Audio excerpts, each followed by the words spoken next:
I will try to...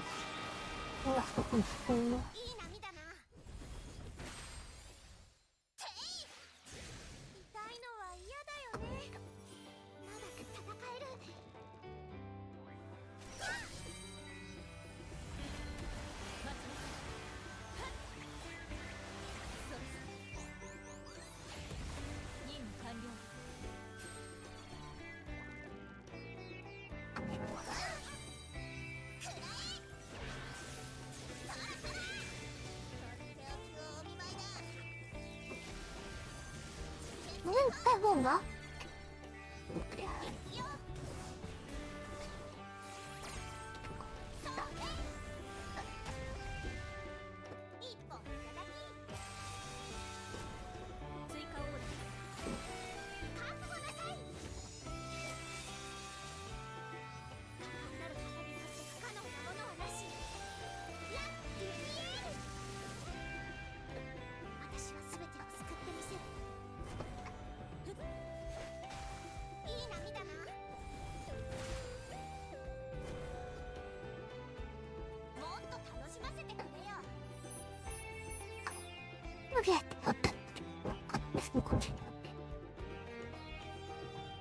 Wanna get with you?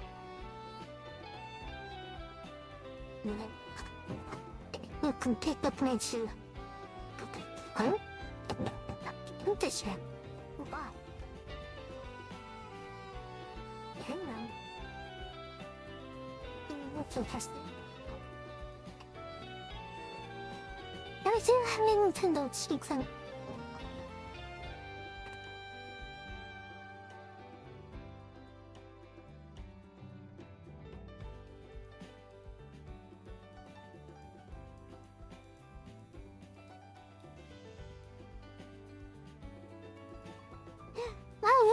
isn't cannot. Guys,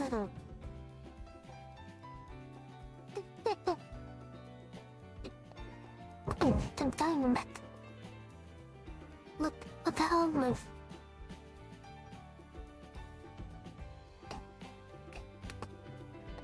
I am harpooned.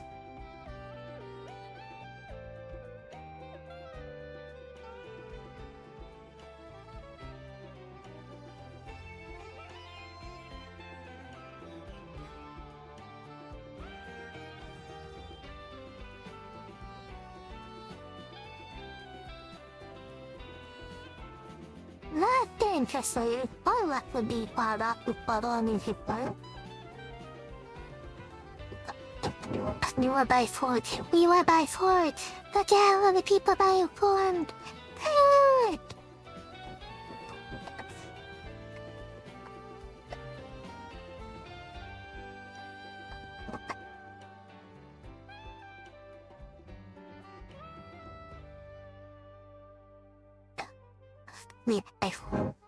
I'm not going to things to question about. Cause I or not to go. There's a lot of people. Always buy. Always buy. Always buy. Always buy. Hello. Welcome. Oh, I got to. I'm gonna take them.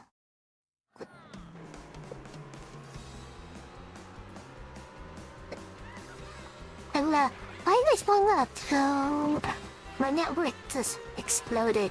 It went.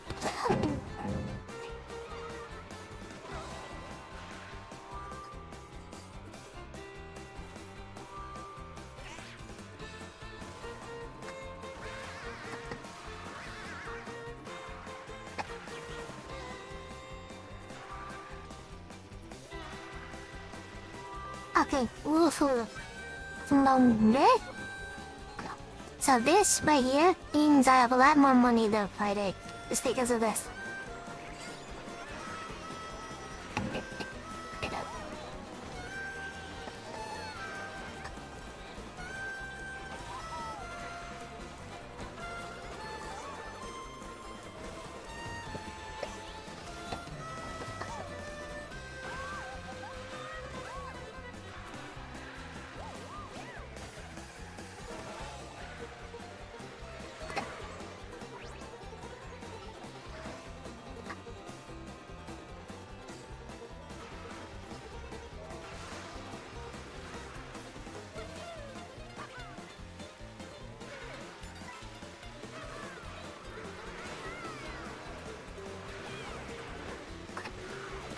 why spiders exploring like this out in the open. It's actually unusual. And it's not even an earnings report for it.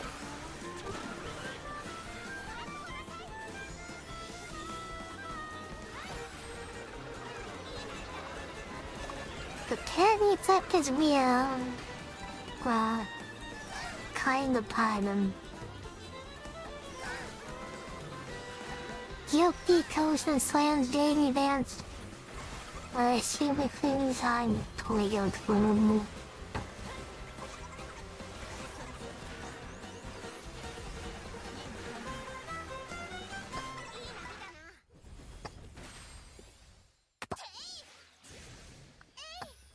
It's like how the Midas touch the stacks. I buy them and they score.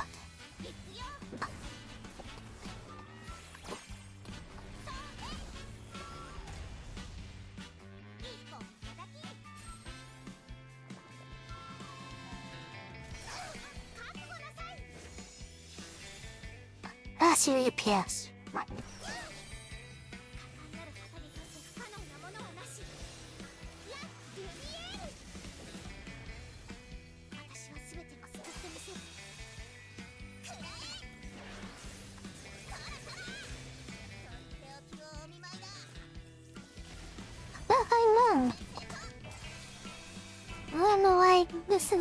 This is very weird to see a new PS, especially if I ain't hooked by a thing related.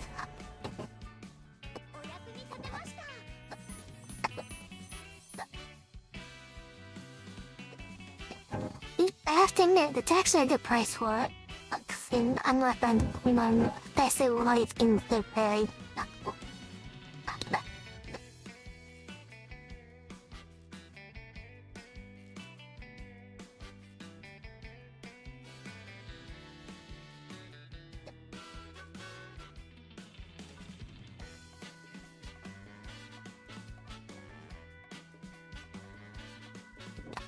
Yeah, thank you for coming, Sab. I'd like to meet you and possibly react later.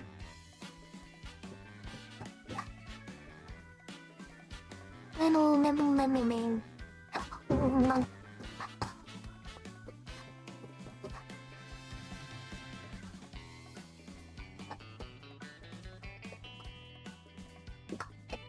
Can't believe it's still going down. I gotta expect some kind of floor read now.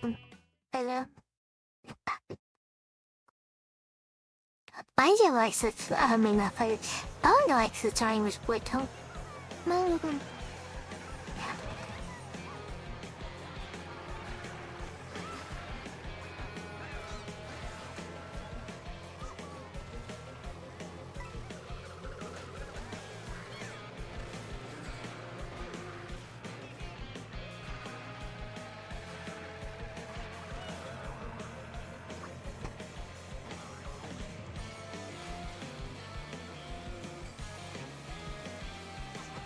But you, I actually appreciate that.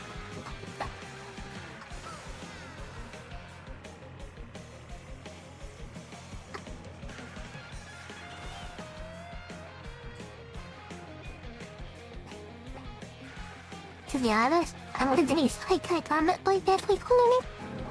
It's so funny.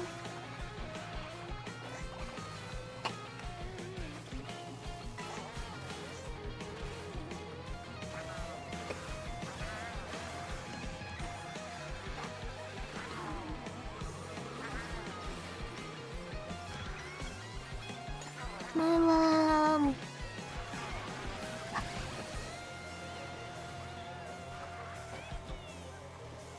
What kind of credit is this? Really?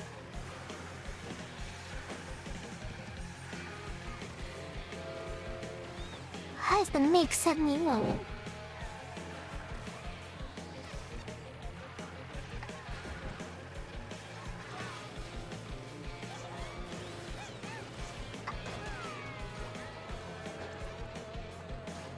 Boy, it's really empty.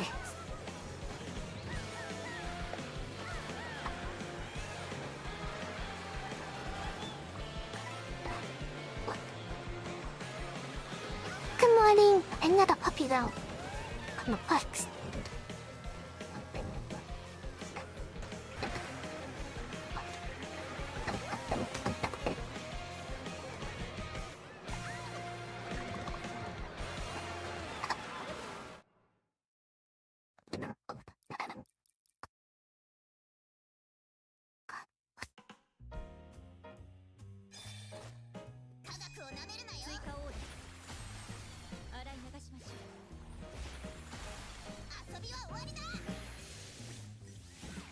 I really hate Twitter me now. Going to do some really random or something. I'm a little toilet.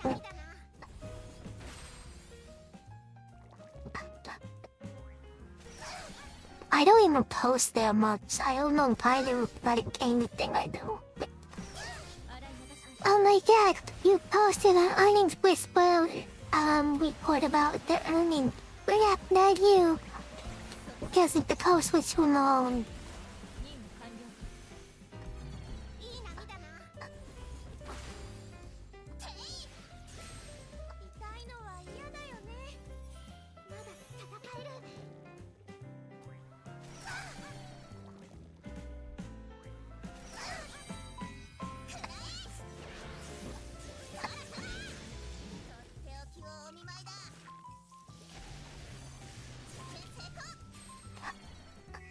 I'm rushing on a little playroom.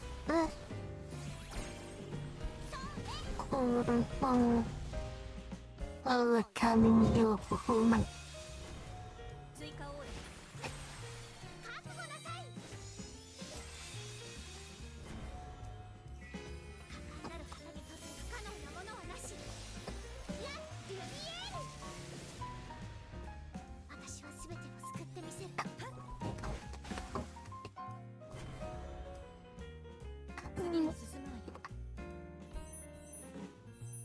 I did 60 credits, kaya I want more credits.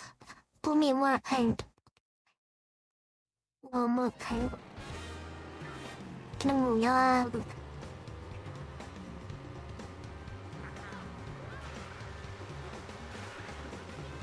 여러분, 요즘 maybe paid 60 now for it, so 60. Turn up. Turn up. I'd listen to some not okay.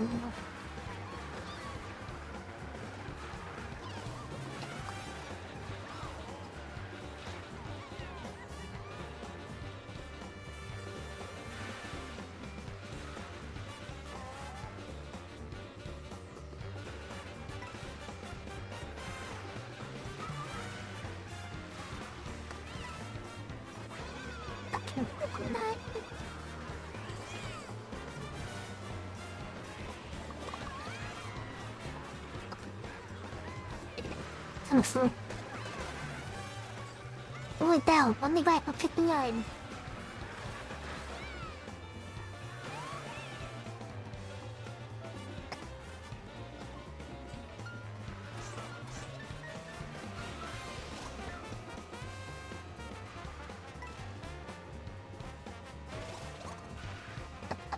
Now vì này thì hơi có vẻ tập cũng được phải đi tập hơn rồi.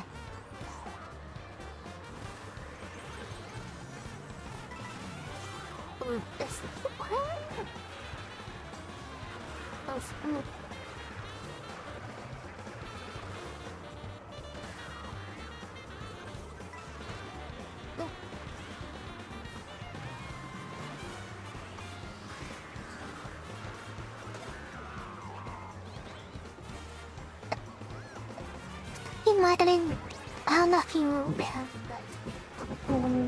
my hands away.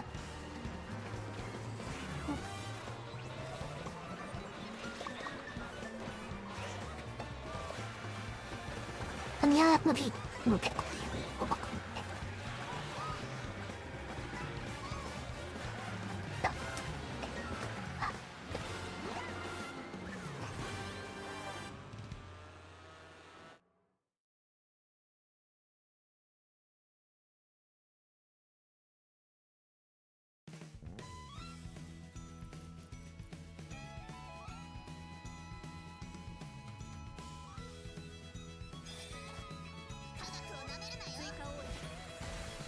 ombudsman Eiserman 없어.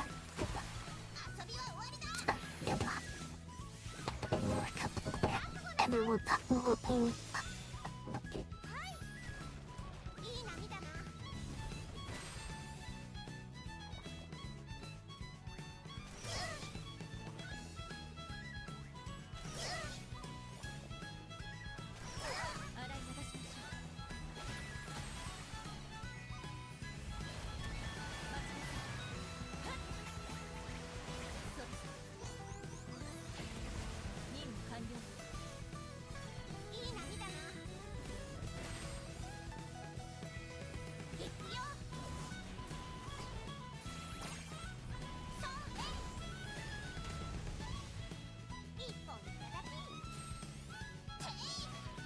ねえ、入ればそれで。ああ、僕が、そう。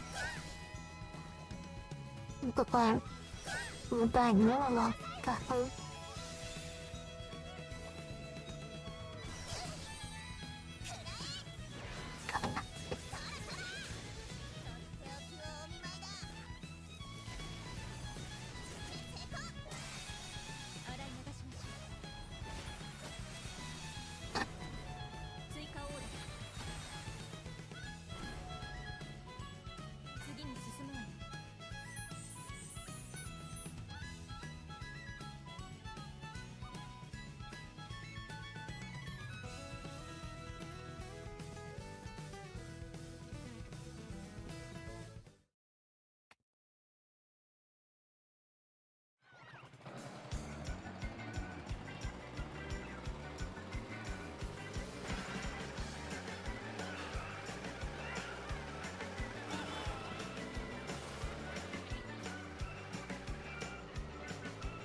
なんそうきん、もうやついっぱいほんの。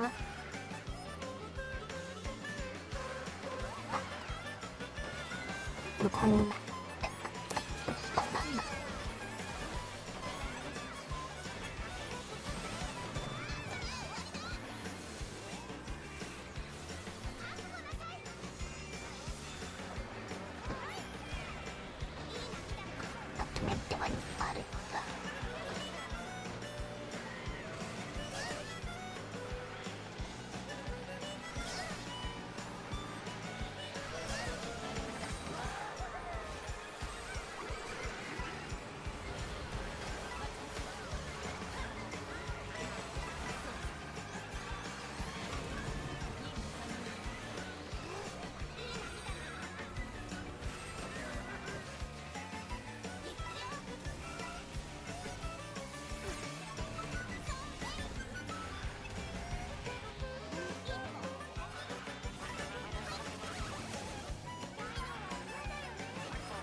Reply long to a quiet skin budding.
No.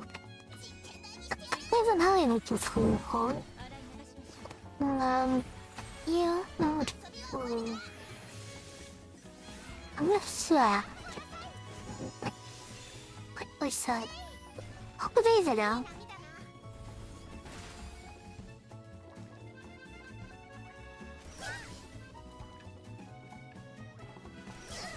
Sure, it was was about one thing that excellent fire. I'm sure you will when I was calling out. Alright.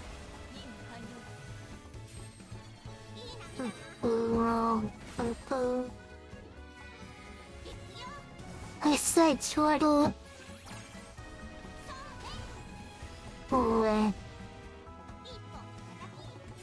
About this part. I'm saying that I wanted to clean this up. Then, yeah, right here, we're saying it like, together right here.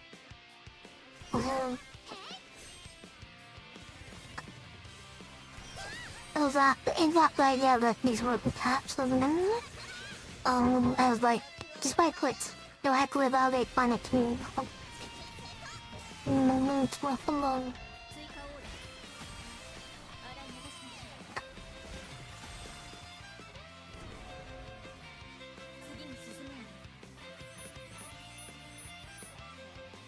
Makes it slap on this reaction and come on everything.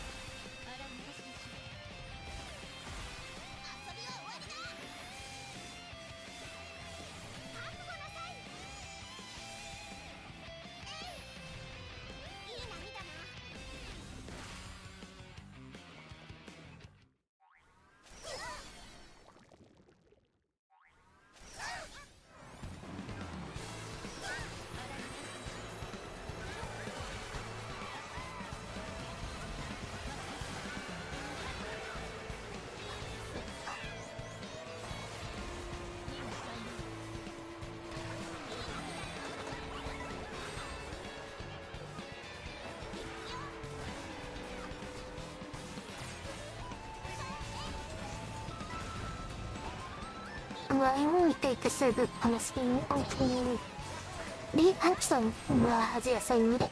Oh, it is a flan. Because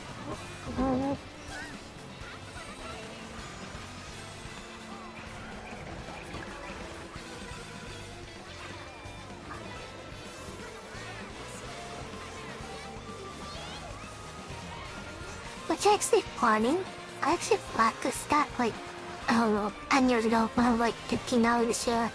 And I was doing nothing for like 10 years. I ended up selling it at some point and took that money to right?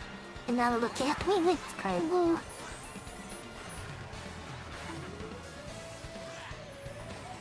Yeah, I'm a crystal ball. So, you know, everyone's gonna take over the world by me.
い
See, I'm gonna do PvP power.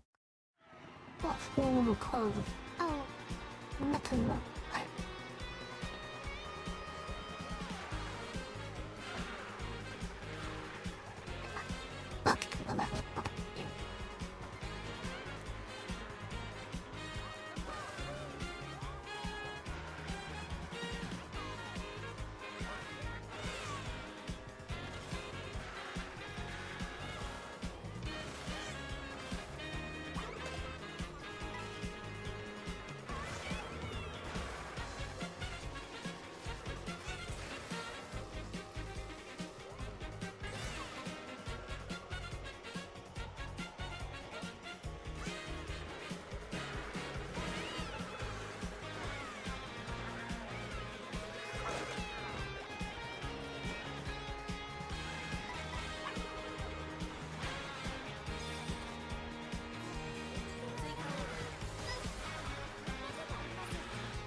See, I don't think there's a point in dubbing anymore.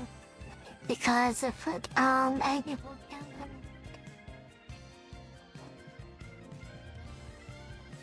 buy that one parenting problem with this character now.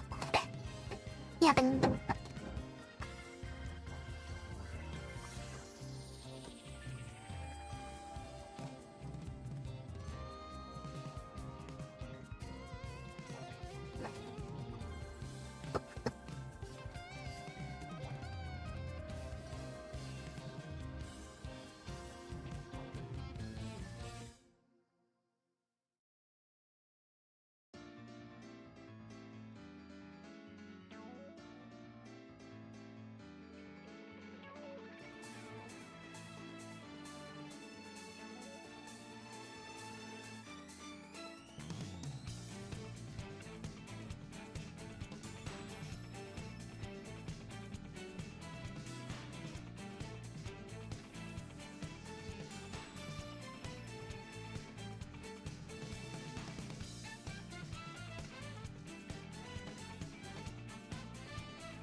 hello, there's no chance to try out and do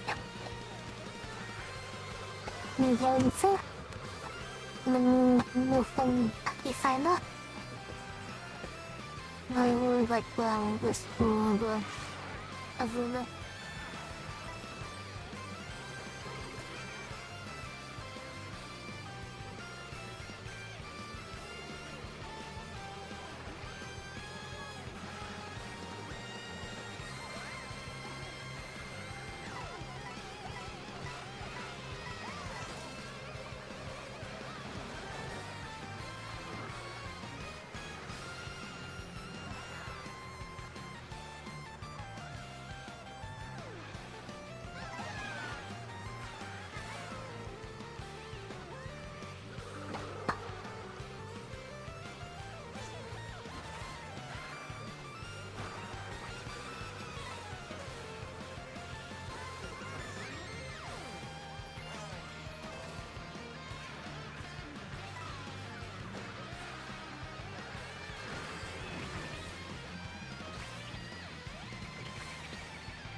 いチェッティバシャイネンくしゃべるの。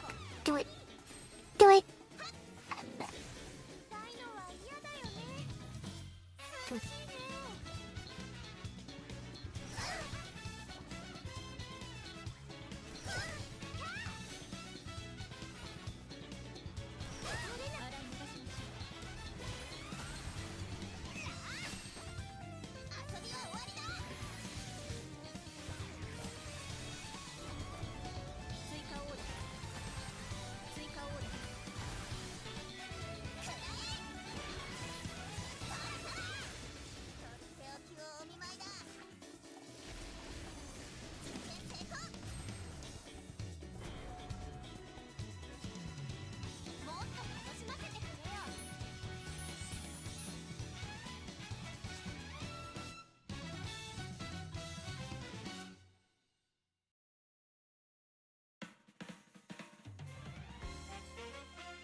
もうlike you can't keep grabbing.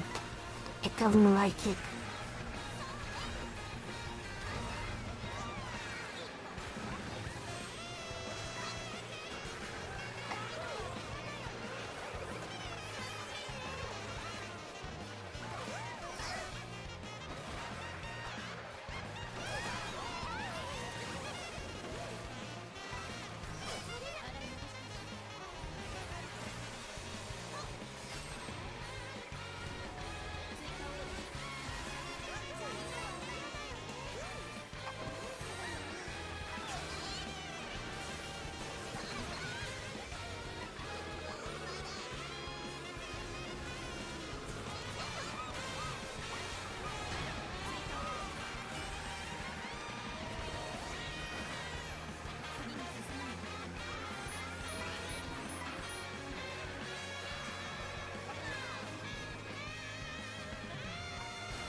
Mando, reject them, take the again. But the phone up, mail can go in with the room. The boom with the kind of money. Nancy's handy to it, but.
ใส่ว่าแก้วันที่สำนี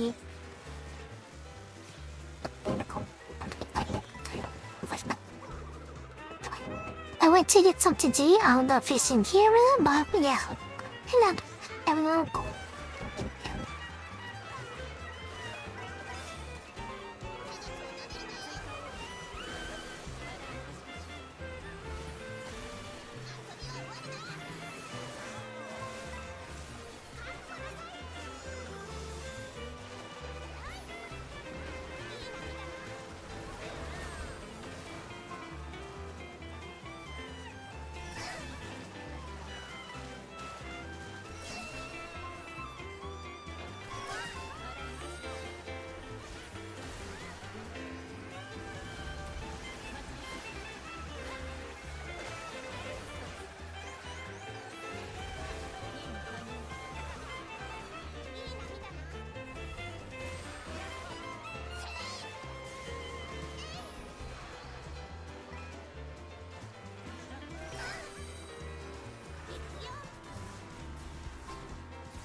うん。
What happened to Intel? Man! I think out this long. Sitting. This was 113 and it's Chinese play. Man and Malorian.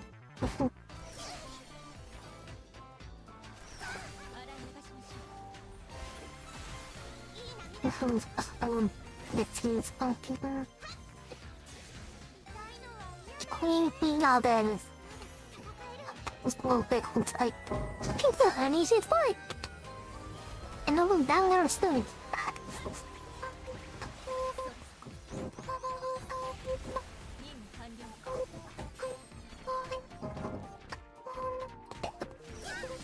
Good job, Jim Kyler. We love you.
I keep pulling you.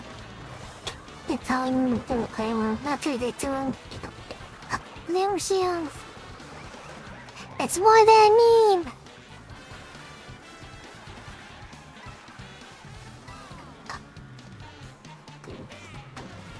The inverse Jim Cramer lives on.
Oh my god. Okay, go and do the shortcut. Got a meta race going there.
Guys are last to follow.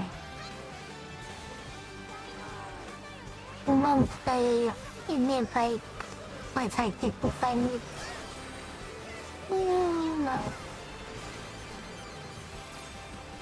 oh, let's go me talk with no.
I took care of it.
more fight back in their camp. お役に立てま Go, し go, た。 go.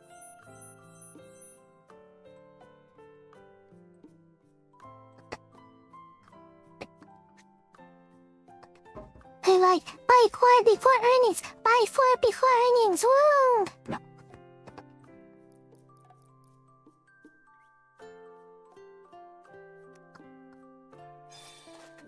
科学をなめるなよ。追加オーダー。洗い流しましょう。遊びは終わりだ。覚悟なさい。いい波だな。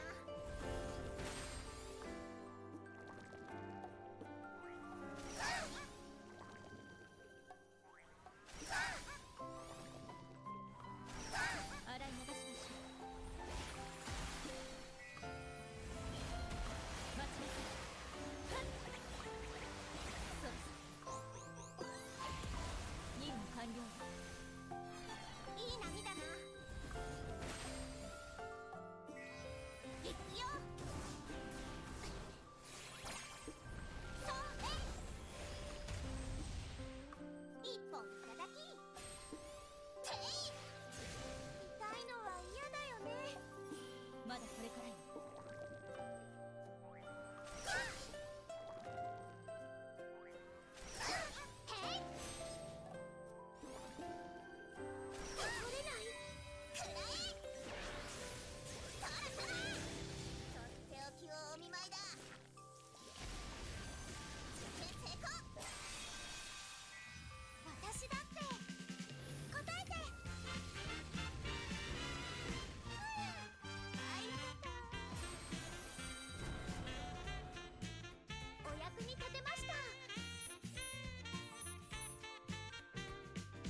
うん。科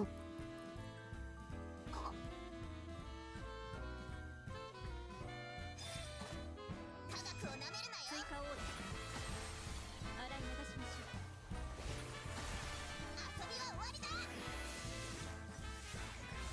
覚悟なさい。えい、いい波だな。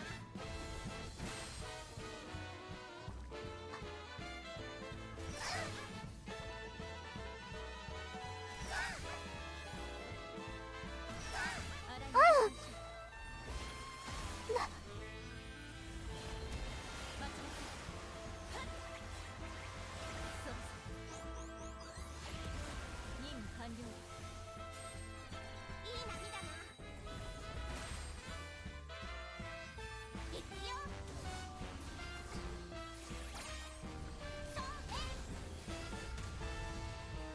一本叩き。てい。痛いのは嫌だよね。まだ触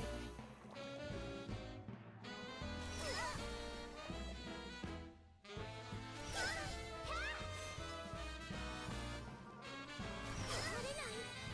私だって答えて。あいたか。果敢なる方に立ち不可能なものはなし。やルミエール。私は全てを救ってみせる。くらえ。そらそら。欲のお見舞いだ。実験成功。お役に立てました。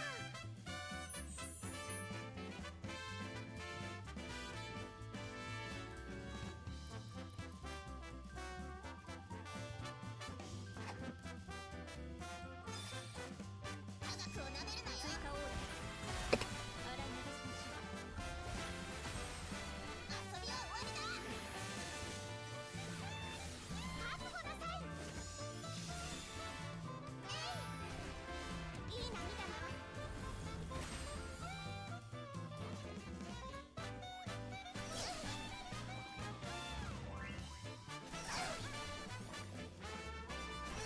洗い流しましょう。いい波だな。はっ。痛いのは嫌だよね。いいけどね。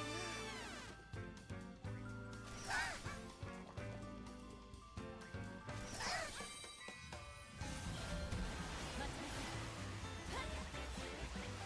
そう任務完了。くらえ。そらそら。とっておきのお見舞いだ。実験成功。へい。行くよ。そう一本叩き。追加オーダー洗い流しましょう。いい波だな。次に進もう。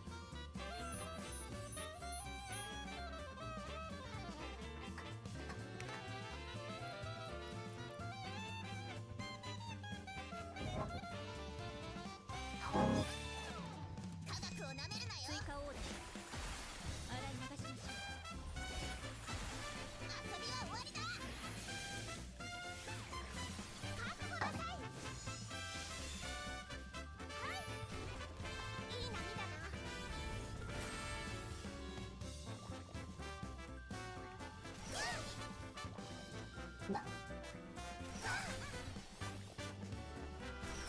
洗い流しましょう。いい波だな。てい。待ちなさい。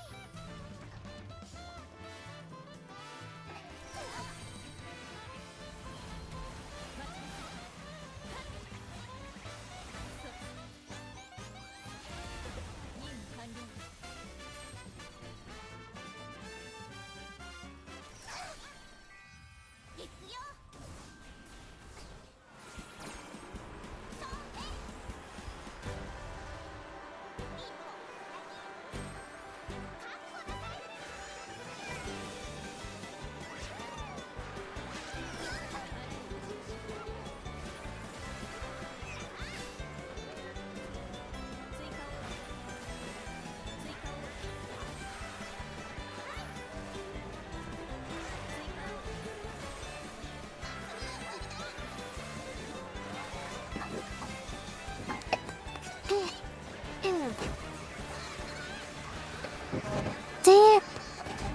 song playing. Yeah.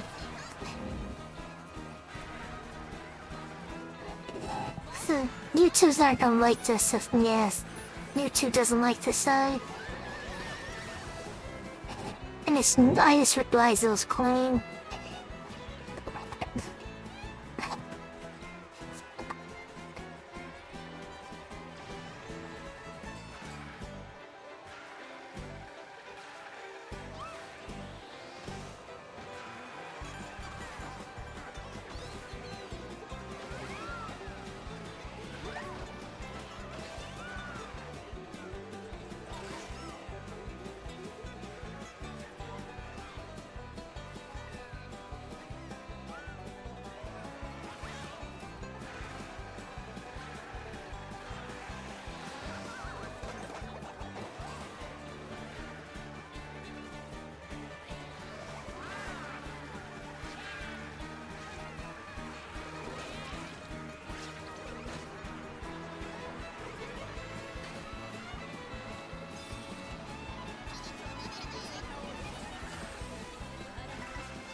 完了。いい波だな。はっ、痛いのは嫌だよね。まだ戦える。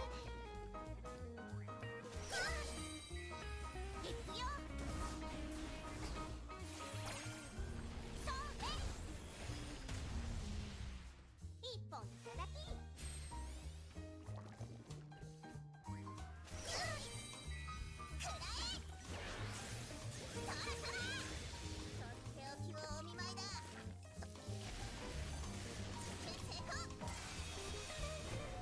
追加オーダー。覚悟なさい。追加オーダー。果敢なる旗にとって不可能なものはなし。ラ・ルミエール。私は全てを救ってみせる。次に進もう。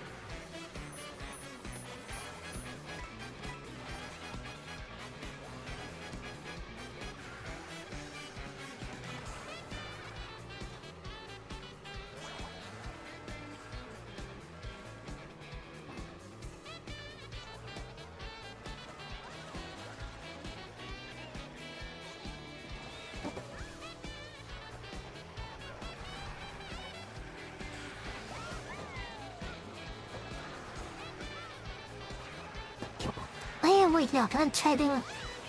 I'll be mad today for it. That's my account. Someone reported me because they don't like me. So my account got restricted.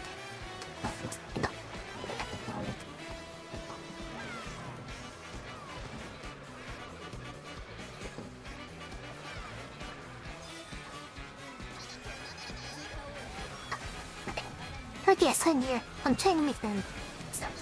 I'm trying to trade to make money. So that's what I do. That's how I make money.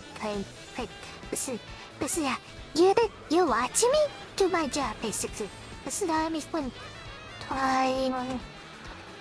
This is the result of technology. Instead of going someone's work case and be like, do your job, carry that box. You get to watch me do my job. You really.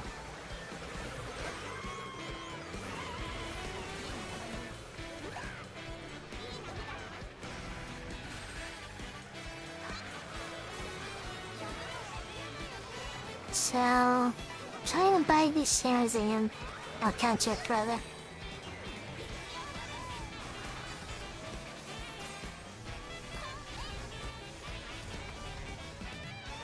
So that taking it for 60. Like they're supposed to let it buy for 60. And we buy for 60. Come on. Get it! It's down a little bit. I mean, it was up here.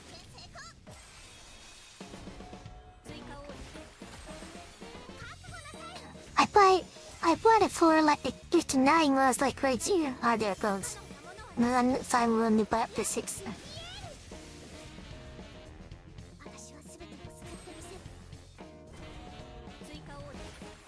And now we try to sell for 69.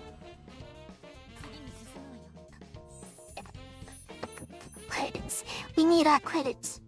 We select our credits now. Gonna select the credits. We love our credits.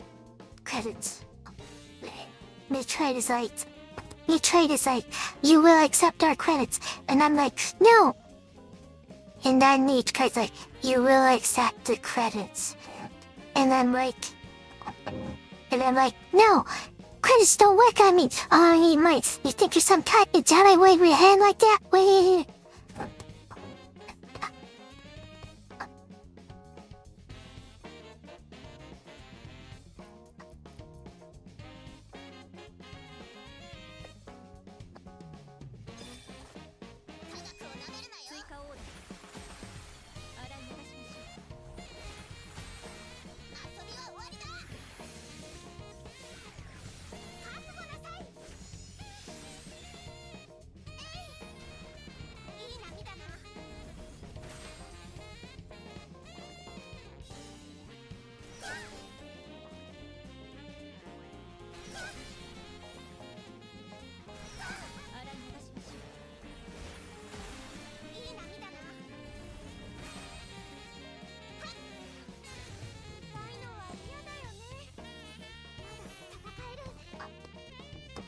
Mainly it's just that unlocking people to spy on other people's chat. Like, they have a camera there, and they stream for Ebb Riding or something. Like, Amazon, like, we don't get enough money, so we're gonna stream all our workers.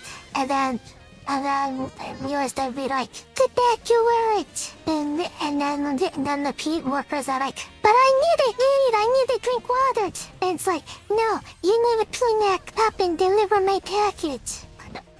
一本追加オーダー If you know about the controversial stories about Amazon, you already get that joke.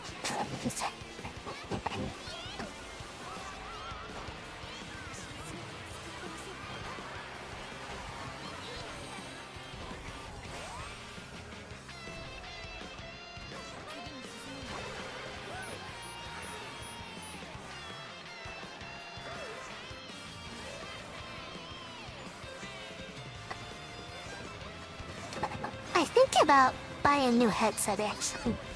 Something that's a bit more like it has better hardware, I guess, or like more processing. I mean, I hopefully won't be lagging.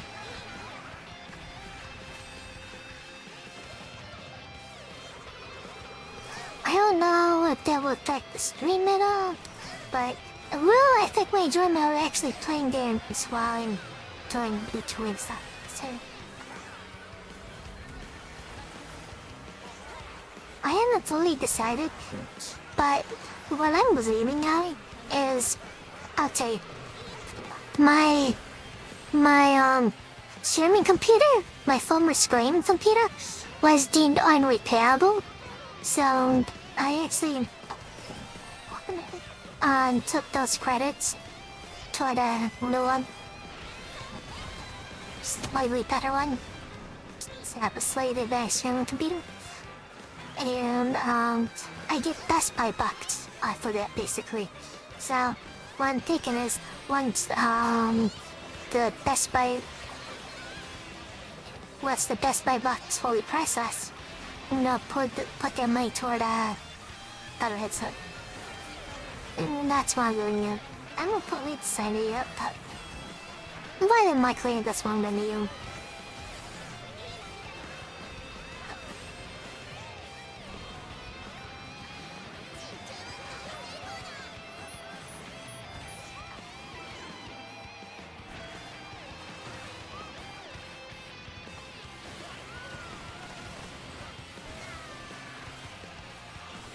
Um,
my meds disappeared.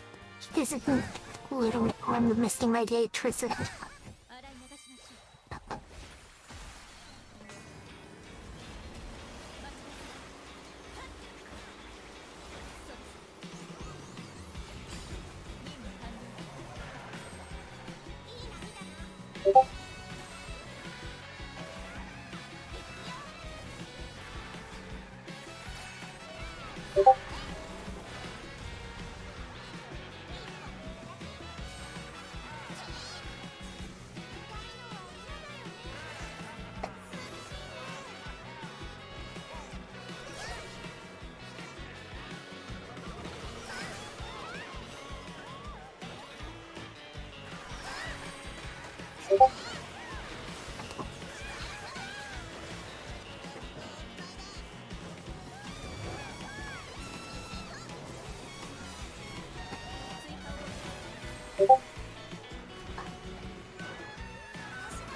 Yeah, make a second.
And then...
Well, that's a shame. It didn't last long. Like, oh,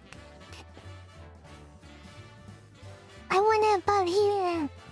They looked any clean. Come on. What?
I was wondering if the supermarket to recover because I saw they were just something like, a long time ago, a couple of years or something. So I went below that selling price and that's me of it. I don't know why it seems like genuine, this price lately. I'm very interested. I will look at my, I guess,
can't see it later tomorrow.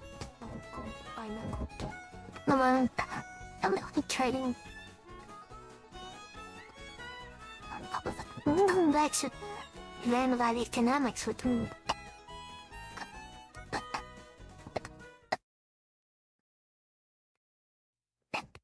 Kaya ang stream mo after the Makiko say because what reports and I wanted to show. Can't show what I might do. Cause you'll go up and out and go down now. I'm trying to do it.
That's good. I'm actually quite surprised. So, let me say around this. Randas actually have fantastic numbers. And you actually tweet us out, and you actually see evidence of this in the first pop, like when they first replay it. That, I hope goes went nuts. But, even the horror guidance was higher, so I don't get this major solo. This is actually a good price for it, though. If someone's looking to buy Randas, I would say yeah, buy it new. The videos are. So... You see how I see around this 82 to like $87 area, which is where it is right now. Let's continue getting bought up. It's bought up again. It's bought again. Eventually it went a little lower in here. And then it went to 174. So that's why I say it's a good price for it. I just don't know. I just don't get this reaction with the report now. So that is a little weird to me. But it is a good price for it. Yeah, cool. I'll get the fit on. Los Angeles Valley U.S. Industrial Looking Stock 32Q earnings. I'm not seeking offer.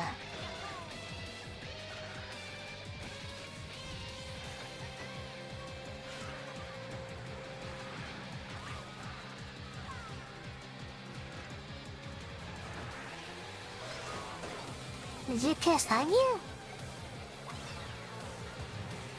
Oh yeah, turn number 12, UPS. Valuation grade A.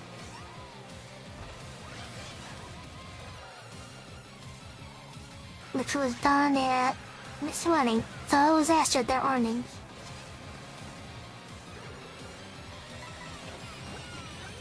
So before the earnings, they went up to 118 eventually.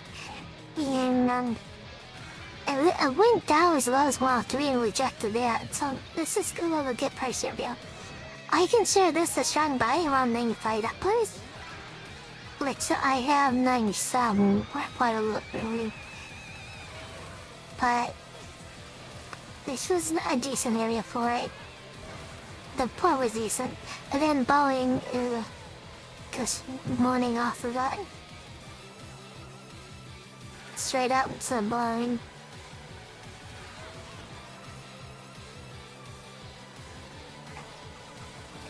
I already said the market liked it a lot. It happened in the morning, so it actually flushed down really quickly when they first reported. This is when they reported.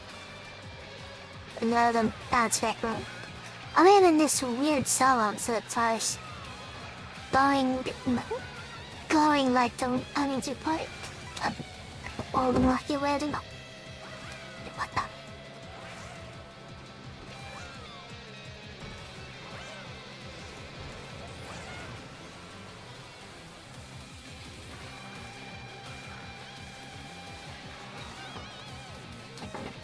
One of my key investments is actually tonight, which is my phone.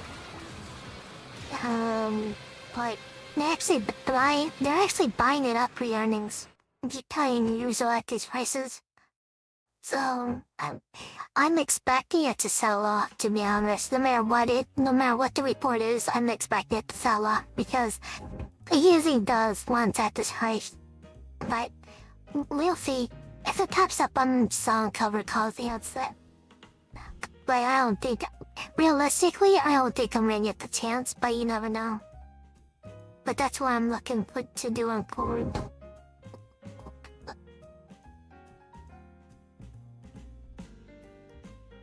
So, since I said cover call, that's the thing, cover calls, so I won't be able to do that until tomorrow. You know, the report is tonight. So, Ford has it. Here's what happened from last quarter. It's actually quite funny. Ford in the aftermarket went to like $13. I went from like $12.20 to $13, and I sold on day of my share release. And guess what the price was in the morning? Eh.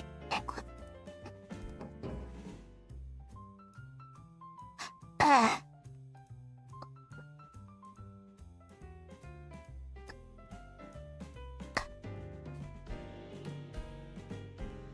Well, me, I'll say one ceremony.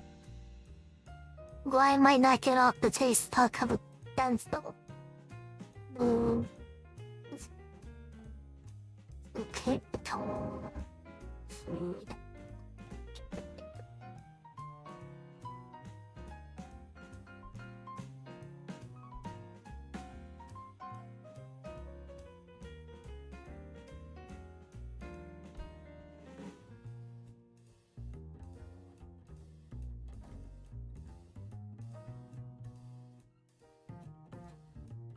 Maybe here's a little so aftermarket though. But the thing is, like, if I did this, they have to go and pay me it. In the aftermarket of $13, and that's where I sold. It was actually $13 in the aftermarket, and then because they found out the beat was because of tariffs, it went down to $11.31. I bought it back. Actually, technically, I got $11.60 because I waited a little bit to make sure. But yeah, I sold it $13. Next day, in the morning, I bought it back at $11.60.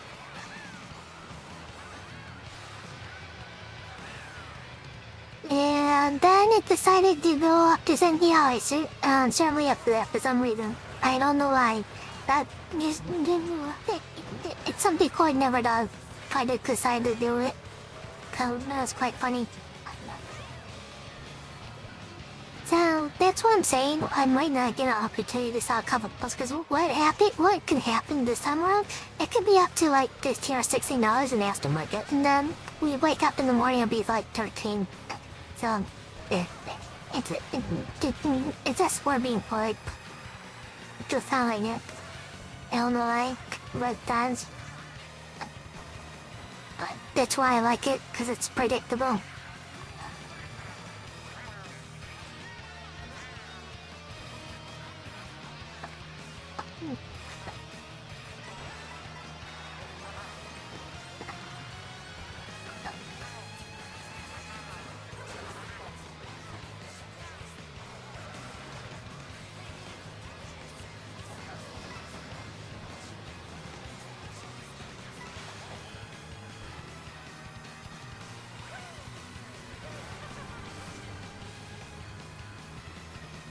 If I do this, what moves?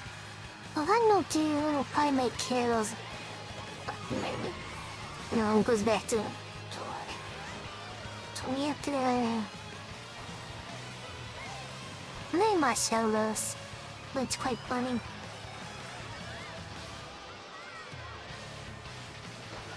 Two months ago.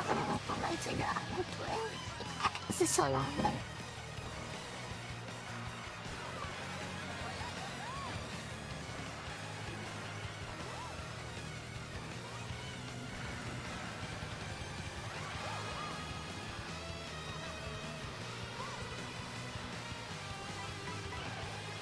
Anyhow, I can, can I do one that now? I'm here. And go back here. Okay, well, I'm going back to the flower to this quickly because let's see how fucking it flush. I swear God, I saw 302 or something like that. 1302. And then right in the morning, I buy like 1160. Pretty sure it's 1161 or something. There, I can check.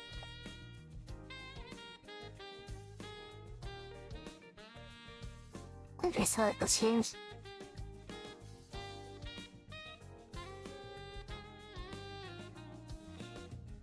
I say, yeah, it's right here. 430.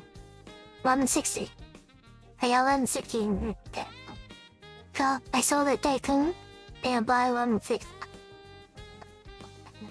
my goodness. Cause these come on. Patient is like kind of yeah. Oh yeah. So these are all nighttime buy. So at 1, 2, 3, 1304, I sold 1302. And then when I started going back up in the morning, I bought it here. But I started going back up in the opening minutes. But yeah, then we can actually that coast. I actually did that. I actually pulled it off. You only have like a minute to sell it, 13 hours, and it lasts out. And you had to do it as a aftermarket order.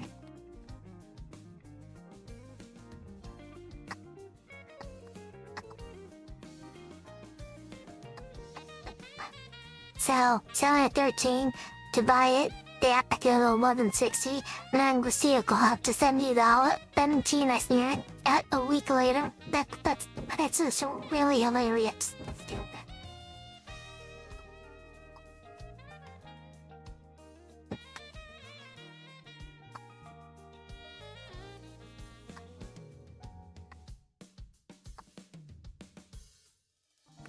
I was thinking about, I don't know how you feel about this, but I think about doing something different.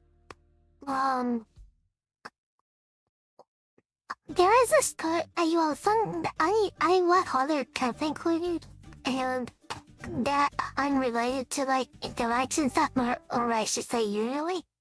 And this person did like a deep dive in a,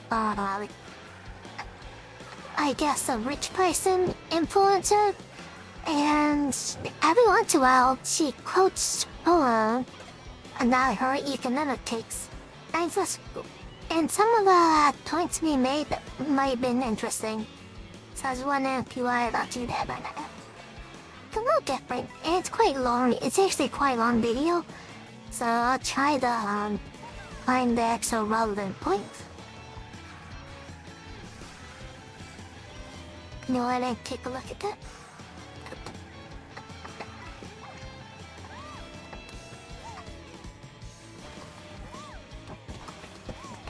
I think you can hear me okay.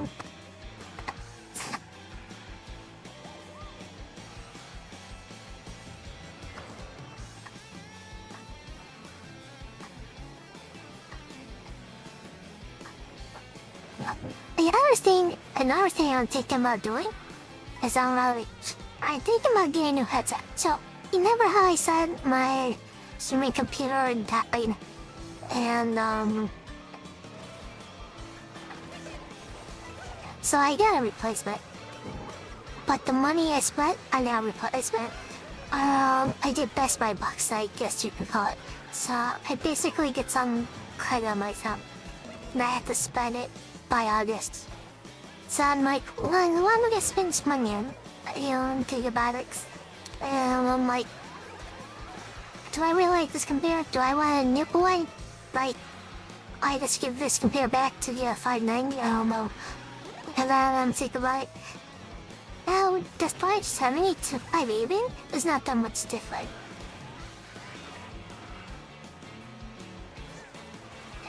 Oh.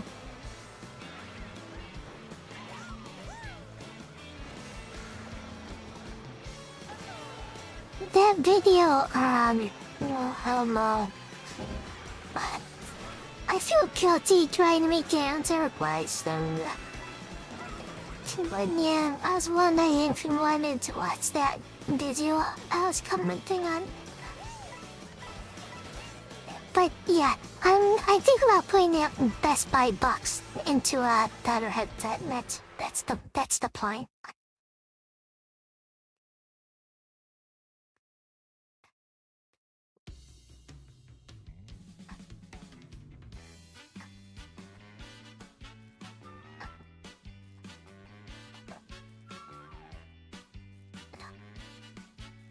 I still have to pay a lot of money for it, but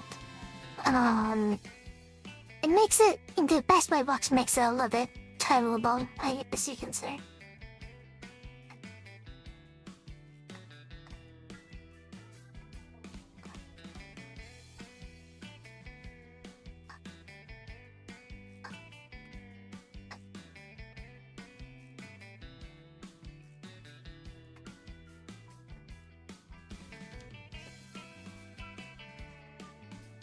So, let me get this video.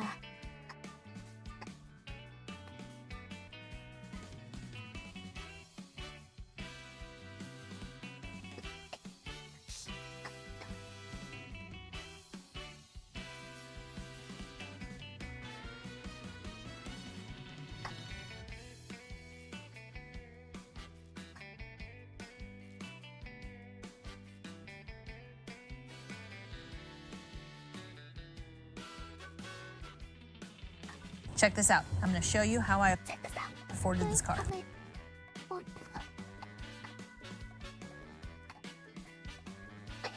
So, I thought it'd be interesting to show her go over this like rich client's TikTok and why she was just I'm from the Bay Area, from a little small town called Atherton. Atherton, California, the richest town in America. I have always loved. See, that right there is a little strange wording. You're talking about you're calling the richest town in America just a little town. Like, what? So, it's a question pops in my mind right away, which I think Sue comments on as well, but I will never refine detail watching this because I only watched them once. But it's like, this brings a question how legitimate she is, but she's calling a small town, the richest town in America, just a small town. That's a weird comment. Shopping. So these Yeah, are custom Jimmy Choo crystal heels. My sales associate from Dior sent me the dye box. Our local Bulgari closed the boutique for a private visit. The elephant in the room is that you're a billionaire. I'm stuck in my home elevator, so I like to add a little bit of caviar just for seasoning purposes. Having that much wealth is just unethical. My suitcase room's a mess right now, but I'm thinking we go with the red. You poor people, come and watch me pack my $90,000 Louis Vuitton wedding box. I never knew that people would actually want to watch me. Like you are. No, it's not like an old world town. It's like the richest people live in this town. It's like the richest. It's like the biggest conglomerate wealth you can ever imagine is in this town. It's like near Apple and Meta and stuff like that. Idolizing Becca Bloom because of her wealth. I lost $500,000 today due to a bad investment, so I bought myself a little pity gift. If you won the lottery and suddenly had unlimited wealth to do whatever you wanted, how would you spend it? How would you do rich right? Oh, look who it is. See? Here's my answer to that. To be honest, I would buy a whole bunch of Pfizer shares, a whole bunch of Ford shares, and most of it will be just in blue, the overall stock market. And whatever interest I get from that, a majority of that money, my dividend money, will go out to, like, helping people or something. It's time for my ab workout. You ready to skate, Molly? You know it, extreme sports legend Tony Hawk. When you think of a rich person that people say does rich right, what comes to mind? Philanthropy, charity, maybe a modest lifestyle, someone with real values who uses their money to make the world a little better. Houses we almost bought but didn't. This was my favorite house by far, but the location was just too far away from the school districts we were looking at, as well as my parents' homes. But what about using those piles of money to generate views, clicks, and engagement instead? And here is the reason for the wisers. It's basically boils down to taking care of yourself first, and you gotta have some kind of income to be able to help others.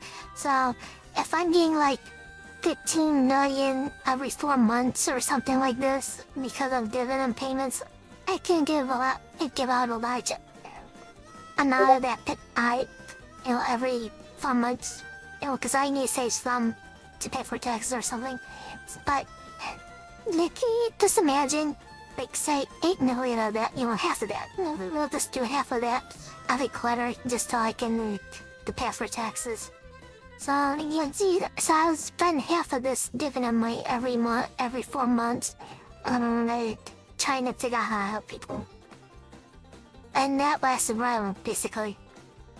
Because if you're just spending dividend money, that's basically infinite money at that Drawing point. viewers in with displays of flashiness far beyond their own means, selling it as a peek into the glamorous life of the ultra-rich, when in reality, it's just another strategy to keep getting richer. Suddenly you want equality when the bill hits the table. And until society becomes statistically equal, you cannot cherry pick equality only in moments where it allows you to contribute less. Because, you know, what's the point of being financially secure if you can't rage bait the entire internet into building your empire while everyone else questions their life choices?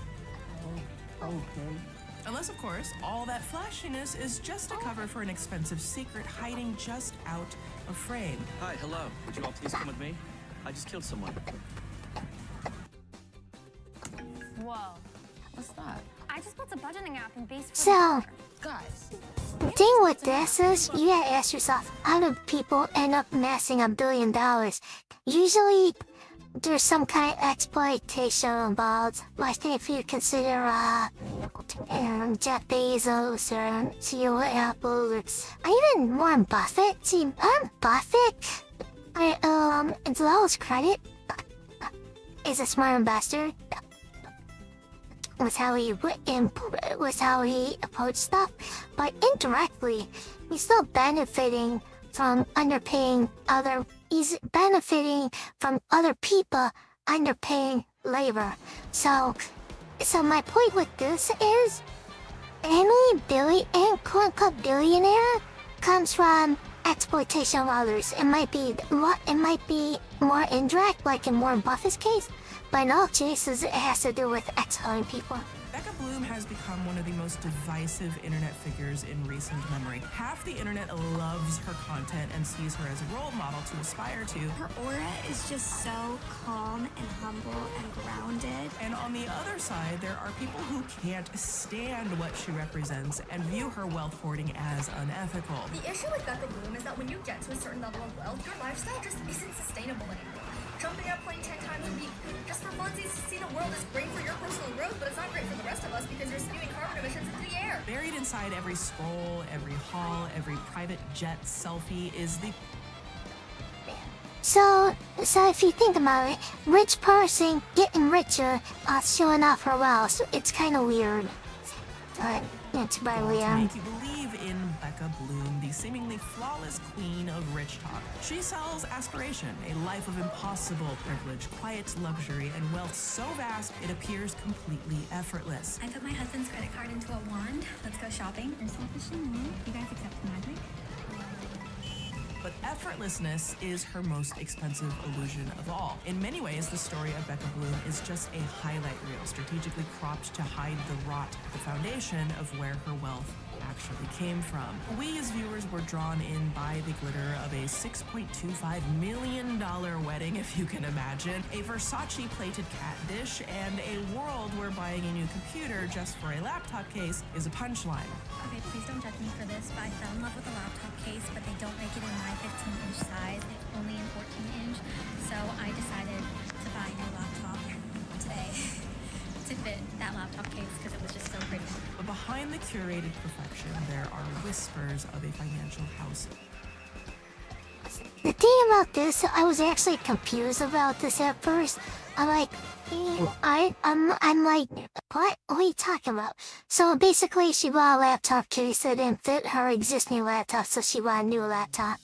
And it's like, yeah, some laptops are not that expensive though, so it's like with my setup, I need more than one laptop so I can stream and play games or whatever. So, but it's still funny to hear someone like, yeah, I bought a new laptop just to fit in this case. It seems like a waste.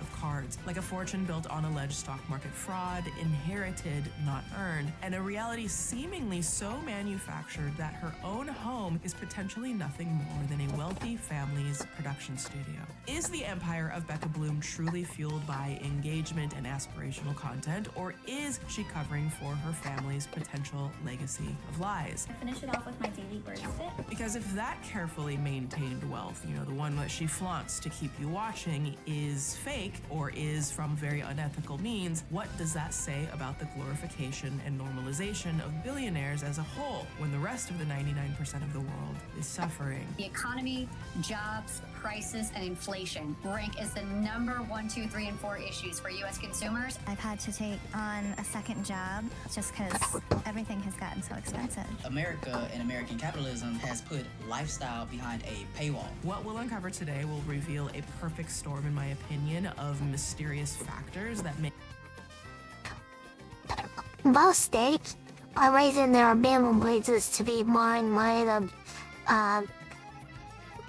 supposedly living wages. So I would say a lot of states are now around $15 per hour because of stuff like this.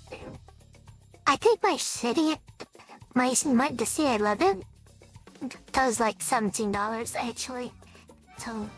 Make the story of Becca Bloom far less black and white. Shameful family secrets, the affordability crisis, misogynistic outrage, and the attention economy that may have finally pushed the internet to its breaking point. All wrapped up in a $100,000 designer belt. Becca Bloom commented on my TikTok, which is great. I want discourse because she posted a video talking about equality, and I just think the elephant in the room is that you're a billionaire. So what do you know about equality? You were told to hate Becca Bloom, but do you know why? I'm sorry, but it is corny as hell if you are ultra rich and you also want to be an influencer.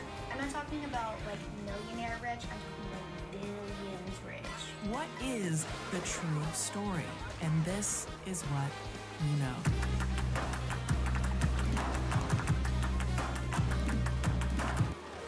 Check this out. I'm going to show you how I afforded this car. Okay, you ready? All right, $118 for car insurance. That's how much. It's really weird to have ads like this on a documentary like this. There's one thing at the root of almost everything in our society. The money. Everyone has to live by it, depend on it, and whether they like it or not, think about it just to survive. But at what point does money stop being just a currency and start becoming a personality trait for those fortunate to have more than enough? Everything my husband got Guys, here's a secret. I actually hate money. First is this giant thing in We're 10,000 feet in the air right now, and we're going to have Copilot decide where we land.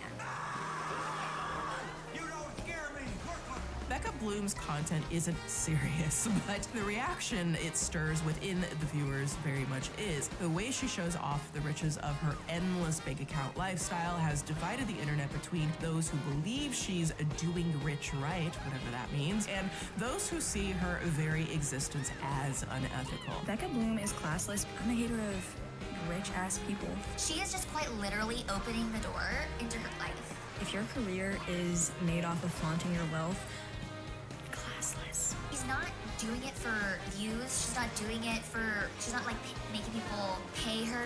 When someone can't control you, they will try to control how others see you. Psychology says that this behavior is deeply primal. Now, it seems like ever since people realized that outrage, performs well online, driving clicks and comments and engagement, it has increasingly shaped the kinds of content being made. And few things are as shiny, outrageous, and endlessly clickable as a rich lifestyle being flaunted to the excess. I mean, have you seen the Kardashians and the Jenners? It never ends. But I digress. Becca Bloom is well aware of this whole rage phenomenon. In one of her published Substacks, she even says, quote, before... You have to appreciate Whoop's energy and explaining stuff like this. That's why I usually watch it. But I never came across something economic related, so I never showed her on my content social before. media, I thought good content meant thoughtful content. Now I understand it means... Honestly, she does have other economic takes here and there, but not like I don't recall a full video on top of my head. And yeah, this is a person I do watch a lot. I watch a lot before becoming a VTuber, so that's how I know about it.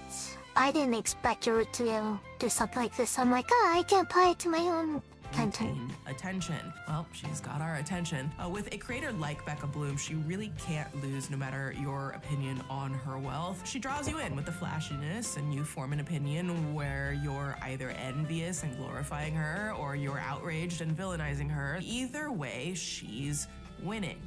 winning. But is she showing off just to rage bait the entire internet into building her following? Or is this just a rich girl's version of with a stuff truly like this, authentic- with stuff like this, what she means is, it's basically like rage bait.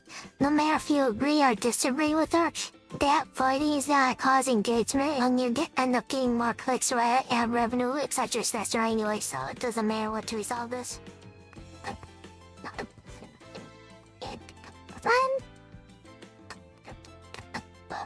Swoop here does the arguments on a whole bunch of different topics and people. Like, he's gonna do Oprah Winfrey and other high famous people.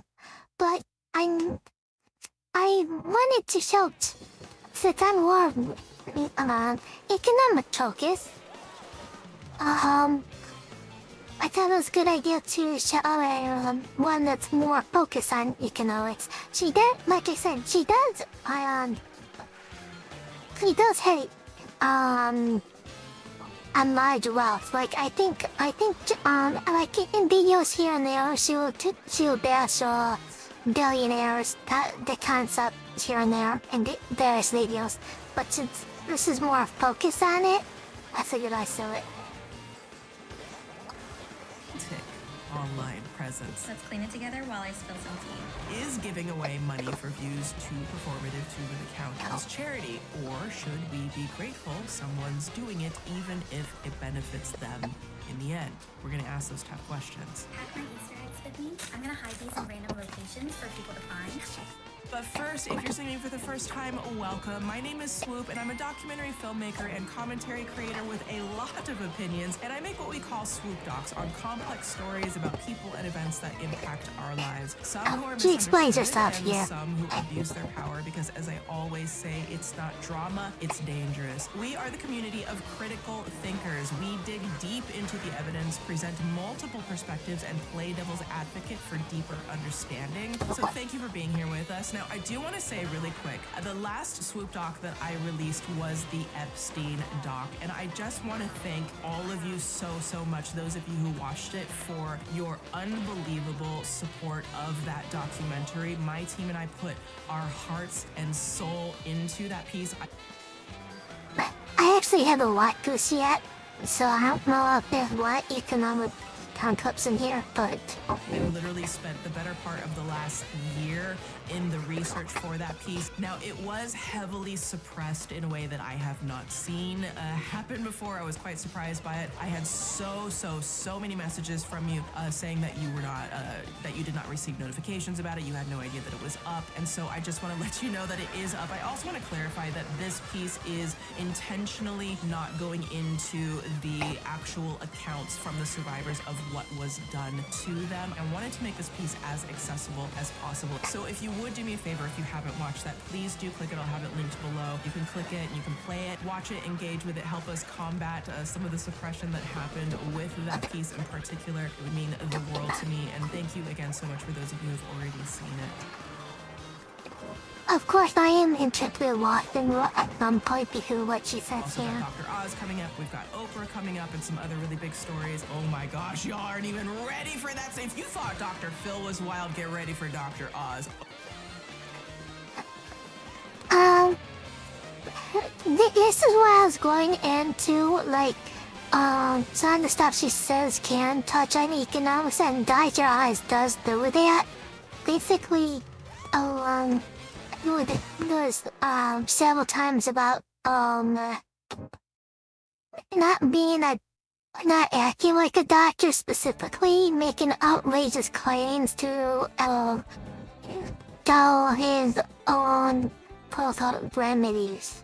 So he was even plastered and from like Congress about, at the hearing the doctor calling something like here a doctor could say something's like a miracle drug. So that can be economic related. Oh my gosh. And then Oprah. Yeah, all that's coming soon. So if all of that sounds good to you, could I ask one simple favor. We are on the road to 1 million subscribers, which blows my mind. I think we have like 6,000 subscribers left, and then we're at 1 million.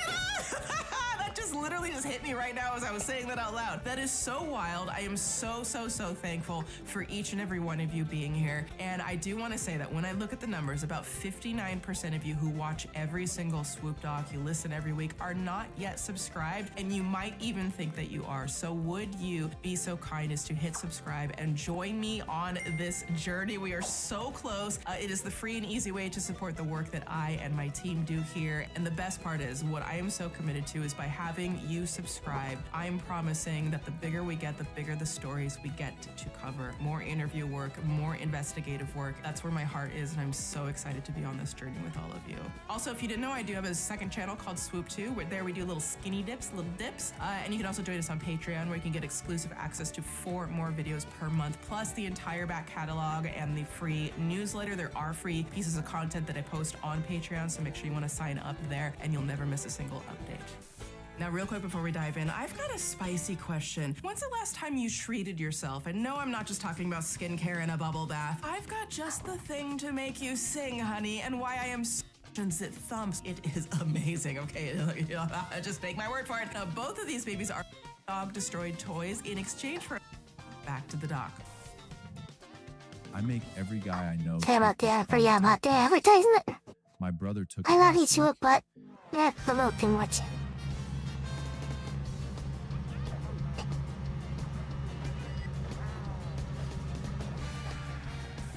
Allow me to formally introduce you to Rebecca Ma, known online as Becca Bloom, one of the internet's most recent and fastest rising stars. So what exactly did she go viral for? You know, singing the Wide Awake challenge with perfect pitch? No? Dancing the choreography to a Chanel?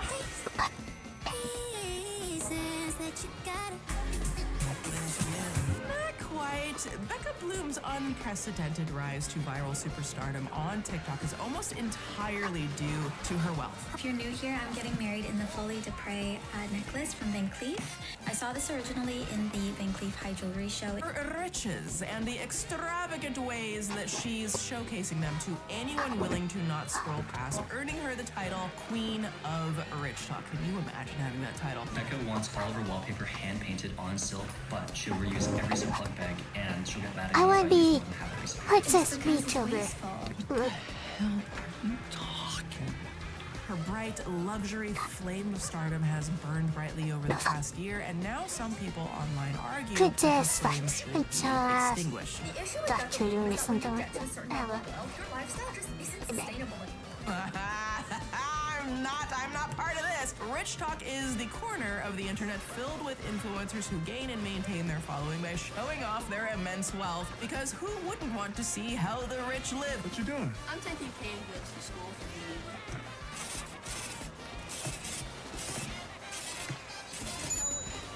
That's $2.89 worth of food. Now, usually rich talkers fall into one of two categories that Becca Bloom doesn't seem to fit so neatly into, mostly because of the ambiguity surrounding how she amassed her wealth. First, there's, the rich kids of Instagram, it's the new reality show, those who were born into wealth, the new money, and those like Skylar Chase, a Columbia University student with over 1.5 million followers. I mean, get it, girl. Things I thought were normal growing up rich with photographic evidence. We all know how moms have diaper bags, right? This was mine. It was a Birkin 30. Let's just say my mom was iconic and she was the OG Birkin mom. And the second category, the self-made rich talkers who started out offering their viewers educational or entertaining content, but then kind of lose relatability with every new sale that they make, like Jaclyn Hill and the recent controversy around her. I feel like I am trying to run through mud to connect with my followers at this point. Or there's Miss Michaela. And you're gonna want to sit down for this video. Take it in, I know. Rich talkers offer a peek behind the curtain into a world of shopping sprees and carefree conversations about money that to most people feel like a completely different reality. What does she want? How much does she want to spend? Probably close to 60. 60,000. Yeah. Okay, you can tell her $25,000 tops, and that's all she's gonna get from Dad on this trip. The reality is, Becca has always... Make him about the average level. Most people when they the state 60, like they'll be assuming $60, not 60,000. Like, wow, even these conversations seem like a different reality.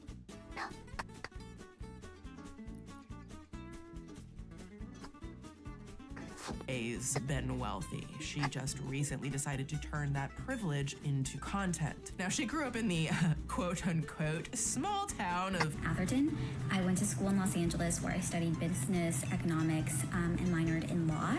Hey, listen, just so you know, Atherton has actually been the most expensive zip code in the entire United States. So, you know, real small town vibes and all. Small town called Atherton. Super relatable, oh my gosh. Atherton is located about 30 miles south of San Francisco in Silicon Valley. It's one town over from Menlo Park, where Meta is based, and 2 towns over from Palo Alto, the home of Stanford and Sand Hill Road, which we will get to shortly. Within 40 miles of Atherton are 5 of the 8 most valuable companies on planet Earth. Can you imagine? Can you imagine? Oh yeah, we forgot about Bicom in the video. I didn't know the video was out there. Rebecca Ma lived a humble life as the Bicom's daughter really of there. billionaires. And no, I can't That's say loud. that, but Bicom is a very interesting market valuation because it was pretty much under the radar, and now it's like the largest video software by market cap. It's really weird. a straight face. Bicom is actually AVGO, I can say it. I'll share the tech one.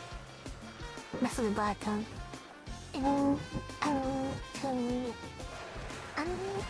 Yeah, AVGO. This is another, could I even be slow? Must have split, but I think this used to be like $1,000 stock. Either dropped a lot or they split, I don't remember. Yeah, they must have split or something. I think this was up to $1,000.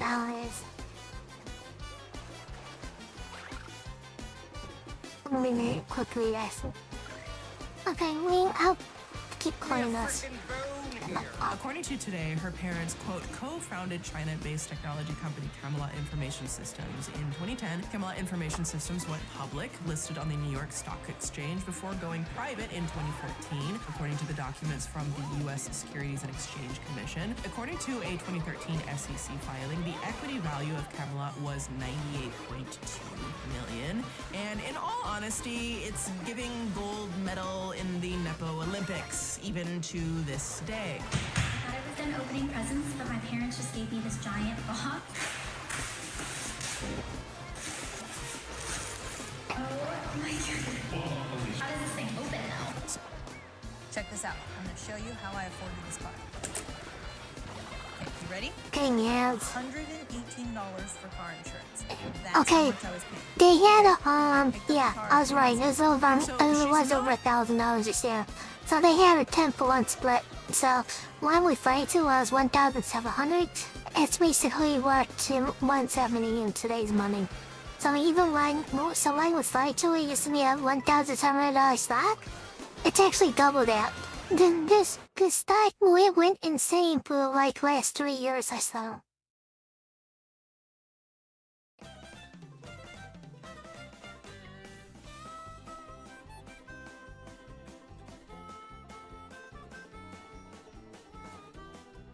That could in 2020.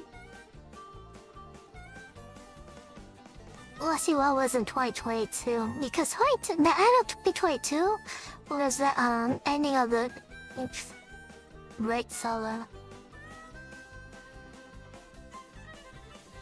September, October, yeah. This was the biome. $20. 2022 is $40, $20 and 2022 is $40 per share. Now it's $3 yeah, this went absolutely nuts because of AI. new to this. Oh no, she's true to this. But one question that we'll be exploring throughout this doc is whether or not her family's wealth was obtained fully legally. To Becca's credit, based on the reporting that we found, it doesn't seem like she simply rested on the lush laurels of her parents' credit cards like some other rich talkers. Sorry, y'all, I'm in a mood today. I'm in a rich mood, okay? I'm a rich bitch in my mind. Apparently that's where it counts, right?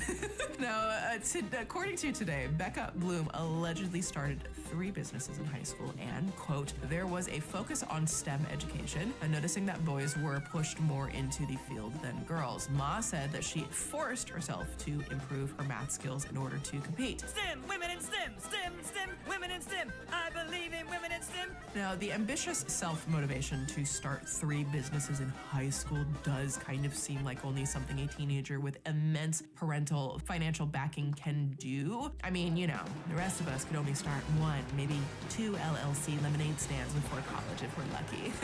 And also, like, no shade to that. If you have the resources and the ability to start businesses, it does take a certain dedication to start businesses, period, right? I have a small business myself, and it is an exhausting amount of work that you would never realize when you're going into it. So the idea of starting 3 and multiple is just, it's a lot. I'm not going to take that away from a woman in particular.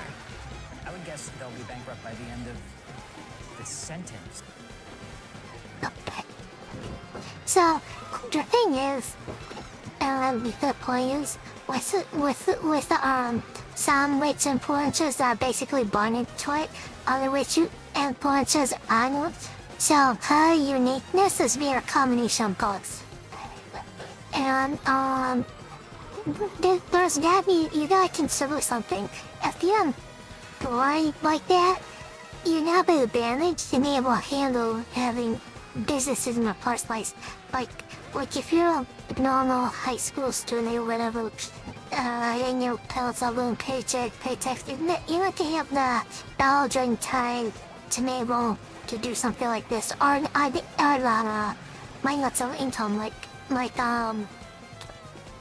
you know, if she has money from her parents, and you're like, okay, start being new, so later you give you $10 million or whatever to finance her business.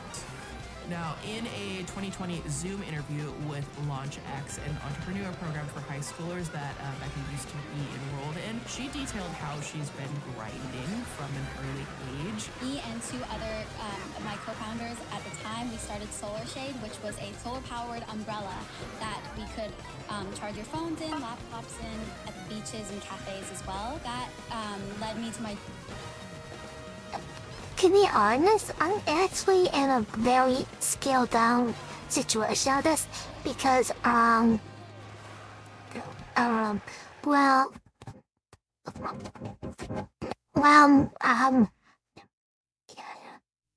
exactly, rich or whatever, but I don't have to worry about, like, food. The cost of food every day, like, the house is paid for, so it's not like, I have a safety net, basically, so because of that safety net existing, it allows me to play with the stock market. Junior year in high school where I decided to start my own business, StudyPal, which was a peer-to-peer tutoring platform. After I sold StudyPal 2 years ago, I started another business, which was wireless charging, called Hearth Technologies, where we sold directly to Amazon. Now, she's been flexing on the grid all the way back since her high school days, too. But lately, it seems that she's turned her entrepreneur... If I didn't have the scaled down safety net, I wouldn't be here, so... Like, you're detouring as well.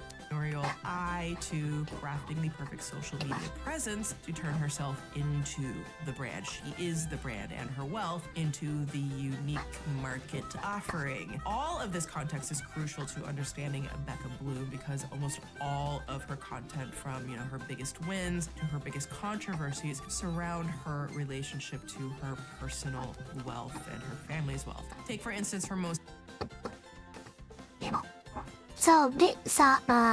because of my safety net, I basically have the freedom to save all my money, and then when something weird comes up, like, oh, my computer breaks, oh, because of all the money I saved, I have no issues replacing Popular it. video with 67 million views of her mom sleeping on a private jet while a phone cradle manipulates her daily step counter.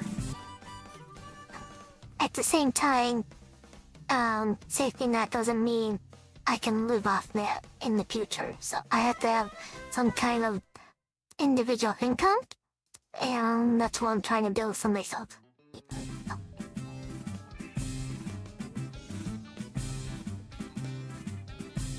I don't know what is going on, but somewhere our wires got crossed. Listen, if that's what being rich buys you, this little swaying phone thing to fake your steps, and then you're like, hey doctor, I got my steps in. It's like, I guess you can afford to not do your steps, because if you have a medical issue, you can afford the medical bills as well. My gosh, can we just get reasonable health insurance? Anyways, there was also this wildly popular video with 25 million views where she plates her cat's sushi grade salmon sashimi and caviar on a Versace charger plate. That might be the most fucking unhinged string of words I have ever formulated into a sentence. And no, my billing department is not getting fed this fancy, okay? They wish. It's, they're gonna have to get jobs if they want that to happen. Check this out. I'm gonna show you how I afforded this car.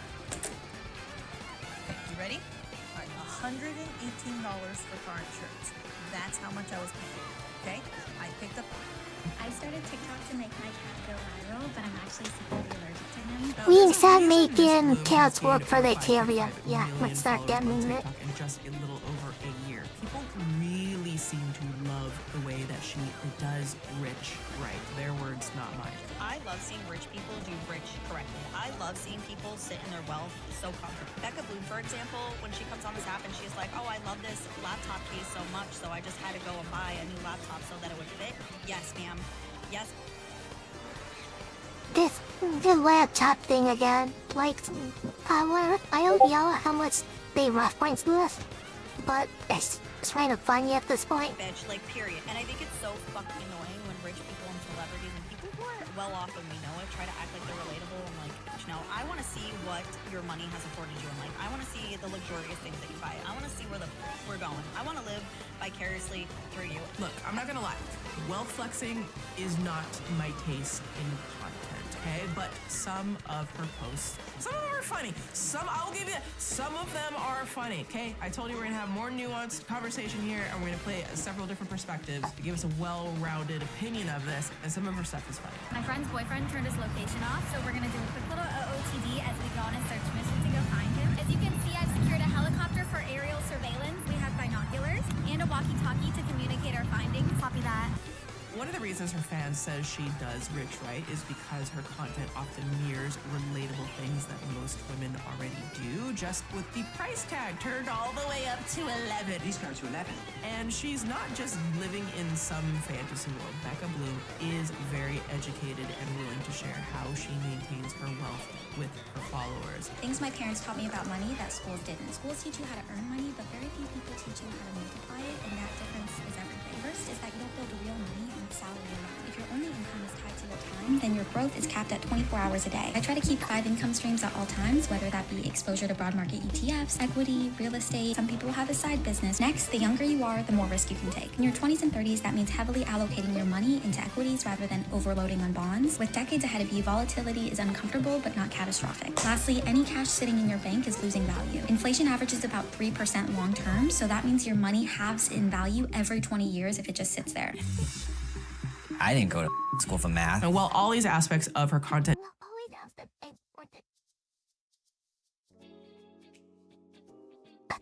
Oh gee, does that sound familiar? It's like all the things I said. Except for the income stream thing. But damn it, that does have some truth into it as well. If you could afford we call it, like having an apartment to run out, like the cash to buy it in the beginning to first place. But yeah,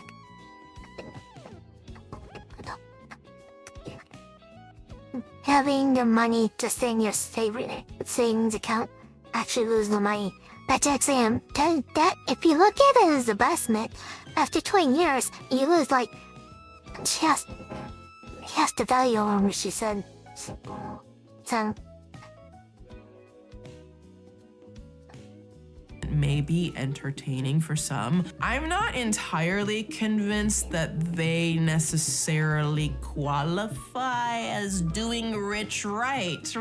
Like to me, doing rich right, and I'm not talking about billionaires because I have listen, billionaires, why do we have them? Why are they here? But beyond that, doing rich right to me, if that's a thing, looks more like building schools for underserved children, funding better healthcare initiatives, because somebody's got to do it, creating shelters for the unhoused, providing food and hygiene services for people in need, or supporting candidates who actually do productive work, or helping fund home loans for people who could otherwise never afford one. Maybe that's just me, but we'll get into more of the doing rich right in a minute. When you look at Becca Bloom's videos through that lens, it becomes easier to see that a lot of her following isn't necessarily built on admiration for how she uses her wealth. It's built on the intrigue of watching an extremely flashy, rich life unfold in public. To be as fair as I can here, more fair than I think maybe some people have been, setting the obvious, out of touch influencer argument aside for a quick moment. I think that's pretty obvious, right? We have seen what's going on in the world. We have seen what's going on in this country. There are literally wars happening. People can't get food on their plates. What do you mean you're flexing and flaunting all of this exorbitant amount of wealth while people are literally starving and dying? We'll put that aside for a minute. Her personality is, again, like I said, just funny. She's intelligent, she's educated. She always seems to balance the absurdity of her wealth lifestyle with a bit of a sense of humor. I think that's what makes her content endearing to people who love it. I went grocery shopping in LA this morning, and can anyone tell me why your strawberries are individually packed like this? We don't have this back home. This is what they look like? Tastes like a normal strawberry. And again, she's very highly educated, but I think more so than any of that, she speaks in this very soft voice, which seems to be one of the reasons people thinks that she isn't flaunting her wealth, which is it's a strange take in my opinion, because she clearly is flexing her wealth. But okay, I guess because she does it in a soft-spoken voice, then it's not flaunting or something. Listen, I understand, it's obnoxious. You see these very, very loud people you got what's that fucking guy's name? Oh, I can't stand him. What's it? Jack Doherty. Jack fucking Doherty. Can't stand that guy, right? I didn't know Jack Doherty was actually rich. I just thought you have the same annoying person that was annoying Japanese people. That's where I know him from.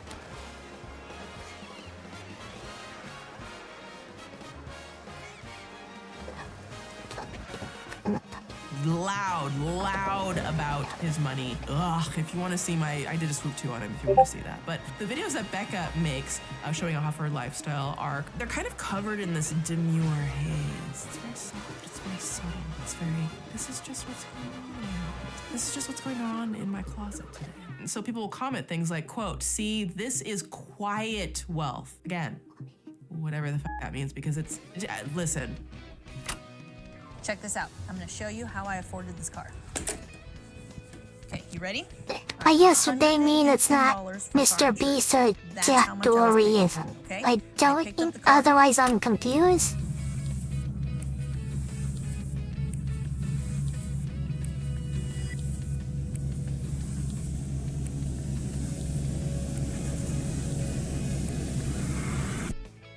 We're gonna move on.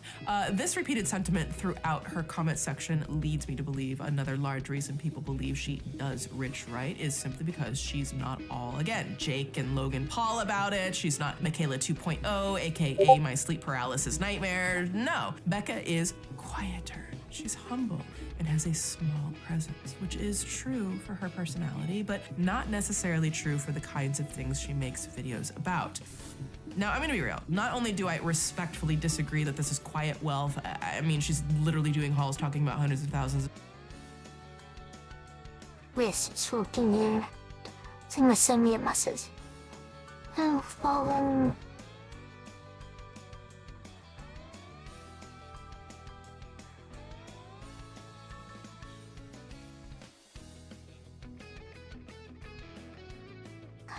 know what that means. $dollars worth of jewelry every 3 to 5 business days. Just because her voice is soft doesn't mean this isn't very, very loud, like I said. But putting that aside, Switch to if we play fine. a little point Could you remind me though? perspective here, a little devil's advocate, as we always do in a swoop talk, whether I agree with one thing or the other. As much as I disagree about this being quiet wealth or riching right, I can also see the counterpoint that the very idea of accepting a woman when she's quiet versus a loud woman is, in my opinion, inherently misogynistic, or it definitely can be, right? And is often targeted around women of color. The narrative around what society deems an acceptable, wealthy woman perpetuates misogynistic tropes that in order for, women to be celebrated as successful in any level, I'm not talking about Becca Bloom right now or billionaires or any of that, I'm just talking about the success of any level. In order for a woman to be It's something like the Switch too, on some shoes. acceptable success, they often must make themselves smaller, quieter, and less threatening. I have to do that all the time as a black woman. Can't be the angry black woman, now can we? And why is that? Why do women have to shrink themselves to be palatable to society? I think we all know the answer to that, but I'll just leave the rhetorical question. But also not leaving it, I will say, meanwhile, there's a clear double standard for men who are often celebrated for success when their personalities are loud and frankly impossible to escape, no matter how many times I block their damn names from every social media. So my guess is that she's a quiet wealth or whatever, because she's not doing Andrew Tate things or Logan Paul things or whatever. Yeah, platform, they still pop up. Mr. Beast. Is a $1 billion rocket ship. I swear, God, I did not do that on purpose. So they say Mr. Beast again? Future technology that will one day take you all the way to Mars to live in. Shut up! It's all your fault! So, are we saying that Becca Bloom is doing rich right because she's maintaining some sort of vague relatability or acceptability by being a soft-spoken, small in appearance woman? Or are we saying she's doing rich right because she fits into this perfect little box that doesn't make everyone else feel uncomfortable? Is it riching right? Or is it just strategic? Let me ask this question. If someone like Jaclyn Hill, for example, made all of the exact same videos but was loud, would people say that she's riching right? It was the exact same content? And I just, as a quick aside, and then we'll move on, I have to mention the narrative around Becca Bloom being perfect can potentially play into harmful racial microaggressions towards the Asian community of being the, or expected to be the perfect other race, okay?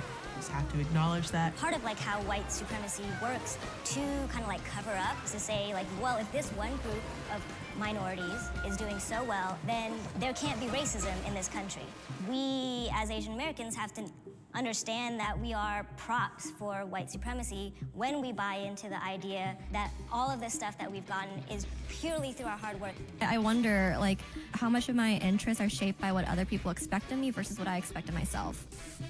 When someone can't control you, they will try to control how others see you. Psychology says that this behavior is deeply primal. Researchers at Stanford University have discovered that gossip and social sabotage are instinctive survival tools. They're hardwired into us. 92% of human conversations about other people are evaluative, meaning that we're not just spreading information, we are shaping perception. We're deciding this person is good and this person is dangerous. It's subconscious social programming. However cute her videos may be, and as much as she tries to control others' perception. She just explained B to her, Jamie, why you exist? Oh my god. Of her, which is a thing we'll get into. Now, all of her opulence being broadcast to the world's For You page inherently comes with a major disconnect from the everyday person, which is part of the reason these videos get so many views, right? The intrigue is so shiny. People can't look away, and I get it. And nowadays, you'll find two perspectives that It's are like less about her serving money a flex and train more about wreck, the you person tell the behind it. You'll get those telling you that they love her, and those telling you that they hate her. Not the wealth part, but her. So, which is justified? Let me know in the comments so far where you are, your opinions of this as we continue to peel back this story. Check this out. I'm going to show you how I...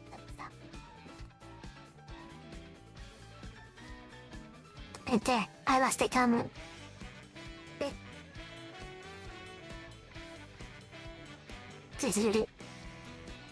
afforded this car. I'm like, you can have me Okay, beat you you ready? where I'm doing a All right, react to this video. $118 It's mine for now. car insurance. That's how much I was paying, okay? I picked up the car.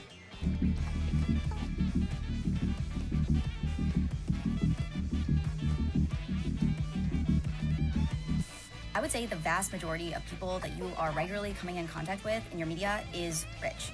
And I think that very heavily skews our perception of wealth and how we think about ourselves in the world. And I think it has a huge detriment to our everyday lives. So regardless of where you sit and how you feel about Becca Bloom, it's fair to say that the general outrage towards her public flaunting of wealth has a lot of validity to it. But it makes sense that these conversations are at the forefront of a lot of people's minds right now, right? As we find ourselves in this very K-shaped economy where the wealth gap just seems to grow bigger every freaking... See? She brings up that K-shaped economy concept. Something I spoke about earlier in the weeks. day, and billionaires continue to avoid doing things like, I don't know, paying taxes or literally any consequence for anything. Economies can be classified in a few different ways as they rebound from a Oh, here we go.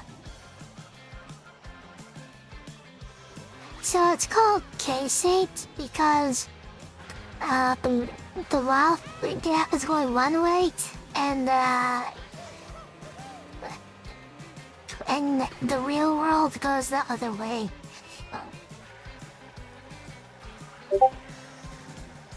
I actually did not know they showed this, so this is interesting that you can see what's being referred to when we say K-shape, like it's called that.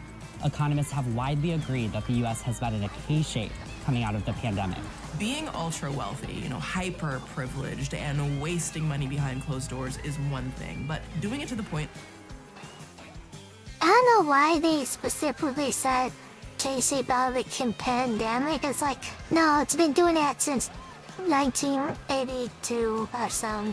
Of flexing on the general public who is struggling to even put food on their table is another, and there are only so many rage-bait spending sprees some people can sit through before feeling fed up and or triggered by it. And I also understand the conversation, like, it's not their responsibility to not show their lifestyle because it makes other people uncomfortable. I'm sorry, but it is corny as hell if you are ultra rich and you also want to be an influencer. I'm not talking about like millionaire rich, I'm talking about billions rich. In looking at this story, one question that kept coming up in my mind was when someone has $1 billion and they're constantly highlighting their extravagant wealth online, is there any real way, again, to do rich right? Is there a way for a billionaire to be a billionaire in a way that is ethical or fair? You're telling me that you have a driver, private chef, homes on every continent, can afford any material item under the sun, and you're out here until I get $1 billion, the answer to that's gonna be no. Setting up your camera to film a get to know me? I will get the out of my face. So then I started thinking, given the number of billionaires that exist in the world who have massive, loyal fan bases who will literally defend them to the death, even though for the most part, the billionaires likely either don't actually give a shit about the followers and the fans and the frenzy of the public, or they look at them as a profit center where they can squeeze more money out of the lower class peasants. And if that's the case, why are we trying so hard to defend billionaires? I keep coming back to that. Why? And the reason why it would be different is because I recognize all these issues. And for some reason, no one else does in the billion-dollar space. Why do we try so hard to defend them? Are there other things that we could focus? I don't know.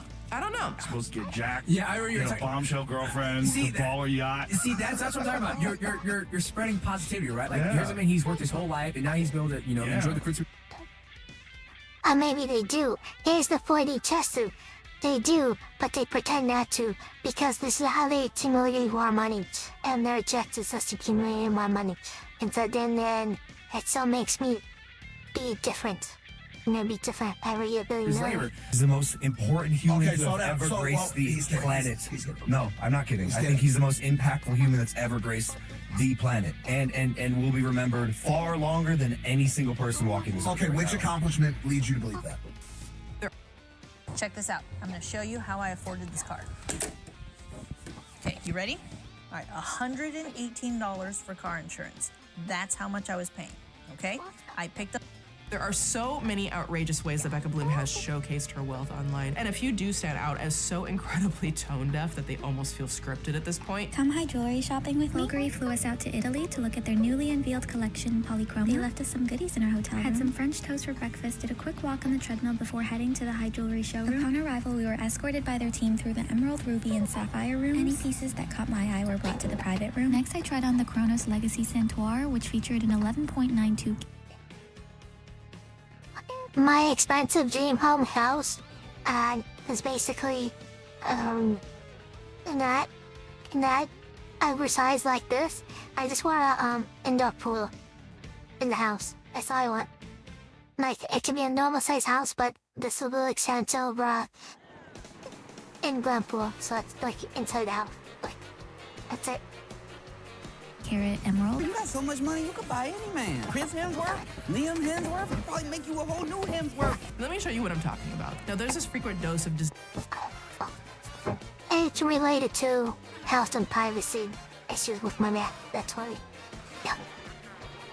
designer halls a la Michaela ready to black out. So, I blacked out. So here's a Rish Bish montage for the ages. Gotta stay hydrated for the amount of cardio I'm about to do. I've been looking all over the world for these, and I finally found them in New York. Oh my goodness. This is a limited edition necklace from their new Lucky Spring collection. Gotta warm up for the amount of cardio I'm about to do. My sales had to fight someone for this. It's a light blue cashmere cape with a little leather buckle. Next we have a Birkin. Just kidding, it's a Kelly.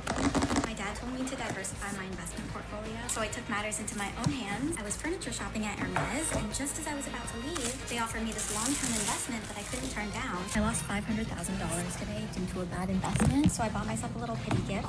Ta-da! So this is a little bird bag in honor of my bird brain decisions. It doesn't fit much besides my dignity at the moment.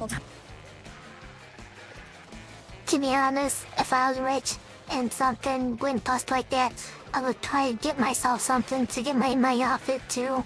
I don't think I would even react in the same exact way as this, but I'd be like, oh yeah, I got this new game. Let's play this new game. And ignore the actual amount I lost. Oh man.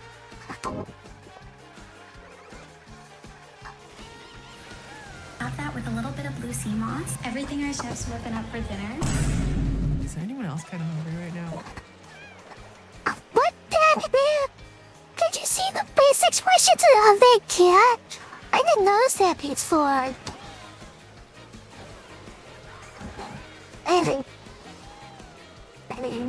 Let's see, did it, Dignity at the moment. We'll top that with a little bit of blue sea moss. Everything our chef's whipping.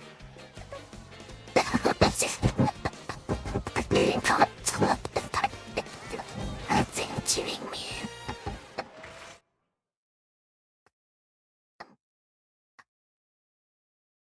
Look at that! That poor cat. Looks like it's gonna get ran over. This is the face you make when you're about to get hit by this. And excellent. There. This is the face you make before you get hit by a car. Hey. Up for dinner. Is there anyone else kind of hungry right now? Videos like Becca's can become incredibly exhausting and downright confusing because at a certain point, it's human nature to compare, and you're left trying to understand how you and this person can exist within the same financial system. And I was asking myself that so many times while I was researching this, and I was thinking about, oh, it never ends and you just gotta keep working and working and working.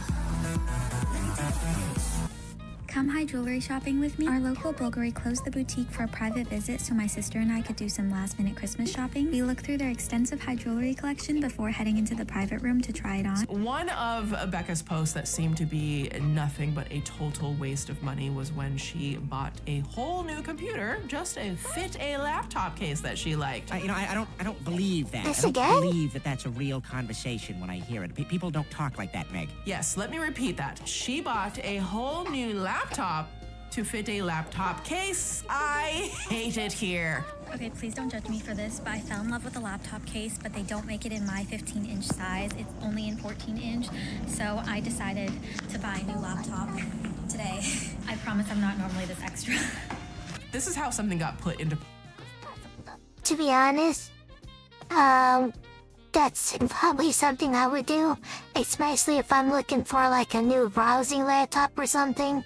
So, I don't know how much I could go tell for that, but 14-inch laptops are usually not that expensive, to be fair. Most gaming expensive laptops are between 16 and 19 inches, so that's probably a $1,000 laptop or something. It's probably not a lot. In the perspective of high-end laptops. Perspective for me, and I will always remember this. I forget where I read it, but somebody said, basically, the difference between $1 million and $1 billion is $1 billion. The moment you've been waiting for, 100K, 1 million, 1 billion. Jeff Bezos has 122 of these, or 58 pounds of rice. If each grain of rice was 100K. Like, look how big this is, guys. I'm gonna show you the scale here. I'm gonna put a keyboard in just for fun. Look how deep that goes. That's insane. This is Jeff Bezos' new house that's $145 million in LA. And then, oh my God. That's what we're talking about here. I touched on this concept before, but when it comes to numbers like this, I made a tweet to like Elon Musk and other people talking about $1 trillion revenue company and explaining why this is completely nonsense because of what that actually means. People just don't understand numbers at this scale. That really helped me understand the scope of what $1 billion actually means. Now with Becca Bloom, you could swap her name out with plenty of other people and the same broader story about class resentment would still ring true. The uber wealthies. Even though Becca is wealth flexing and we're told to hate her for all of the understandable reasons. Again, to be fair, for a counterpoint perspective, she's also using her platform at times to educate her viewers about financial literacy, which I do think is very important, at least from time to time, which is, again, a good thing in my opinion. One of my biggest This part right here is what made me really consider reacting to this video, because that's what I want to spread to, financial literacy. Pet peeves is when men gatekeep financial concepts by overcomplicating them. Is a stock buyback. That's when a company literally buys back its own shares to make them rarer and pricier. It's like a girl who takes down thirst traps on Instagram to make the remaining ones hit harder. Yes, she absolutely started with a silver spoon as a Nepo baby. I'm surprised she explained the stock buyback that way. I suppose me. Basically, I would just name my cows. A company do best stock buyback is artificially lowering the supply. So when you lower the supply of shares, they're out to trade. They're raising the price up because there's just less of them. It's like Pokemon cards. Like you go out to the store and there's no Pokemon cards. So you go out to buy a Pokemon card pack for 10 times. But it's sold at the store because there's none available last. And I just did a comparison to explain something like that. But yeah, point is, I wouldn't explain it like she Many did. people gatekeep keep education around wealth building or financial stability, and I don't agree with that. Now, did she actually earn all of her wealth, or is it just mommy and daddy's paychecks being cashed? We'll get into that in a bit. But regardless, that kind of knowledge does have value for people. Ultimately, we all want to maximize our chances of success, right? And the best way to do that is to take a step back, zoom out, look at the data, and ask ourselves what's most likely to work. So the next time someone justifies their logic by saying, well, it worked for me, let's pause, because one story might not mean it's a good idea. Check this out. I'm going to show you how I afforded this car. Dang ads! You ready? All right, $118. How do they for get car the timing of insurance. these ads? That's how much I was paying. Okay? I picked up. Now, here's another perspective Yeah. question that I have for you. Let me know your thoughts in the comments on this one. So on one hand, some people who rally against Becca Bloom feel that her content isn't authentic and that her life is becoming a production for the sake of views and engagement online. But counterpoint, could it be fair to say that showcasing her everyday luxuries actually is authentic to her? Like, if she was born into wealth and potentially only ever known the life of a billionairess, which is wild, then wouldn't this be authentic content for her? The single most important habit that I will never give up is waking up at 5 a.m. every morning to walk on a treadmill. It's not about fitness or health-related reasons. It's more so about training discipline throughout the day, and here's why. I think that's where I often take pause when people are like, you know, good creators are authentic ones and the best ones are always authentic. Like, and it's like, yes, it's authentic. But like, you know, thinking beyond this story, what if someone is authentically a piece of I'm authentically, lolly, and I like lollies. Does that count as authentic? I be tuber, stock tuber, lolly. It's like I'm putting the two things I like together. What do you think about that? Anime and stocks. Tate or Jack and Doherty, weird does names. that make them good creators because they're being authentic? Or do we need to evaluate what they're being authentic about? Please bring me pizza and make sure that these boxes are not recyclable. Hey man, just want to let you know that sometimes you gotta shut the f*** up. And this current time is just one of those times you gotta shut the f*** up. Like if someone is rich beyond comprehension, Sounds pretty and authentic to me. reflecting No, in the most authentic ways, I'm that likely authentic. is authentic And to my them. hands are not Are we moving for some supposed to reason. consider them authentic influencers in a way that like is like, oh, all like My applause and like this no, is wonderful and great? I should move Who gets them. to decide what is good? Slowly. Is that just a moral judgment call? What if the viewer has shitty morals? Then who's deciding? My hands are what's good and authentically what's not not, moving. right? Now they're So let me know moving. your thoughts Does in that the make me comments on that authentic one. now? I'm worth over $50 million. What are you worth? Probably more than you.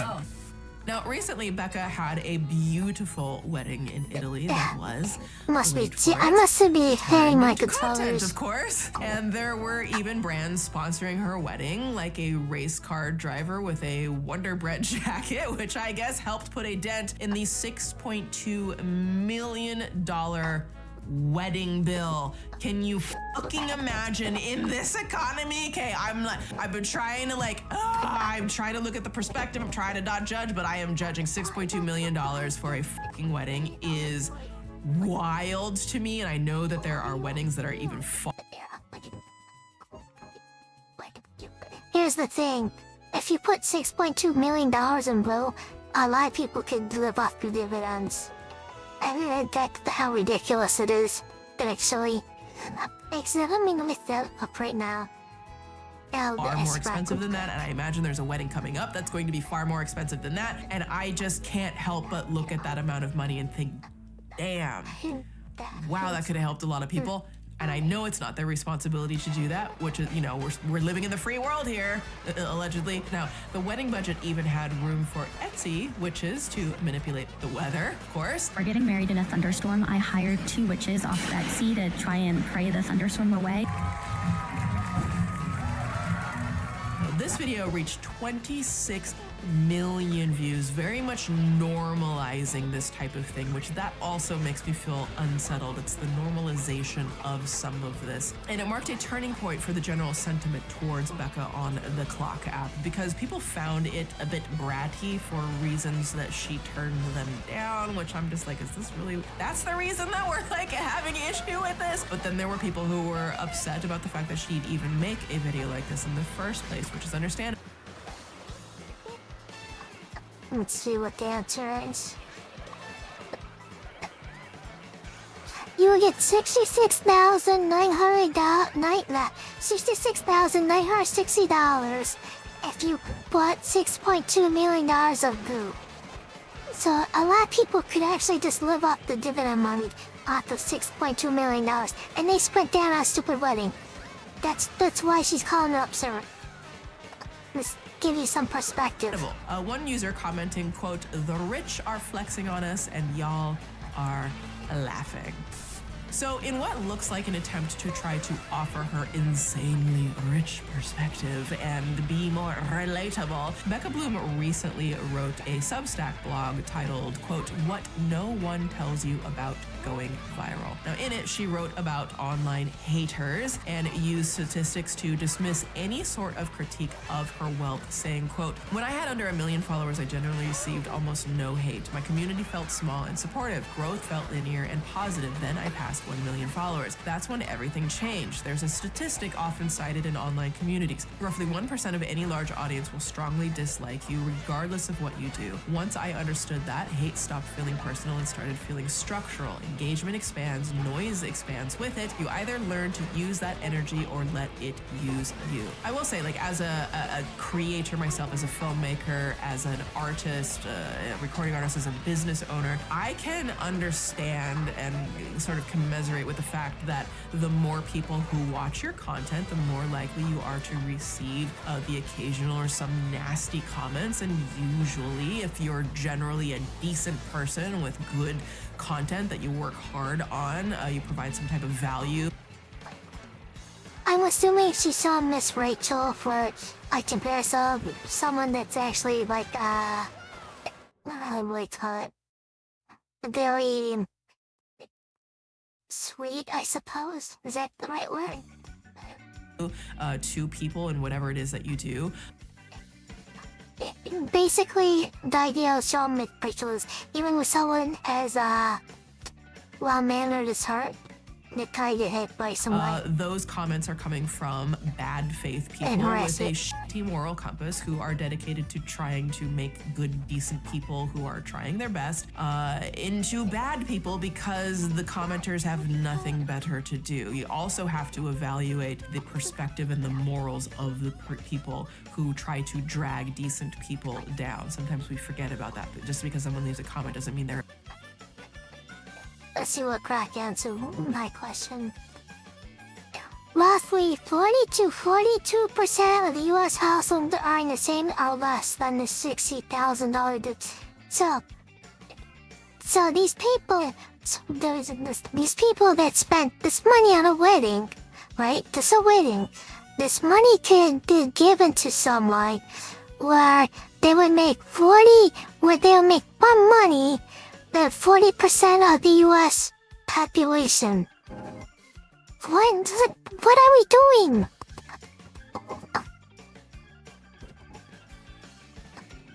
A good person, you know what I mean? In those scenarios, it will always say more about whoever's leaving the nasty comment than they do about the good creator, particularly when they're ad hominem attacks on the creator as a person rather than the quality or message of the work they're doing. Like I've certainly experienced it. All of my amazing creator friends have. Every person in the film world that I know experiences it, and I've seen nasty bullshit in the comments of some of the most respected filmmakers and creators on the internet. That's why the block button exists.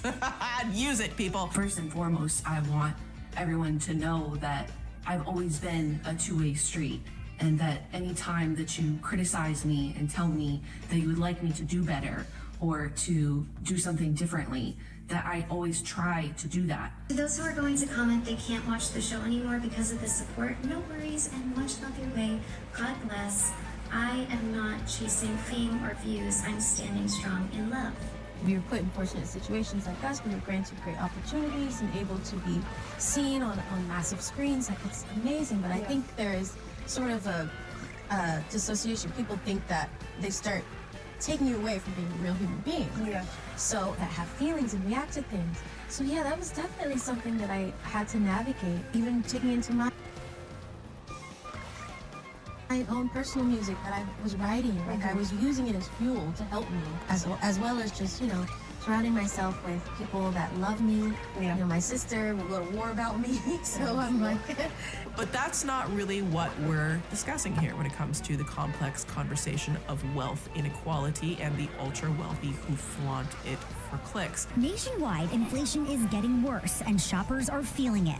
Again, this isn't like, you know, your favorite content creator who buys, I don't know, a designer bag for, you know, because they wanted this designer bag and they like worked really hard and they got this, like, I don't know, like a $500 bag. Are there $500 designer bags? I don't even know, y'all. I'm not talking about those people who work for, I'm talking about the Becca Blooms who are every single video, it's a $250,000 necklace or a piece of jewelry or a $500,000 trunk and a bag, or I don't, it's just things that are beyond my comprehension. These commenters on Becca Bloom's posts are real. People that buy $500 bags like that are easily coming out from those doom spenders that we talked about last week. Everyday people who are seeing Becca Bloom's very, in many opinions, and I get it, tone-deaf, privileged flauntings as a system of a larger societal deficit, and in many ways are rightfully calling it out. For the first time in 3 years, Americans' wages are no longer outpacing inflation. They're not buying $250,000 necklaces, that's for sure. But if like doom spenders will spend something like $500 on quote-unquote designer bag. Some designer bags I like that. This morning, Americans feeling pain from the pump to the produce aisle. Inflation hitting its highest level in nearly 3 years, up 3.8% from a year ago. Like for fruits, almost like $42 and just fruit. Even though Becca wants to disregard this valid commentary about the rich getting richer, the super wealthy getting super wealthier, the poor getting poorer, and the absolute wasteland that billionaires are leaving behind, to refer to the people criticizing or critiquing them as just, you know, 1% anomaly of hate. Millionaire wasteland. We got a millionaire wasteland.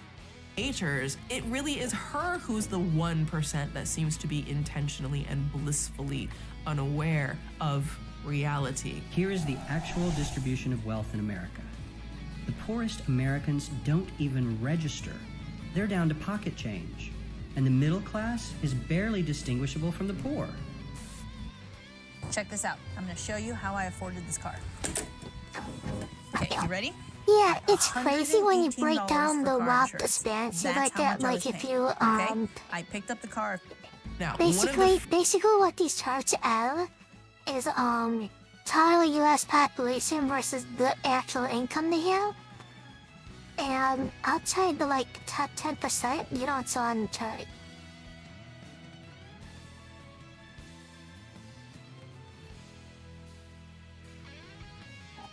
Okay, so I'm a lot on top 40% used to actually start showing up. And then you're then once you're in the top 20%, you're up here. But you can still easily overshadow the poor. Yeah. You're in the highest clothes, well, middle class, you're on the ticket side. But then you get to like the top 1%, and it's like you can't even see on the screen. Like so way up in here, I can't even drag my mouse up. The what top 1% own so much I can't even drag my mouse up higher. And the poor are way down here, blue mice Catholic level. They're down to pocket change. and the middle class is barely distinguishable from the poor. That's why they call it Now, one pocket of the change, first because it real literally large is waves of when you backlash break she it down faced like came that. after she posted a video announcing a giveaway for her followers, a Van Cleef bracelet worth over $1,600 on The Real. But what really shook viewers about this giveaway was not really what I expected at first. This Van Cleef Alhambra bracelet is one of the first presents that David has ever bought me. I used to wear it all the time, but lately it's been sitting in a drawer. We always thought we would save it for our future daughter one day, but honestly, you guys have become such a big part of my life. It feels like family, so I wanted to do a little giveaway. Can you imagine being so wealthy that you don't think twice about giving away a $1,600 bracelet that your partner apparently gave you? Now, the comments were perplexed, and there was some backlash, but again, not for the reasons that you might think initially. It wasn't that she was, rich beyond belief and just casually giving away stuff, which likely scored her public praise, but people were upset about the sentimental value of the jewelry, with one of the top comments saying, "No, keep it. The idea of giving it to your daughter is marvelous," and quote, "keep it for your daughter. I love that idea more." So maybe it's not necessarily backlash, but it's people were giving like very visceral responses. It wasn't about the wealth. It was about, no, lavish this upon your daughter. Now, the Boston Globe even reported on this backlash saying, quote, "Many of Bloom's followers were turned off by the idea of gifting a piece of jewelry with so much sentimental value and criticized her for it, while others suggested she should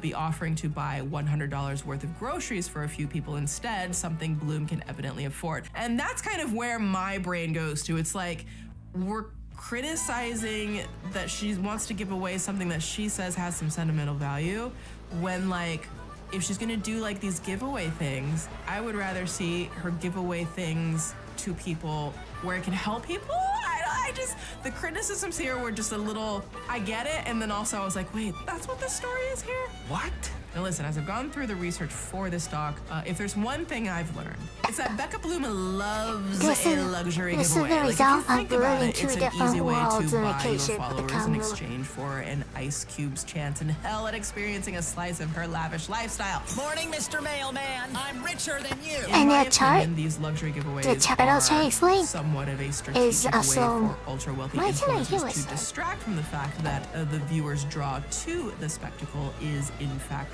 perpetuating their wealth. So I stopped by the mall and picked up the new iPhone 17 for y'all. Giveaway instructions below on how to enter. And to make it potentially worse, the influencer might not even have ever I paid guess my for other the laptop luxury was up to item. something. Yeah, it's very likely that it was gifted to Well, my them. chair can hear I me. think in this case she said her partner, or they are actually being paid to feature the item or a duplicate of an item that they already have and do a giveaway. And also, let's remember, if it's coming from their wallets, it's a tax.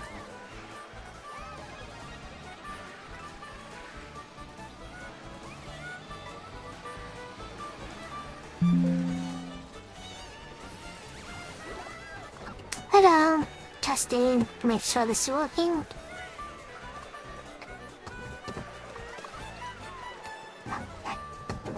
So that, it's kind of weird. I was trying to explain, it's kind of weird of the two different worlds we live in like Kashipta County, where it's like, oh my god, I'm giving away this sentimental bracelet that's cost $16,000. It's like, why give away that? Just give away $100 worth of food to like 100 people or something like this.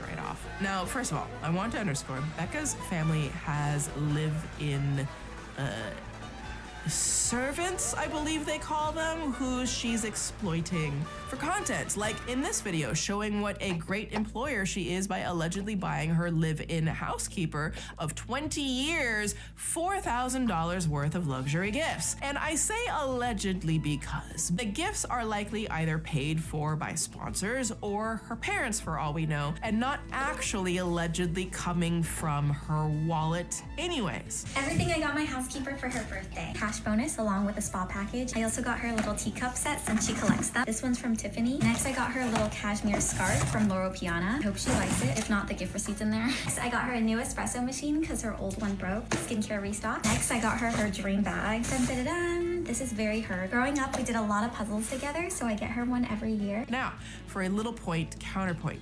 Is it a generous gift? If she lives a middle-class lifestyle, those are nice, but that's assuming she's getting paid a middle-class amount. Yes, of course. But that generosity doesn't exist inside of a vacuum. In reality, she, or rather her parents, could pay the housekeeper a higher wage or give her gifts in a dignified manner instead of turning it into content that Becca will benefit off of. Look, I made you some content. Check this out. I'm gonna show you how I afforded. I'm gonna be real. If someone paid me $100,000 to $2,000 or something like this to housekeep, I wouldn't care if they use me for content for the gift giving or something like that. So it just depends on what you're getting paid You ready? for. All right, For this. $118 for car insurance. That's how much I was paying, okay? I picked up the car a few... Now, another interesting post to bring into the fold with all of these giveaways is a Substack post Becca published in April of 2026, just a little bit ago, titled, quote, "Thinking you're a good person is how you become a bad one." Interesting. What the hell does that mean, Becca? Quote, "The mechanism is simple. Hold on a second. When something says the mechanism is simple, is that not ChatGPT? Does that... Listen, me and the whole, the AI things, they're just, Kevin O'Leary, what are you trying to do? Leave Utah alone. I understand that we are fully submersed in AI and we cannot escape it even if we want to, but we certainly can mitigate our use of it. I don't know. Anyways, go back to the quote. The mechanism is simple. When you believe you're a good person, your brain stops evaluating your behavior and starts protecting your identity. It's funny how she's making that voice read it because she thinks it's AI generated. Psychologists call this moral licensing. After people do something they perceive as good, they are more likely to justify worse behavior afterward. Now listen, I get what she, or the AI, I get what this is trying to say, and again, I also disagree on several levels. Number one, if you don't believe you are a good person when you realistically are, then what are you supposed to believe? Like, that you're a bad person? That you're a terrible person? Are we supposed to perpetually punish ourselves as never good enough for the sake of fitting into this mechanism? Because I'm telling you right now, number one, I will say good people. I love how she focuses on the mechanism. We're generally not thinking about, oh, I'm such a good person. Oh, look at me, I'm just such a good person, right? But you also intrinsically, hopefully, have some understanding that, like, you know what, I'm a pretty fucking decent person and there's a lot of just garbage out there, and I'm really just working to not be one of those. And also just me speaking as someone who's neurodivergent, who spirals very easily, constantly, all the time, unfortunately. I constantly beat myself up in ways that no one could ever dream of being able to do. I am the worst person to myself on this planet. I am so mean to myself and harsh on myself, constantly think I'm a failure, constantly think I'm never doing anything, never like have any type of success, never achieving. I'm just the worst to myself, and it's something I have to work on every single day. And if something's telling me that like I'm not allowed to think ever that I'm a good person, because if I do, that makes me a bad person, that will send me into the worst effing spiral that I probably was already gonna go down anyways. So just be careful when you hear stuff like this. It's okay to ask questions. It's okay to also not agree with it. But also, secondly, if someone truly is a decent, good person, there is a stronger likelihood that you recognize when you behave in a way that doesn't align with your good moral compass, and you'll respond naturally by improving the next time. We all make mistakes. We all do things that are not the greatest things ever, right? That's part of the human experience. And I think these broad generalizations take away from that. I do not think being a good person is as black and white as this makes it sound. The only thing black and white here is me. Now, I want to take a moment and zoom out and look at the broader context of society as a whole, as we always do with the Swoop Doc. How do these conversations actually affect us in our daily lives? What is worthy of analysis? What is serious? What is just unserious stuff on the internet? Because there's also a lot of unserious stuff, and that's okay too. We need unserious stuff. My spoon is too big. In addition to the serious stuff, our brains need a break, okay?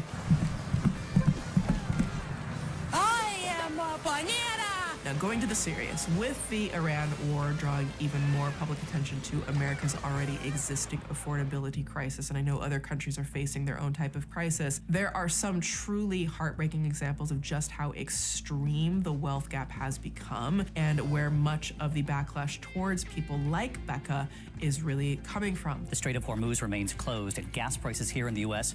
marking a new high tonight, now at their highest point in 4 years. And of course, it's not just gas, it's diesel used to deliver goods and groceries, and the prices you're now paying. For example, CNN recently reported that Americans are cutting back on meals in order to just afford gas for their cars to get to work and other things they have to do. Specifically, a 31-year-old woman who is, quote, trying to offset the increase by skipping lunch at her job as an environmental scientist, saving her about $30 a week in homemade sandwiches and salads, but leaving her feeling tired and hungry. She's already cutting back on fresh vegetables and meats and shopping more at discount grocers to try to salvage her ability to save money and pay down medical debt. And that type of thing, that shit breaks my heart and makes me so angry in so many ways. I'm not going to go on a big rant right now, but I'm sorry. I feel the exact same way, by We the are way. seeing our leaders, I we are completely seeing people in agree. this administration, we are seeing people who are tangentially tied to things like the war,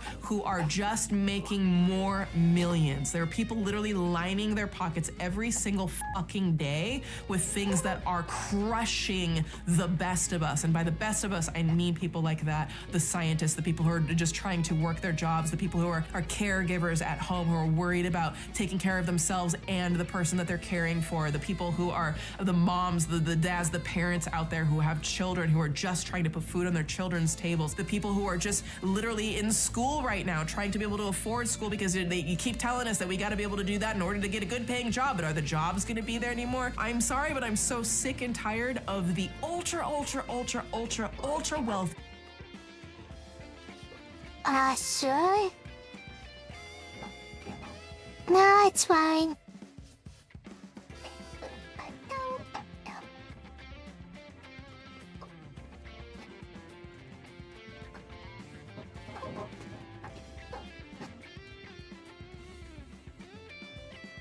The billionaires out here just making more billions. We actually have leadership, a president who made more billions in the last year or two, meanwhile just watching the country suffer. I will never agree to that no matter what the political party is. I'm sorry, but I will never agree that something like that is okay. And I can't stand this. I mean, saying that's life might not, make them feel better when they're filling up their car. Those are your words, not mine. I'm saying. No, you said that's life just now. This is the situation.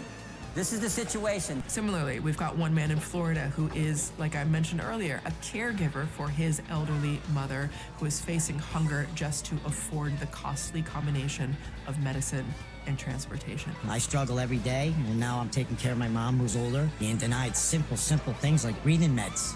So gas, what are you gonna do? So I don't eat this week, because I have to take mom to the doctors tomorrow. Being a caregiver breaks you in so many ways that I've yet to be able to find words to put to it. It is exhausting. It is terrifying.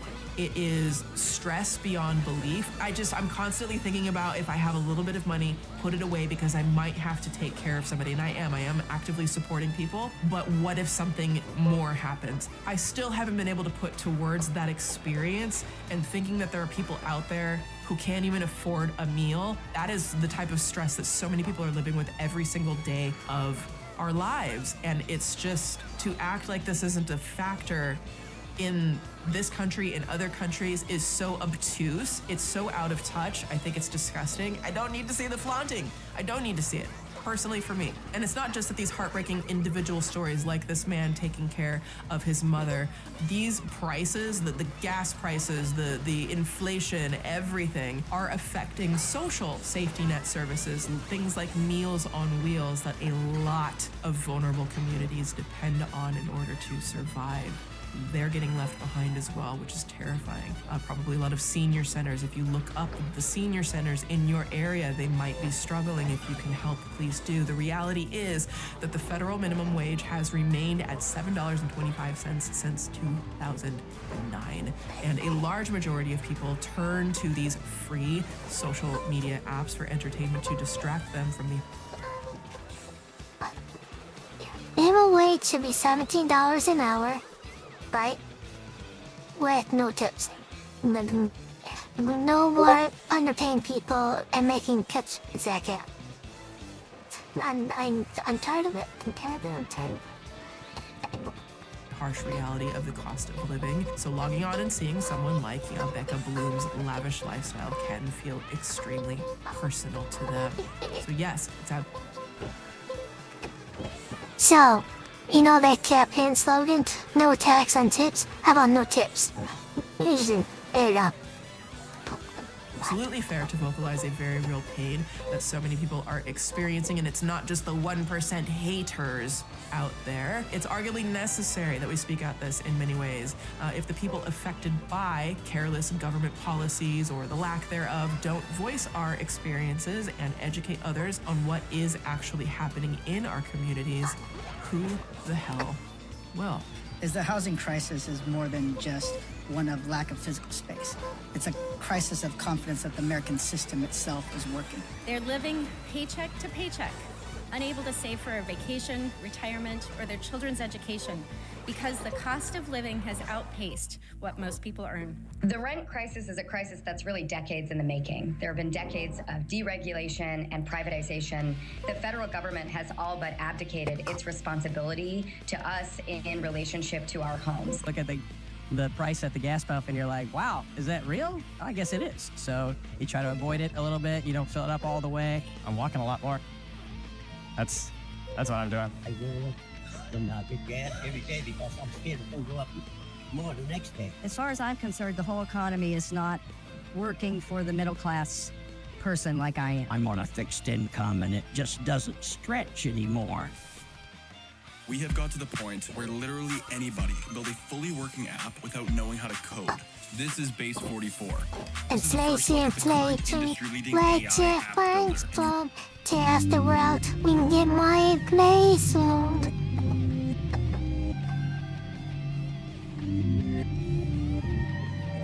I put my husband's credit card into a wand. Let's go shopping. First off is Chanel. I wonder if they accept magic. Cute.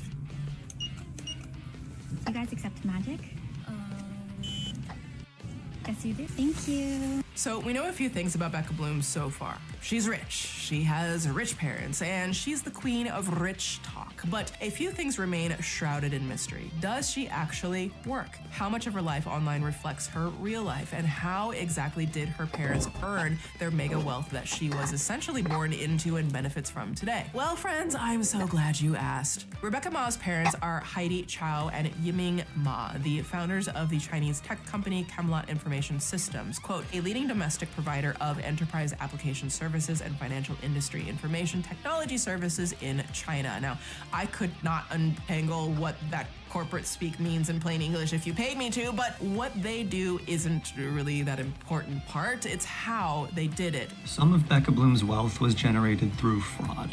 What I'm going to talk about today is how Becca Bloom's parents' family, Camelot Information Systems, defrauded investors in 2010 when they raised money via IPO on the New York Stock Exchange by deceiving and lying about the success and the growth of their company. Now, Elon Musk is doing the claiming same. that they've uncovered evidence that Camelot Information Systems allegedly pulled a fast one on investors and the entire stock market to essentially pull money out of thin air based on false company reporting. But here's what we know. Becca Bloom's parents founded their At least company in Elon Musk is like, yeah, we're losing $4 billion a year, but we'll gain $1 trillion a year once we mine the asteroids.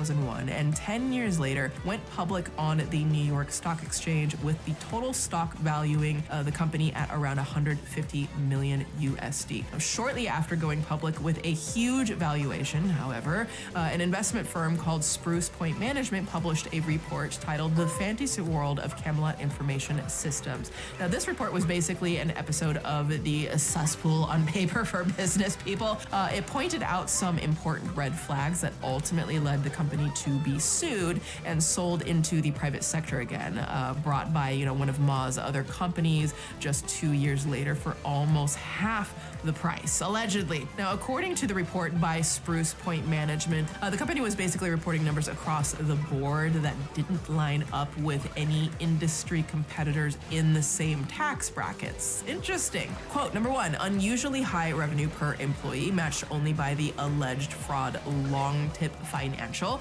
Number two, abnormally low SG&A margins, but exceptionally high total wage cost per employee, yet evidence suggests high employee dissatisfaction. Number three, lack of industry recognition from competitors, independent research firms, and industry trade organizations. Number four, pursuing an aggressive acquisition strategy and paying big premiums for businesses of questionable quality with limited disclosure. Number five, cash management strategy appearing at odds with financial objectives. Number six, significant and material accounting weaknesses. Basically, they read them for filth, honey. They were just trying to be something they weren't. Yes, I'm with him. I'm Mrs. Iglesias. No, you're not. And on top, allegedly, and on top of all those Wall Street speculations, the company's CFO had recently worked at another company that was found to allegedly be committing fraud. Basically, the company entered the stock market with inflated numbers, made a ton of money, and left a loss. Allegedly. He never faced any sort All of claims prosecution are from the SEC allegedly, or any and we sort have of, to like, legal allegedly say ramifications. allegedly. They had a civil suit and they paid out through the civil suit an undisclosed amount of money. But they essentially did some form at the time of like a pump and dump scheme using their company. The company's still around today. I guess it's successful or it's doing well. But they generated a large amount of money at the time by defrauding their investors. All of this has nothing to do with Miss Rebecca Bloom. It's her parents. It's not her dealings, but it's interesting to know that it could all mirror a potentially inflated showcase of wealth for Becca herself more than 10 years later. Nevertheless, she still posts about her parents flying around on their private jet all the time. So Becca's curious decision to bring her immense wealth to the internet and show it off in front of the entire world for engagement may be suspicious, but it's not necessarily surprising, I think Becca has created a self-fulfilling cycle for herself. Her flaunting her consumption in front of her audience has allowed her to sign brand deals with companies like Valentino, which I'm sure not only pay nicely, but allow her to continue flaunting her wealth. So Becca consumes, her fans eat it up, brands sign on because they love the engagement, and the cycle goes on. But as her profile grew, people began speculating about how much of her wealth might be exaggerated or at the very least performative. Now, I wasn't originally planning to include these kind of unconfirmed claims. They are nearly impossible for us to verify, but as we unpack her relationship to the wealth she was born into, I think it's worth at least acknowledging the allegations surrounding her image. For example, what am I talking about? Some of the people online have claimed that parts of her lavish hauls allegedly include knockoff items. I did the video in my pinned videos of her with all her fake stuff and the grifting and the scamming and all that in my expert opinion, girl. Deception. Disgrace. Sounds like Ace Attorney. Deception. Objection. Now, are these incendiary, gossipy videos mostly just people talking about a hole in a bag?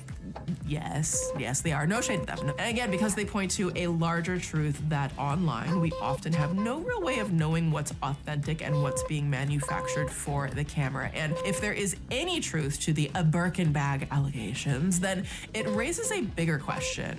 What else might be fabricated? For instance, another video clearly shows that one of the quote-unquote rooms in her house is actually allegedly a community common room in an apartment building in San Francisco, aka an amenity space that all residents and their guests would have access to and not their private home. Common spaces that y'all think is her house, that is not her damn house.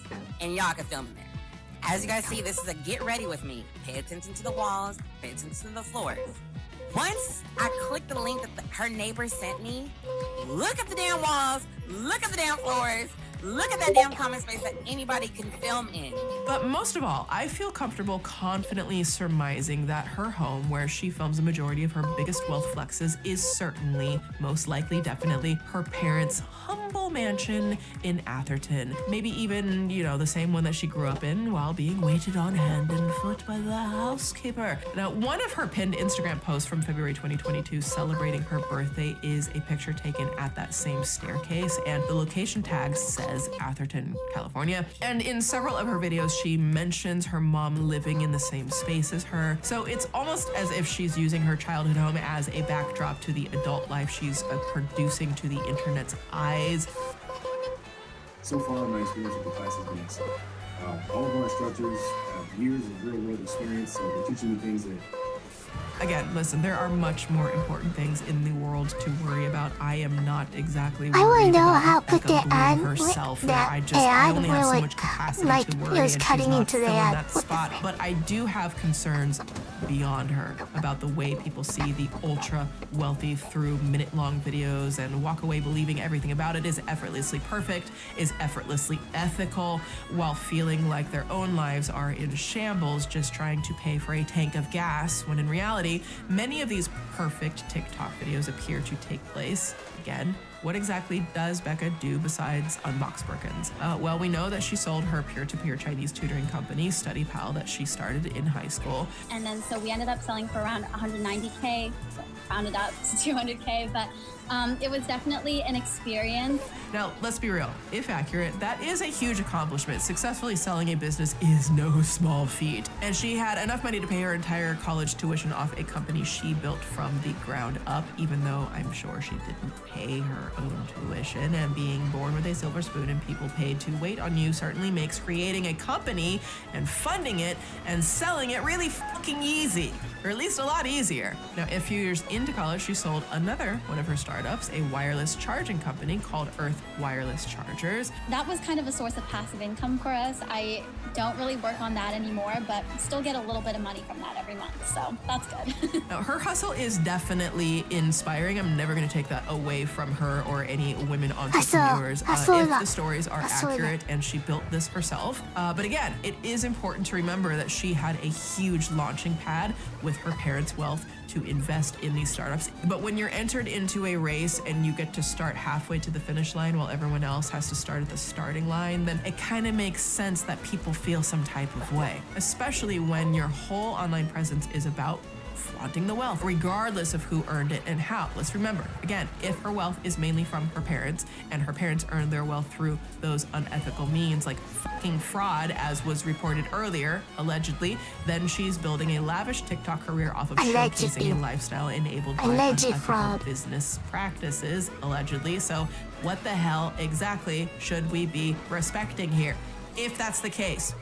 Big ifs. What might the future hold for your entrepreneurial endeavors? Right, for sure. I definitely do want to be an entrepreneur at the end of the day. But currently I'm looking to go a little bit more into consulting. Again, following your footsteps, basically, Lori. And understand businesses, how big businesses work, and maybe work in a corporate environment before I kind of go back into the startup realm.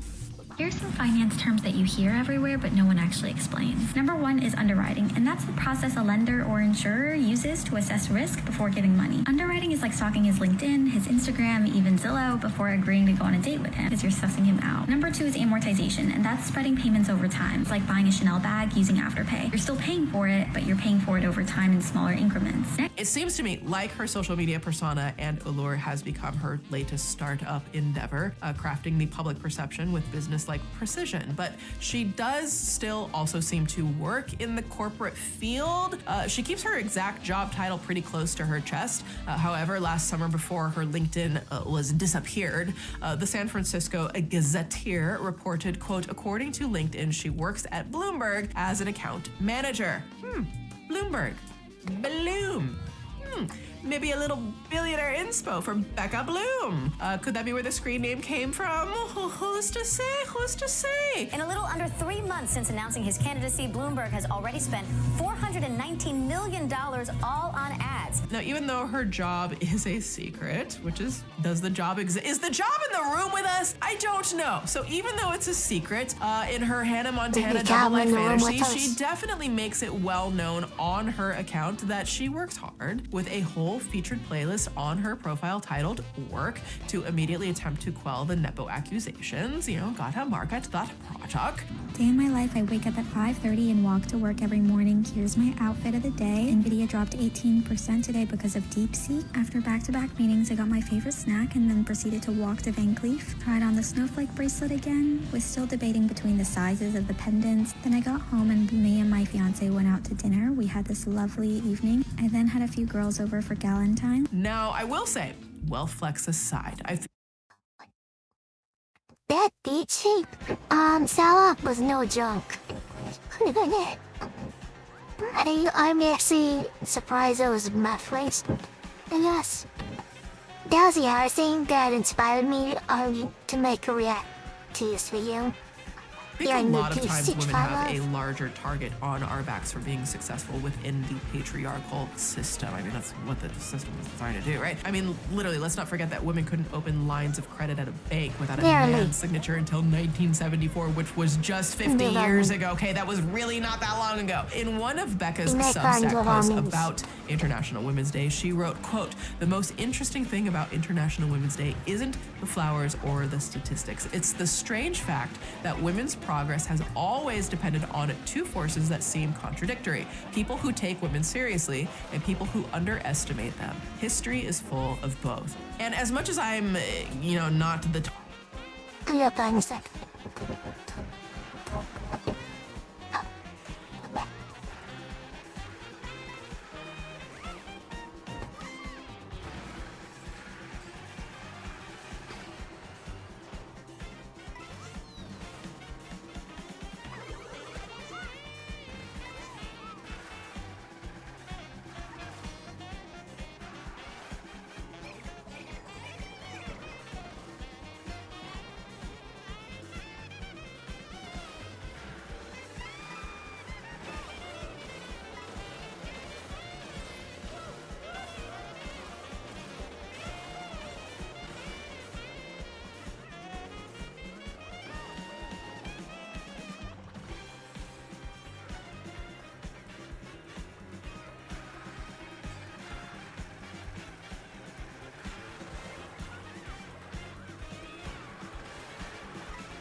Okay, look here, yeah. Wasn't one. Target demographic of the look how much I spent on this designer type thing. I do agree with that sentiment. Even in the year of our Lord 2026, women have had to face immense obstacles when it comes to literally anything. And in business, we have to fight both for people to take us seriously while navigating a society that is trained to invalidate and degrade us the moment we do make something of ourselves. And man, if I faced that shit, oh my gosh, and don't you dare be a black woman and build some success. Oh my gosh, don't you dare build a production company or build your own apparel line. Oh my gosh, how dare she? And speaking of the archaic ways that women are still unfairly judged as compared to men, what about Becca's husband? Just so you know, I bought the Van Cleef bracelet. Wait, the ladybug or the leaf? Are you kidding me? I've always wanted it, so I just thought I would buy it for myself. If you always wanted it, why didn't you say you wanted it when I offered to buy it for you? I was thinking it matches my necklace perfectly. That's why I said I wanted to buy it for you. Huh? With Base 44, a simple sentence becomes your website. Page after page. Pikachu shot face. Ready for business. Look at the Plug in what you need. Pikachu shot face. Connect payments.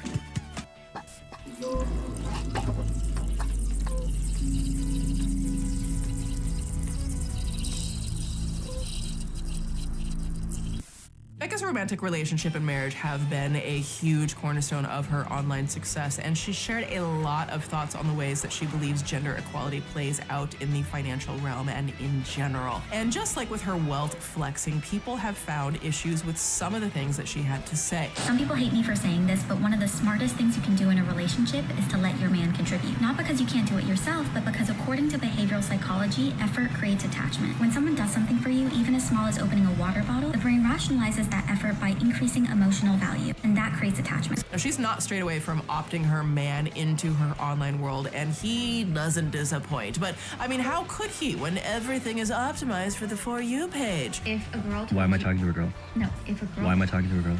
Let me finish. No, I see your face. Now, the fans did what they do best and made jokes asking if he has a single brother and claiming to be her long-lost daughter, but others were absolutely disgusted by how people can admire this kind of lifestyle. And those giant boxes of roses her fiance gets her? The luxury rose industry is killing landscapes in Ecuador.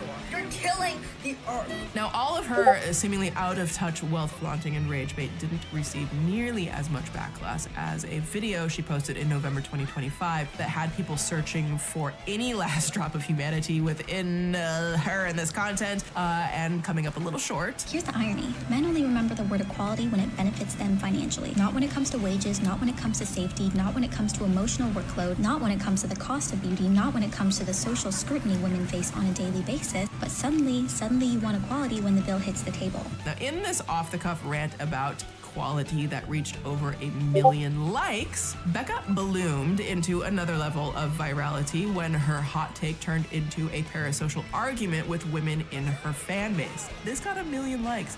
A lot of people loved it. Equally, a lot of people hated it. Probably more people hated it, but a lot of people liked it. Can't overlook that. Here's what men don't understand about equality. You think equality means splitting the bill. Women live in a society where equality has never existed in the first place. Women still... That is a good point. I don't love that these conversations leave out non-binary and trans, all of that, but for the context of what she's talking about this men-women thing. And that is very true. Equality simply has not existed. Only make 80% of what a man makes for the same full-time job. So when you ask for a 50-50 date, know that her 50% costs more of her income than it does yours. Second of all, women pay more just to exist in the dating world. And here's where I have to agree and also disagree. It's like she's saying things that, yes, they make sense, but at the same time, this is not how the real world operates. She is coming from the place of... There's a lot of, things I have to say about this. I'll critique them while you're back. Hang on.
Well, the thing about that, when people say about this, accents, bro, dollar, how they come up with these numbers is, imagine working 8 hours if you're a man, right? But the woman only works 7 hours. Of course, he's gonna make less because she only worked for 7 hours. So they're basically like totaling all the income or whatever. And you can't compare that because women tend to take, leave. You know, they tend to take more paid leaves. I do agree. They should give more paid leave system to men as well. But I must explain why this myth exists. It's more of a myth than anything, or manipulating the numbers. So women tend to take paid leave more. They tend to take lower jobs that are lower income. So like men tend to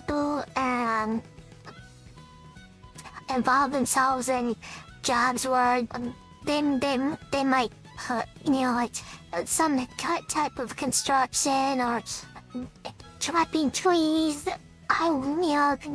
These trees chopping down directly inside.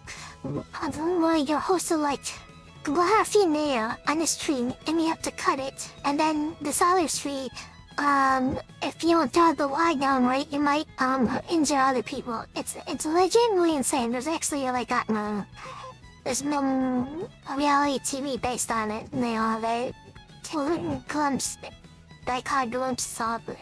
I'm like, geez, that's more insane than I thought. The Ice Road Truckers thing, it actually start men take more headers jobs, so they pay more. So just 80 cents for every $1 does not account for all these systems. But if you're literally taking the same exact job at the same exact educational level. It's pretty much the same. You know, it's like 95 cents per dollar at more extreme areas. There's now also other situation where pregnant women actually do get paid more. It's rare, but it does happen. So, you know, this 80 cent per every dollar thing is all that out. But the other thing is about the cost of dating.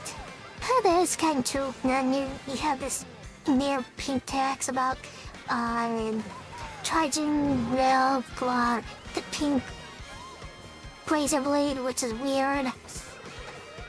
But at the same time, man, there might be specific circumstances where the woman's making more. And in those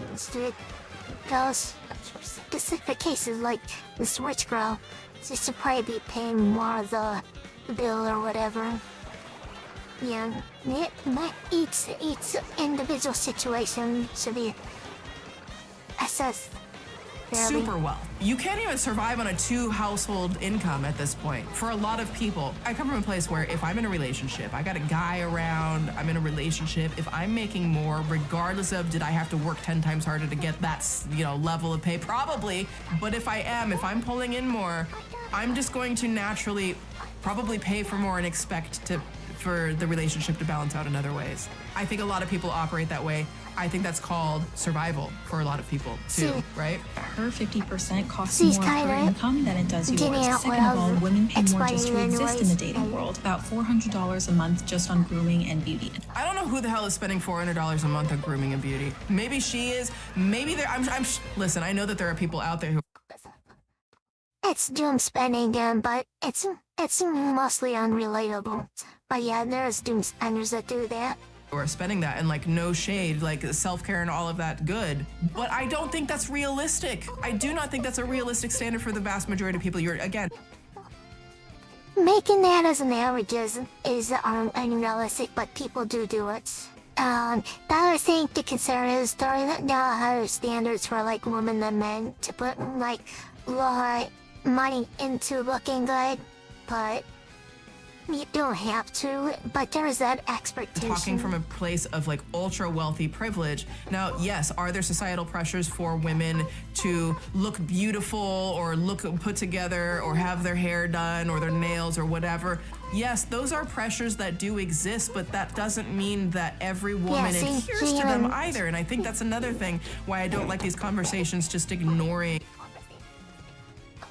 See, exactly what she said is what I just said. Yeah, some women don't adhere to them, but on average, yeah, there is that expectation you should respect, I suppose. The realities of that women are not a monolith. I know so many women who don't give one shit about that type of stuff, just don't. I put on makeup because I'm sitting here on camera. I just started getting some paint on my nails this year. I wasn't doing that forever. They're called VTubers. Yeah, that's the secret. You expose me. We don't have to do that. I've never had any work done. I'm not spending huge money in beauty products. That's just not something that I'm doing. There's no shade to doing it. There's no shade to not doing it. And I think there's a lot of relationships that don't have that type of pressure. I know a lot of women who are fuck, I'm not wearing makeup. I'm going out, I'm gonna have a good time, and I'm gonna have a relationship. These things also exist. That's why I don't love absolutes. That's not because they want to spend more. It's because only this just speak in absolutes. They're held to the beauty standards that men built and judged them by. But that is obviously a very... And guess what I just did? An ironic twist.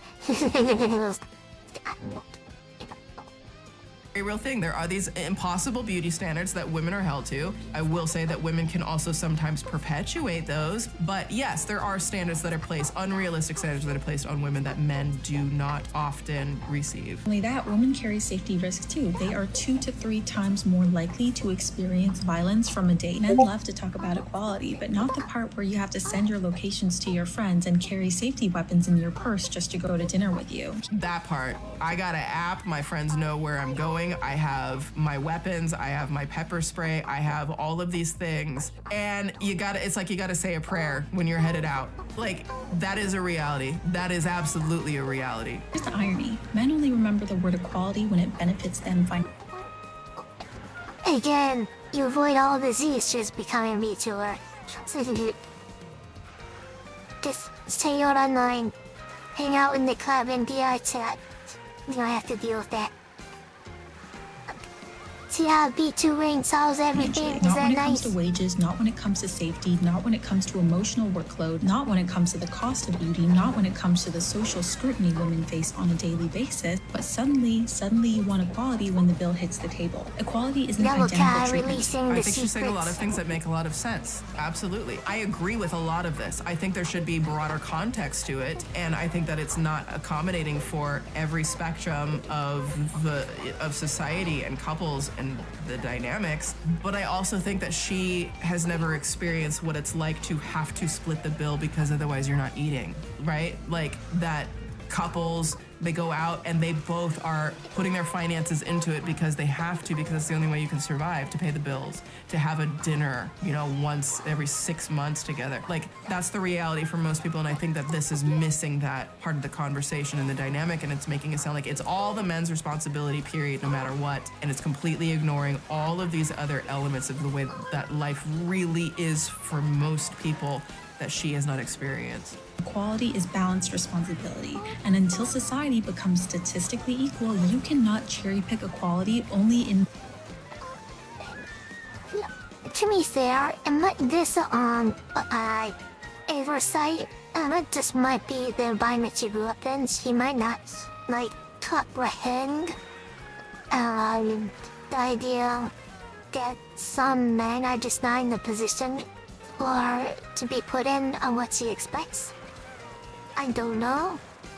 But then again, you have to consider she probably earns a lot of men, so you think she would respect men a little bit more in her finances. And she's talking like this. And, oh no. Wait, I know that. Yeah, be right back a sec.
Moments where it allows you to contribute less. So yes, my husband pays all the bills, and yes, I think that's the bare minimum. She's the billionaire in the billionaire family, but her husband pays all the bills. That's not how I would be.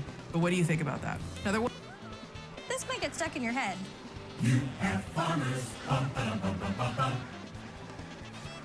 Okay, wait, you still have bots training It's your more bots? like, I feel we like I will have find to. you. No, Ba look, ba if ba you're ba gonna ba. use For all an your AI worth. There was one comment in particular under Becca's equality rant that stood out to me for a few reasons. Quote, right message, wrong messenger. On one hand, I could agree that this is the wrong messenger because she made the conversation all about money in relationships without acknowledging her own advantages and privileges whatsoever. Like, I come from the place that if I'm in a relationship and I'm earning more, then I'm going to naturally want to take care of more of the expenses because I can, and I would seek balances in the relationship in other ways. Now, let's also pause for a second for a counterpoint. I often hate the phrase right message, wrong messenger because it can at times, not always, but it can at times become a convenient way to dismiss a valid point without actually engaging with it. Yes, Becca Bloom is living a life of extravagant wealth in ways that 99.999% of people on this planet will never know, regardless of where the money is coming from or if it's ethical. But she's still a woman and has perspective as a woman, and that's still valid in the wealth gap conversation. Women deal with this dismissiveness over our opinions and experiences every single day, and Becca Bloom is not exempt from enduring misogyny just because she's benefited from nepotism. And even if a woman holds power in a way that feels unearned, that doesn't automatically erase her ability to call out the undeniable damage caused by the patriarchy that happens every day. Yes, I think Becca made some points here, and yes, I think there are several problematic issues here that absolutely do not account for all of the realities of the way the 99% have to live in order to survive. And the two conflicting points can happen at the same time and still be a valid conversation. Becca Bloom has made some important videos on this and relating topics that I don't think deserve to be erased simply because of her financial circumstances to say, well, right message, wrong messenger. If it's the right message, then it's the right message. Yes, her points are important and accurate. And yes, without her acknowledging where she sits in the equation from a high perch above literally 99% of all civilization, her point becomes lost and ignores very important intersectionality that should be included in such complex conversations. The reason why Becca Bloom's take about equality fell short is not because what she said was wrong. It's the aspect of her criticizing a system that she fails to acknowledge where she sits in. Especially when she stated that you can't cherry pick equality whilst you use it in a moment that allows you to contribute less. Her direct critique of patriarchy was valid. Unfortunately, the way that she centered this conversation was more about where she sits within capitalism, actually bringing nuance, intersectionality, and actually addressing the subject with complexities. Now, one user, Bridge on Film, took it a step further and made a video leaving their comment saying, quote, "Can we keep this energy for equality by asking your billionaire family to distribute their wealth?" Yes, someone was going to ask it, and oh, Becca did not like that call out energy, and she ended up commenting on that video and getting really defensive, okay? Let's have a look at a billionaire getting defensive. Becca Bloom commented on my TikTok, which is great. I want discourse because she posted a video talking about equality, and I just think the elephant in the room is that you're a billionaire. So what do you know about equality? If you knew even a fraction about me or my family, that question wouldn't have made it out of your drafts. And for clarity, TikTok auto filters users with a history of hostility or cyberbullying. Your comment hid itself. Here's the reply. All I commented saying was that, hey, can we have the same energy for equality and talk about redistributing your billionaire family's wealth? And apparently that's a cyberbullying comment. The irony of this was that her comment on my video was also in my folded comments. So putting the ChatGPT response to the side, genuinely, I want to have a conversation. I want to know. Prove me wrong. I don't want to be right. I don't want to think that billionaires are horrible people that just exploit everyone around them because that's the only way that they can be billionaires. But I'm not seeing any other alternative. Tell me about your family. Tell me about how you managed to make this massive wealthy empire. We are all wanting to know about that part. We do want to know the ethics behind the family stuff, given the things that we have learned. And if you don't want to, that's okay. It's none of my business. But don't be coming onto small creators' comment sections and accusing them of bullying when they're just trying to discuss the massive wealth inequality that we have in the world, which you are a symbol of. Having that much wealth is just unethical. There is no way to ethically be a billionaire. She is a symbol of it, and it's not just because she was born into this family. That's not her fault. She can't choose where she was born, but she is a symbol of it because she is actively choosing to showcase all of it in her content constantly. Here's $250,000 necklace, $5,000 bracelet. Oop, I love. Yeah, that's one thing to keep in mind. She can't control what she is born into, but at the same time, she has to recognize she's representing this so-called immoral wealth accumulation. Well, that's the question. Is it immoral? Well, people are trying to figure that out. When you get responses the way she responded, people are gonna like, yeah, probably is. Lost my $100,000 Rolex. I just got a second one, just to, like, that is the nature of your content. You are the symbol of the wealth inequality. Okay. Exploiting people. We are seeing how much people are struggling in today's society and economy, and you continue to just post on TikTok showing off your wealth, and to be deleting people's comments and accusing small creators of cyberbullying you because people are pointing that out is insanely immature to me. And there's that. Thoughtful. I think that's a thoughtful response. I think that makes perfect sense as to where she's coming from and where a lot of people are coming from. I have to say, for someone with over 5 million followers, I'm kind of surprised that Becca even responded to a video at all. It must have, I guess, really struck a chord with some sort of, I don't know, pre-existing guilt for her to go so far as to leave a clapback comment that made being a billionaire seem like some sort of plight that she's being cyberbullied over. Just know your role and execute. Well, my worry is that Kendall may come across as too cool and likable. And it wasn't the only reply like that in the comments section. People Magazine shared another angry reply from Becca, where she said, quote, "When someone can't challenge the point, they challenge the existence of the person who made it. Thanks for the case study." Damn! Now, not to go full inception on the concept of equality. Well, dreams, they feel real while we're in them, right? It's only when we wake up that we realize something's actually strange. But her comparison there simply isn't. If you really want an entertaining way of watching inequality concept, and if it's marvelous, just watch the movie called In Time. I don't think people draw the connection enough to In Time's message, critical thinking message about wealth inequality. Equal. Someone calling her out for flaunting billionaire wealth is, number one, is calling out the content that she was making, flaunting billionaire wealth. But saying that has nothing to do with the commenter arguing about her point about gender equality. She's drawing a false equivalency here. And in the same breath, Becca clapped back yet again on Substack, where she attempted to shed light on how this huge wave of backlash from the internet was, in her opinion, yet another symptom of the misogyny of online culture. The blog post was titled, quote, "Women in the public eye can't do anything right." Now, she called out the entire wave of backlash that used her wealth against her in a way that sums it up like this, quote, "That is textbook straw man fallacy. When someone attacks the speaker instead of the argument, it usually means the argument is harder to dismantle. Whether I am wealthy or broke does not change the underlying question about dating norms, leverage, or structural asymmetry. If the logic were flawed, it could be debated directly. Instead, the debate shifted to my background, my privilege, my character." There is the baseline of a valid argument here that her comments about dating norms and leverage regarding men and women had some value. But, and this is a big ass but, whether you are wealthy or broke actually does play a part in the conversation, as that lens is how you're currently viewing the world. If you've never been broke a day in your life, it's virtually impossible for you to actually understand the absolute terror, fear, hopelessness, anxiety, and more that literally not being able to pay your bills or eat can cause on someone. It is being poor, not being able to eat literally causes death. People die from this type of stuff. So it is very, very serious. It is possible she's underestimating on like what part people call him.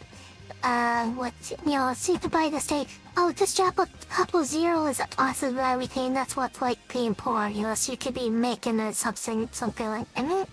And she might not realize the way you actually live was radically different. And that can seek reviews.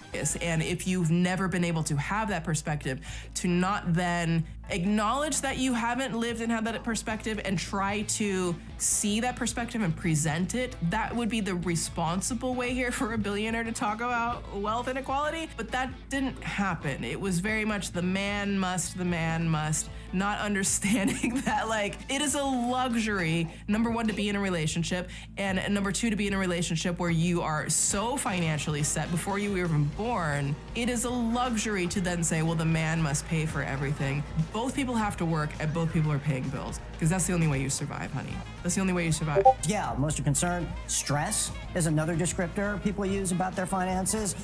Feelings of being secure financially are actually down from a year ago. And part of that, as you mentioned, is all tied to inflation, the view, and I've said this often because we've seen this repeatedly, hasn't abated over the years, that their income isn't keeping up with inflation. And yeah, gas prices are a big part of that. By insisting that men pay for everything all the time, regardless of your income status as a partner, is simply not fucking possible in most real-world relationships, where not even two income households are enough to fucking survive this insane economy and administration for millions of people. What the fuck is supposed to happen if the man loses his job? Or if he earns less, is a stay-at-home dad, is disabled, who is... You hit the scenario projected in time. That's what. Bringing in what money to the partnership actually does matter a lot. That's why it's called a partnership. And that's not a character attack to point that out. It's understanding the nuance that was conveniently left out of Becca's commentary. Let's keep reading. Quote, "They went after me because they could not go after the reasoning." Honey, we can go after the reasoning. This is not a personal... We're talking about the reasoning here. Back to the quote. "A man posts a photo of his watch. He is aspirational. A woman posts a photo of her watch. She is materialistic. A man discusses income. He is driven. A woman discusses income. She is arrogant. A man demands standards. He has boundaries. A woman demands standards. She is entitled." Researchers call part of this the backlash effect. Studies from Columbia Business School show that when identical resumes are assigned male and female names, competence ratings stay similar, but the female candidate is likely significantly less. Listen, ad hominem attacks are a very real issue, especially against women in the public eye who have points worth hearing. Again, I faced it particularly when I discuss topics like racism, politics, not worshiping someone's favorite celebrity, or literally just having an opinion as a woman and as a black woman. This is a thing that happens. It happens to all of my friends. It happens to everyone who's in the public eye to any degree. I'm not saying I'm a big public eye person. I'm a little corner of the internet, and it happens to everybody. Several men, and it has been men, have been saying that I am overthinking my posts, and I would like to address that. First of all, that's, kids, something I like to call an ad hominem attack. An ad hominem attack is something that you do when you have a weak argument, so you go after the person rather than their idea. That's why we value critical thinking and perspective here, and not just blatant echo chambers who we have no problem hitting the block button on. If we want to make real, meaningful progress, we have to be able to listen, learn, and engage with different perspectives while still understanding that the framing around the person delivering the message often matters as well. And I'm talking about good faith arguments. I'm not talking about bad faith. People come at people in the public eye with bad faith all the time. You see a bad faith person, just throw it in the trash. Throw it in the trash. You got bad faith, you're gone. People just shouldn't listen to that kind of nonsense. I make an effort to try to understand people, and when they just repeat some articles on Twitter, I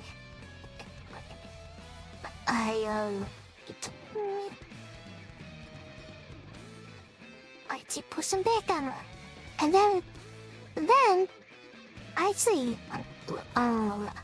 Yeah, Graf, when that happened, I'm like, "Hey, Graf, what does this person mean? They can't explain their own views." And then the person lying tells using rock, and I don't take themselves. So then my response to that was, "Well, you can't take for yourself." because you didn't answer my question to begin with.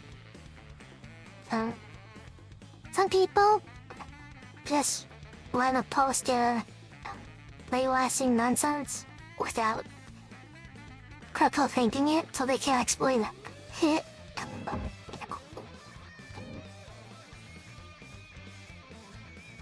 But good faith stuff. Let me give an example about why I believe context of the narrator is important. In my Epstein documentary, I felt that it was important, just really quick at the beginning, to let all of you who watching it know that I am a survivor and that sometimes I also cope with triggering topics that I am researching with dark humor as my form of creating a safe space for myself to even get through it. And I think the context around me as the documentarian helps form an understanding of the lens that I am looking at these stories through, and any biases I might have, even though I try very hard to see multiple perspectives when people may not. I think that giving that context gives you, the viewer, all the more clarity as to...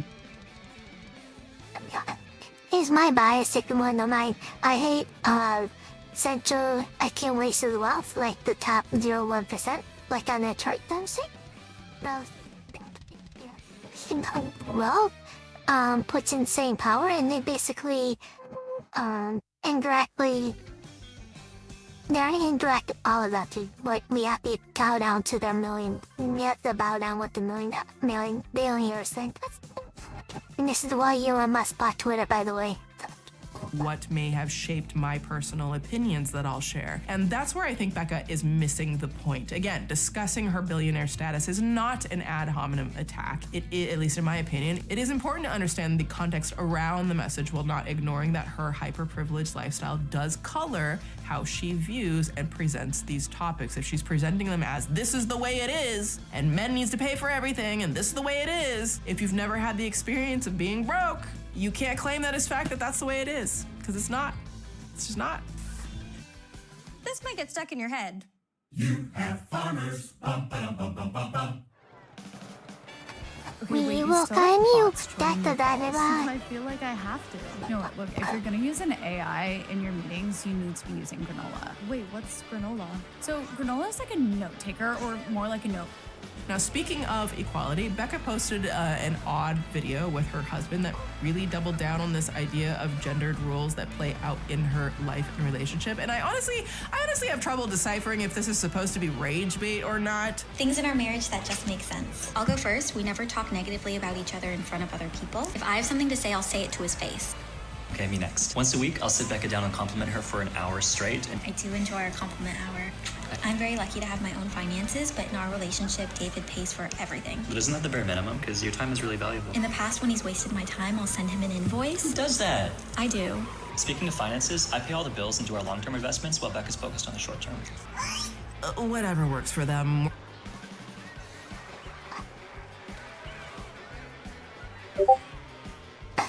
It's really weird he worded that way, because it sounds like she has a long-term mindset. So, I don't know. And I do both personally, so I'm not this Kelly, someone can do both. But if you get able to do both and have the mindset for both, I don't know why you would hand off those that responsibility to someone. I don't think I would do it personally. And my term is a lot easier anyways. If I would need hand off some responsibility, I'll be like, just put your paycheck in the Boo every month. Yeah, you put your 10% in Boo and you bind this relationship. Something like that. I would still handle the main long-term and short-term swings like I do now, because that's how I make my money. Works for them, I guess, but I just think it's ironic that she's a child of billionaires, apparently works her own job allegedly, and is now making her husband pay for everything and sending him invoices for her time. But it's clearly no problem for him, maybe because he married into a billionaire family, I don't know. Now, according to the South China Morning Post, her husband, David Pownell, quote, previously worked as a software engineer at Google per town and country. These days, he's a software developer at Amazon. And let me tell you, a software developer is not making billions of dollars. So yeah, safe to say David is very familiar with billionaires because he married into this. I don't know how much of his own money he's making. Oh!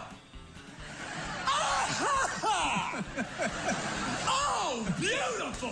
And it does seem like Becca Bloom takes pride in treating everything in her life as a business, even relationships. Let's turn dating into a high-yield investment strategy. Rule number 1, don't invest more than you're willing to lose in the discovery phase. In early dating, we're in the due diligence phase. Don't pour in time, money, vulnerability before assessing ROI. In this case, it could be emotional safety, consistency, or values alignment. You want to treat your energy like capital and don't invest until there's a proven growth trajectory. Rule number 2, diversify our portfolio. This money-focused mindset is most likely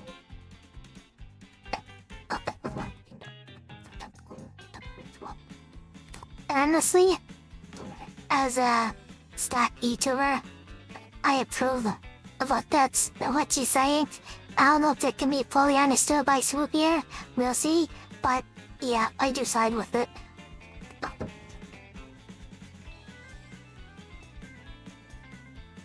trained behavior instilled by her billionaire parents, and this unreasonable expectation to normalize or justify someone having $1 billion, to which I'm sorry, I know a lot of people love a certain few billionaires that shall remain nameless, but I just can't get down with the existence of said billionaire. The humans, they should exist. The billionaire thing, I don't think it should be a thing. Take a cue from Dolly Parton. But yes, I can get down with the concept of valuing your own time and energy, of course. This is what $100 million looks like. 100 million $1 bills. Look at this. Okay, but watch this. This is what $100 billion looks like.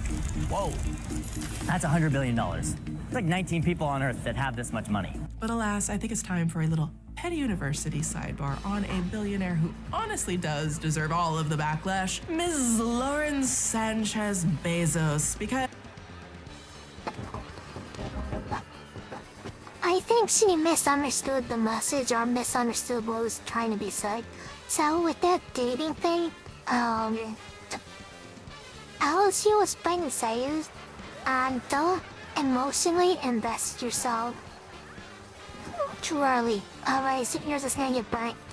And I dealt with that many times. So that's why I agree with it, to be honest. If you mostly invest someone too early, they're gonna get burnt. More likely, it hurts. It hurts more when you do that. It's honestly pissing me off. Oh, look at that. I know that dress is is so beautiful. So pretty. You say you're different than you were 5 years ago and that Jeff changed you. How so? It's an interesting question. He's changed me in a lot of ways. Yeah. This might get stuck in your head.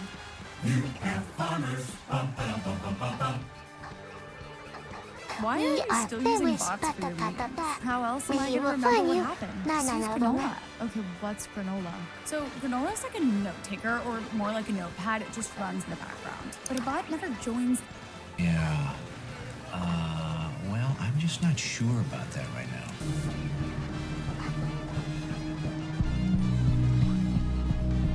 Nay, we met my goal. I got mom less than yesterday, but comment. Recently, the New York Times published a profile on Lauren Sanchez Bezos, the latest billionaire via marriage to Amazon founder and space villain Jeff Bezos. Hell yes. That's how wealthy people laugh. I wouldn't have Now, the profile was titled, quote, "Someone has to be happy. Why not Lauren Sanchez Bezos?" What?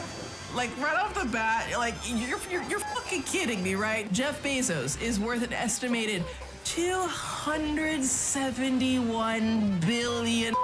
Brain can't even conceptualize. She married $271 billion. Got to be kidding. Children are starving on every corner of the planet, and Amazon workers are literally dying in the factories and being told to look the other way. She can be miserable, and I don't care.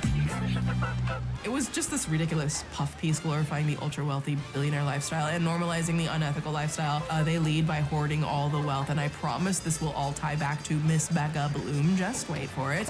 There's this famous quote that originated from Natalie Robin Justice on Twitter that basically sums it for me. Quote, if a monkey hoarded more bananas than it could eat, while most of the other monkeys starved, scientists would try to figure out what's wrong. When humans do it, we put them on the cover of Forbes. And that is the greatest quote that I have read in a long time. Jeff Bezos, the fourth richest man in the world with a net worth of over $271 billion, was put on the cover of Forbes with the headline, quote, America's best leaders. Have you guys heard this one? Which, in my opinion, is a total bullshit label to give someone who has decided to build phallic rocket ships instead of paying the employees he exploits a fucking livable wage and, oh, I don't know, a fucking fair amount of taxes for starters. When Bezos recently married Laura Sanchez, a former local Fox News anchor and extra correspondent, she didn't enter the 100 billionaire lifestyle. She seemed to help rebrand it. As the New York Times put it, quote, as half of an unfathomably powerful couple, Ms. Sanchez Bezos seems to have influenced the Uber right to stop apologizing and start enjoying themselves. Excuse me? Mrs. Bezos? Yeah. As people are struggling to afford groceries, the New York Times wrote, quote, a lot of things make Lauren Sanchez ridiculously happy. Helicopters, fashion, protecting the Norwal, her little sister Elena, her 5 best girlfriends, and of course, her new husband Jeff Bezos. She and Mr. Bezos do everything together. On a typical day, the newlyweds wake up around 6 in their new, roughly $230 million compound in Indian Creek, an exclusive private island in Miami, often called Billionaire Bunker. They don't touch their phones. Instead, they begin each day by listing 10 things they're grateful for, and they can't repeat what they named the day before. I think I just threw up in my mouth. Like a piece of my soul is just trying to exit the building. Oh, please say psych. At first, I thought this piece was a bullshit. Then I realized it was a bullshit. And then I thought it was actually going to, like, touch on reality, but no, didn't happen. I'm pretty sure it's just rage bait. Shame. You're not going to find me respecting this. I do have one question, though. Why are we? Why is the society trying to normalize 100 billionaires? Why are we trying to make them normal people? They are not, never will be, ain't going to be, not going to happen. Why are we trying to normalize this? And that's where I get hung up on the Becca Bloom content of it all. I think normalizing this desensitizes us more and more and more, ever rapidly widening wealth gap. If we normalize that, we become desensitized to it. We allow far more than we don't pay attention to our elected officials and who we're going to vote for. We don't pay attention to corruption that's happening. We don't call things out. And I think that gets even more dangerous and puts us in an even more unsafe position than we already are. You might remember back to when Lauren and Jeffrey got married in Venice, Italy. There were citywide protests calling out the unethical amount of money and power that shut down a whole city. And essentially the same happened during the Met Gala. Not that it stopped it. Protests ranging from the bizarre to the blunt. Critics say Amazon should pay higher taxes. Locals blame it for forcing small shops out of business. And many just object to the opulence of a blowout party for the 1%. It's unfathomable how even amidst the entire world calling them out, they seem to be insulated in a bubble of wealth. Again, because we keep normalizing this. The New York Times profile was all about how happy she is to be a billionaire. Quote, the Bezos marriage seems at times as much a cultural inflection point as a love story. The moment American money stopped apologizing and decided it might as well enjoy itself. This is the Gilded Age. This is what the Hunger Games says. This is how everything goes to shit, right? Oh, they might as well just enjoy themselves. Happy Hunger Games! And may the odds be ever in your favor. Well, the peasants are crying and dying, darling. At least we look rich. I suggest coffee. Talking la la la la la like this is business as usual. We're trying to solve a problem. Like this, you're not even looking at the problem. You're very aware of the problem. Okay, good. What's the problem? And in referencing her happiness as above the I average don't worry person, about the love that for her. Quote, slaves if her calling baseline the is bricks here, to Miss build the Sanchez Bezos pyramids, holding her head. and they're I replaceable. here with her other hand above her head. Look, Billy, We all understand what the problem is. We have to replace... good. What's the problem? The problem is we have to replace 3 key players in our Nope. lineup. The problem we're trying to solve is that there are rich teams and there are poor teams. Then there's 50 feet of crap. And then there's us. It's an unfair game.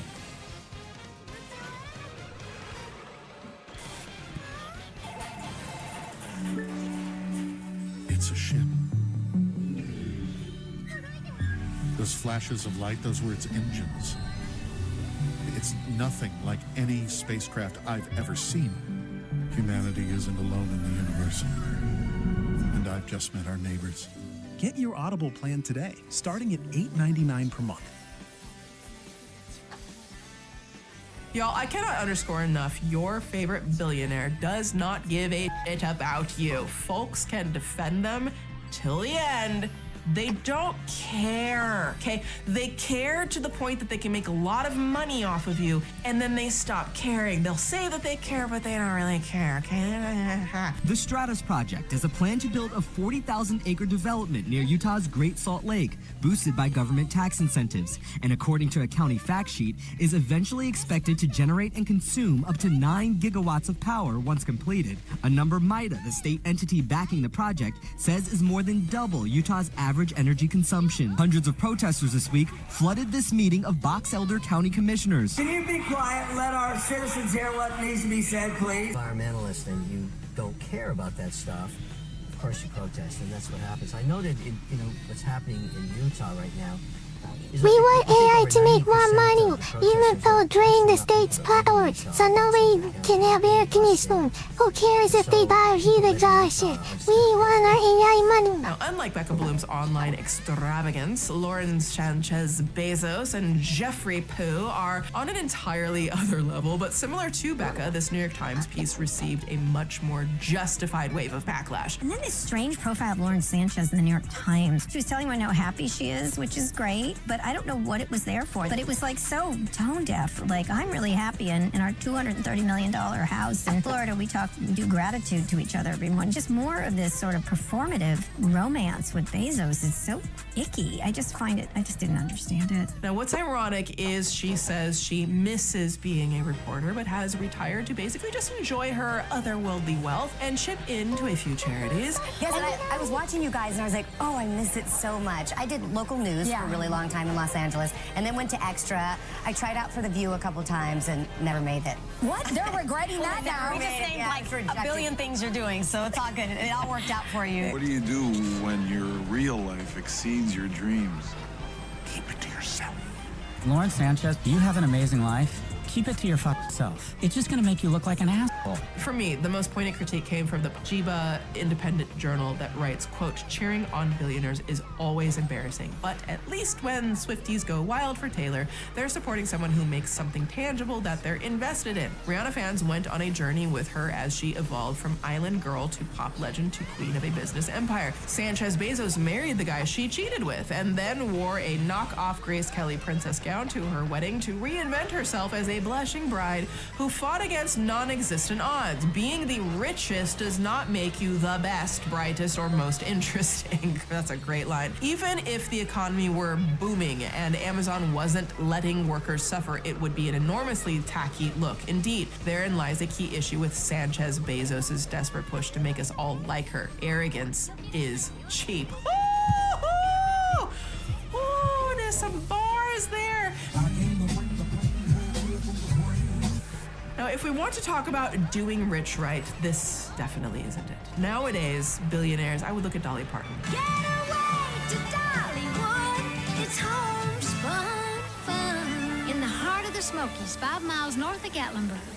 Nowadays, billionaires seem to be so self-absorbed that their charitable giving usually comes in the form of building rocket ships or buying elections. But back in the day, the wealthiest in society got away with their immense wealth by actually sometimes maybe sort of kind of contributing back to society. Hinted to that with the building Twitter rocket thing. ships or buying elections. But back in the day, the wealthiest in society got away with their immense wealth by actually sometimes maybe sort of kind of contributing back to society. Sometimes, listen, and I'm not going to glaze people here, but we'll give a little history here. First of all, tax rates actually mirrored wealth until they didn't. And here's the top 400, the richest 400 people. And we're going to look at, here is their tax rate. Federal, state, Are we and gonna local, go back to starting at 1985 10%, again, going that up to reference? 70%. People in the park. Here we go. Here we go.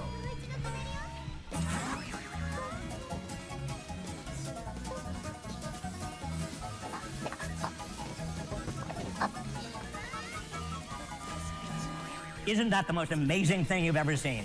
In the Gilded Age era, early 20th century billionaires were not great people, but they would actually bring their resources to the public by building institutions that were helping people get ahead. Again, I'm not glazing any of these problematic figures at all, but to make my point, they actually made some of a difference in communities. For example, John D. Rockefeller created the Rockefeller Sanitary Commission for the eradication of hookworm disease. Andrew Carnegie created thousands of public libraries across the country. The Vanderbilt family gave us Vanderbilt University and the controversial yet beloved national treasure Anderson Cooper. It's really so stupid. The list goes on. Lauren Sanchez, Bezos, and Jeff have a history of public-facing philanthropy, like giving grants through the Bezos Earth Fund to help make clothes out of sustainable materials that, you know, can be sold on Amazon and help justify fast fashion. And she's made it a point to do mega publicity on giving away a measly $102 to grants working to fix the unhoused crisis, which is helpful. But when someone has $271 billion, a number that quite literally is impossible for the human brain to comprehend, they should be giving away at the very least, I don't know, $199 billion? Like, you think you could survive on $72 billion, maybe? We're in a time right now where the world is really, really bad and really dark, and people need empathy and This is one point where she misses. The thing is, if they actually pay their employees, that means the business would be worth not as much, and that would actually drive her net down. So it's how much she has to $1 billion cash or whatever. Well, there's some nuance here. help more than kind of ever, especially in our country. And I'd say if you have money, it would be great to use it for good things and maybe give it to some people that need it. Love you all, but there's a few people in here that have a lot more money than me. And if you're a billionaire, why are you a billionaire? And with that, class dismissed. So let me take us out of Petty University and back to the real world, because I want to ask the questions a lot of people are not asking. Sure. One of the annoying complexities of the ultra wealthy is that a good deed can still be helpful, even if the system that made it necessary in the first place is deeply broken. Now, I'm, again, not at all sweeping for the ultra wealthy. Y'all should know by now how I feel about, like, this whole billionaire thing. I'm talking perspectives, and there's this fine line that people often don't want to talk about, so I'm gonna bring it up real quick, and that is the fact that without some of these people's donations, the ultra wealthy donating money, even if they hoard massive amounts of wealth, sometimes their donations are often the only donations that happen at all to organizations, charities, foundations, things that need it. So where does that leave us, right? Yeah, it's really incredible. The Families Fund is a fund that helps families that are experiencing what we like to call temporary homelessness. And this fund gives to places like the Community of Hope, and it really gets these families off the streets in a stable environment so that they can, you know, move on in a really positive direction. Where is the satisfaction point that the general public will be happy with when it comes to the wealthy redistributing their wealth? Another question, why do we celebrate some billionaires and praise them for their hard work while attacking other wealthy people who might donate to similar degrees or vastly more? Like, think of Melinda Gates, for example. Like, I don't know the answer to these questions. I don't think there ever is a black and white concrete answer everyone's gonna have multiple opinions, but it is important to ask questions. We're going to begin this morning with Taylor Swift officially on the Forbes magazine annual billionaires list. Taylor enters the list with a net worth of $1.1 billion.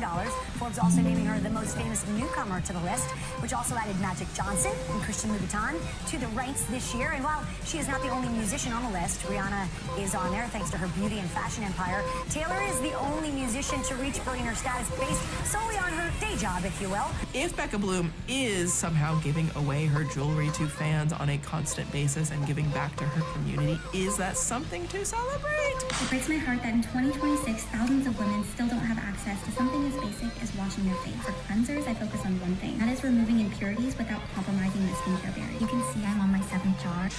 All clean. When wealthy influencers make content out of donating or doing good, is it too performative to exist at all? Sometimes, yes. But like, do we want to see content of their lavish spending more than content about them giving to others? Where is the line drawn? And if men are giving and they are treated like heroes while women doing the same are treated as performative, where's that line? I built this maximum security. Shut up! Shut up! Shut up! The outrage towards Becca Bloom's wealth flexing online is fascinating to me because in the grand scheme of obscene wealth, she is absolutely not the final boss. Her lifestyle doesn't come close to the billionaires actively hollowing out society and wrapping the entire economy around their own excess. But the reaction to her still matters because it reveals that people are exhausted. Vulnerable communities are drowning and hardworking people are being asked to survive inside a system designed to destroy them. It's not that the system is broken, the system is doing exactly as it was designed to do. And as the wealth gap is growing larger every day, the question stops being whether Becca Bloom is personally responsible for all of that pain. The question becomes whether anyone in a world that is unequal can ever truly succeed at doing rich right. And this is what we know.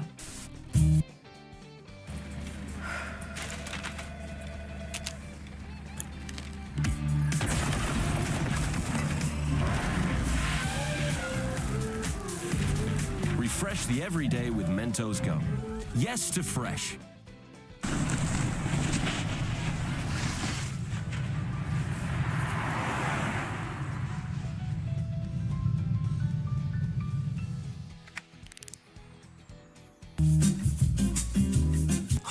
I think that was a lot to unpack. I think we need a bit of a kitty palate cleanser, a rich billing department coming to collect the bills. So excuse the tone shift here, and then I'll conclude with my final thoughts. I want to give a huge thank you to our channel members. I appreciate you all so much, and also to our Patreon members and producers. We have been growing so much on Patreon. We have over 4,000 Patreon members. I am so excited. I love our Patreon community. You can join our Patreon community right now for exclusive access to 4 more videos per month. Yes, you heard me right. I'm posting 4 additional videos per month, including the exclusive Patreon-only podcast. I have after-school specials, all of the uncensored content that I can't post on this platform. I also have free tiers. I have free content over there. You can sign up for the free newsletter. You can get access to the trailers on Swoop Docs before they come out. All of that stuff is available for free, plus the additional support tiers. So thank you so much for all of you for joining our Patreon. Also, if you haven't seen my Epstein documentary, please do give that a watch. As I mentioned, it was heavily suppressed. And I just want to mention again,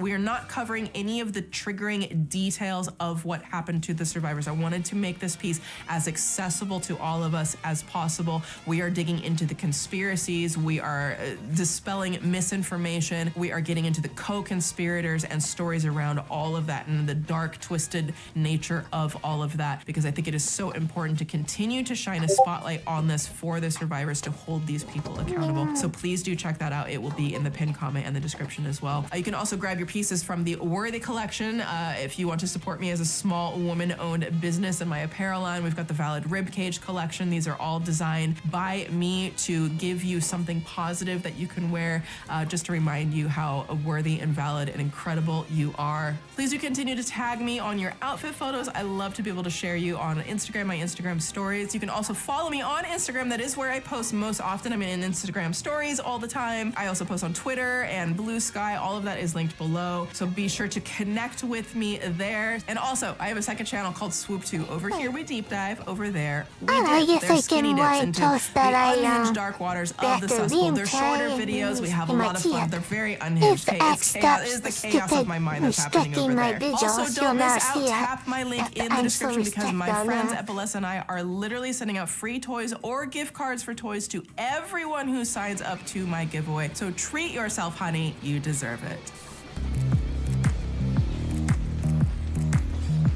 Ultimately, I think the spectacle of Becca Bloom's rich talk existence is a microcosm of a much larger, more coercive truth, the deep societal exhaustion and anger provoked by a system that not only permits but celebrates the unfathomable hoarding of wealth. When the affordability crisis forces families to skip meals and the wealth gap grows alarmingly wider by the day, the visibility of ultra privilege, whether it's quiet or loud or earned or inherited through alleged financial exploitation, reveals a profound ethical failure on nearly every level. The constant defensive need to justify the existence of a billionaire whose wealth is often taken rather than earned and frequently subsidized by the struggling taxpayer is a distraction from the main question. If a world is structured on the exploitation of humans and a dire wealth disparity, is it even possible for anyone to truly succeed at doing rich right?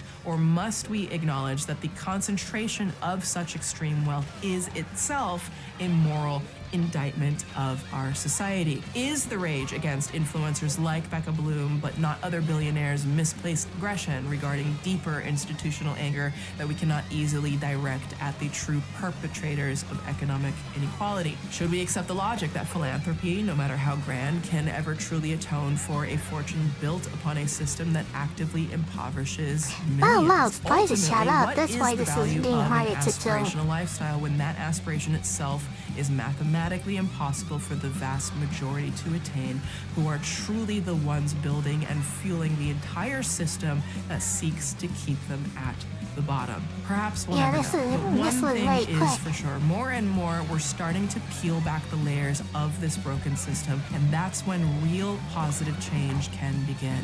And you know, when all else fails, stay ready, stay petty. Class dismissed. I guess this will be my last radio. Really asking famous. Do I stop maybe too? I'll try and read too.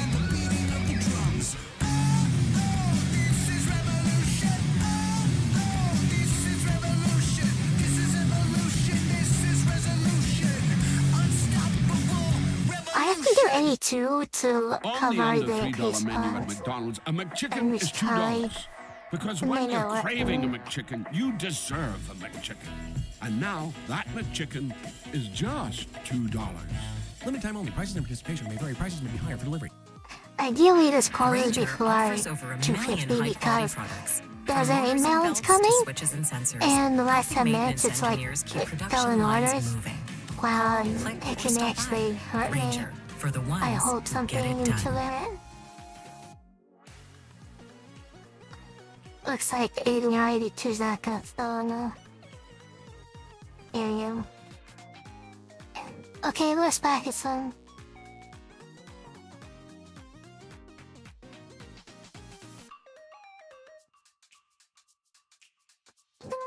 It's about my goal, not as much as yesterday. Nice, I quite under yesterday what I made today. But it is about my goal, that's the main goal. So that's nice. And the Saya streams today, we'll join him as there, I guess help us him break. I guess I'll try something, I'll try one more. And we someone the horizon.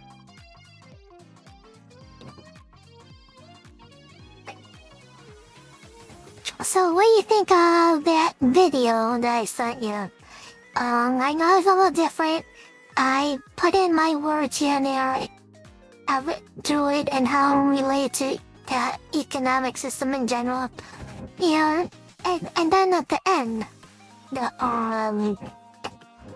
what to think about people blasting on wealth disparity. And people might be a little too hard on her because she was born in Sonic and the day. So like,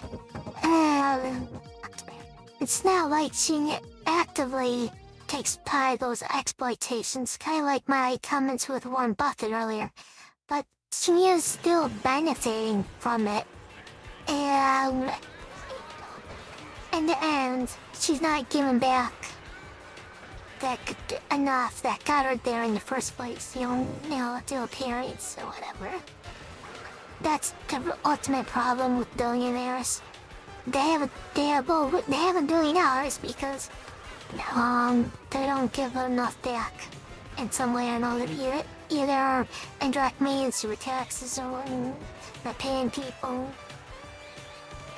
This kind of covers with my comment with her house. Why is this 9 credit? Can I despise for selling me? Anyways, like her housekeeper or whatever, and she was giving those expensive gifts to. I was like, how's that housekeeper? And they're paying me like $200,000 to like clean the house or whatever. No, it doesn't right. If they're paying me lots, I don't care. If they're using giving to me the video content, like I would like, yeah, go ahead, do it. You know what? You need more.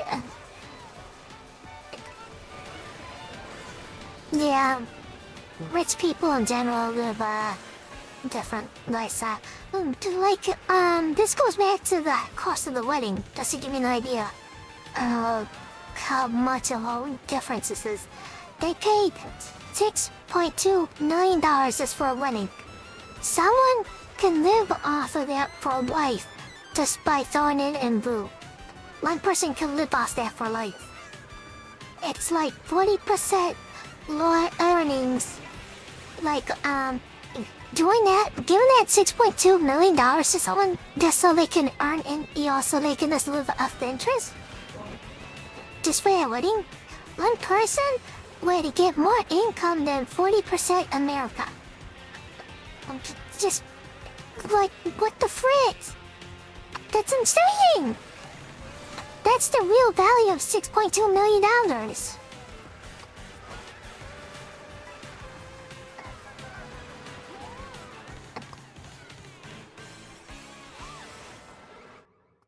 And someone spent this money on a wedding. Like, one night out. Like, what are we doing here?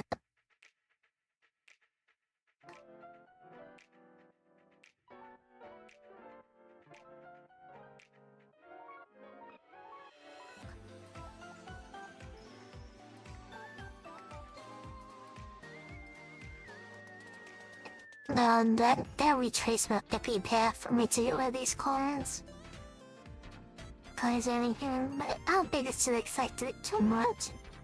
But yes, even when I was comparing this out to me, I'm trying the similar situation as her. The rich girl, just way on them. Like, I have a safety net because of my rent. So I can trade B2 like I am just because that safety net exists. So I understand that I have an opportunity that most people don't get because of that situation. And I don't think Rebecca respects that enough when she's trying to relate to others. And I end the day kinda near. I actually scrambled. I can't scramble it then. I'm me posting it. Let's see if I can tie it. I'll keep on going. Can I go till last minute? I'll do one more. Let's do one more. We seem quite squeezed to one drink.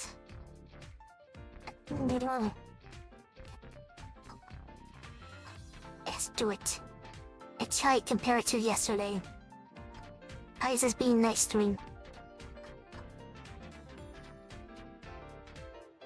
I was being nice to me today. Ford was being mean to me the second half of the day, so I went to try Pfizer. And Pfizer's better, a lot better. So, I appreciate that. But yeah, I definitely have a skilled band version of her situation. So like when I'm relating to people, I'll explain that. Yeah, yeah, I do have a safety net. A lot of people can't live off between disability. You have to have some kind of safety net. If you don't do between full-time or content creation full-time.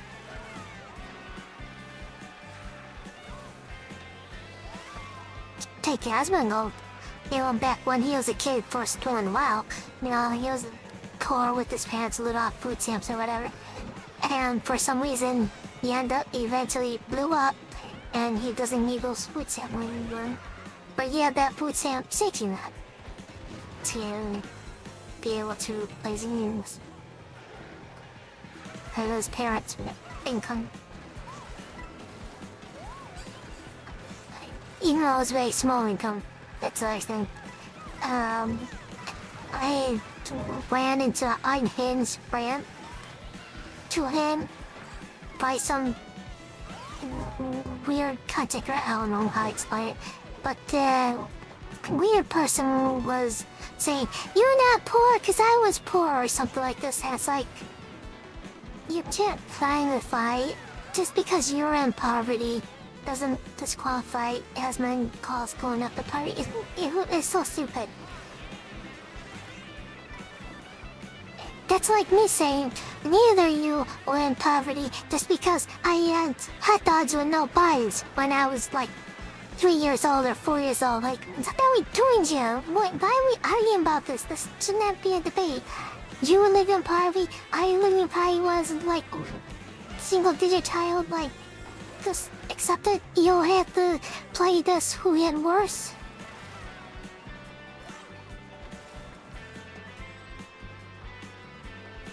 It's really weird. That's a really weird comment to come across.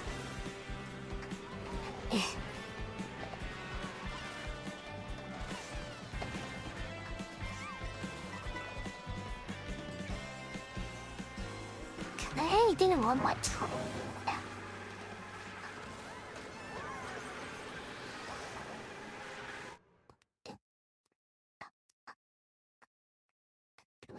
Basically, I'm trying to push 20% over my dollar. That's what I'm doing. I don't think I'm gonna get it, but I am trying.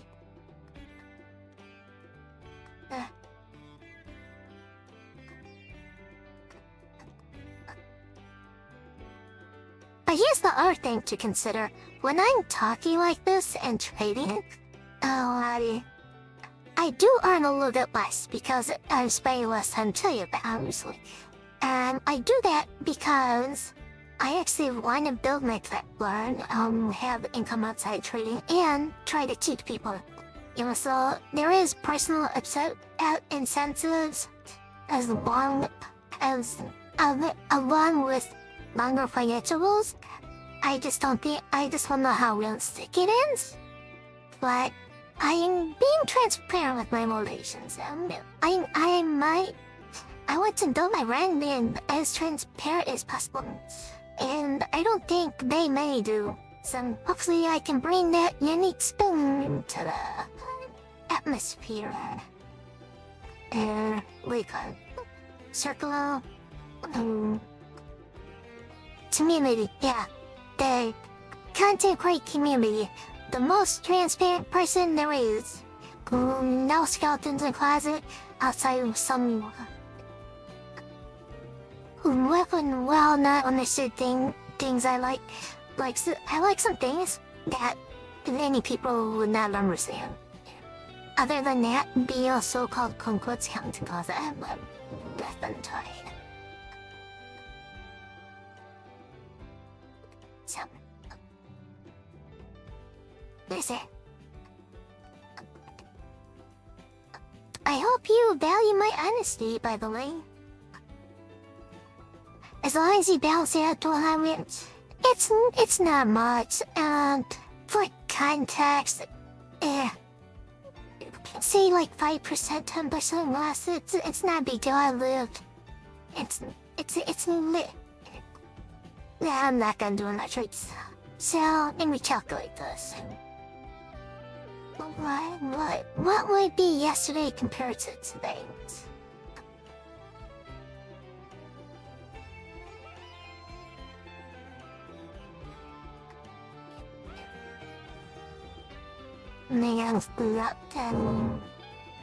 I remember the exact number of yesterday. All I know is what it was around. So I have to select these dates.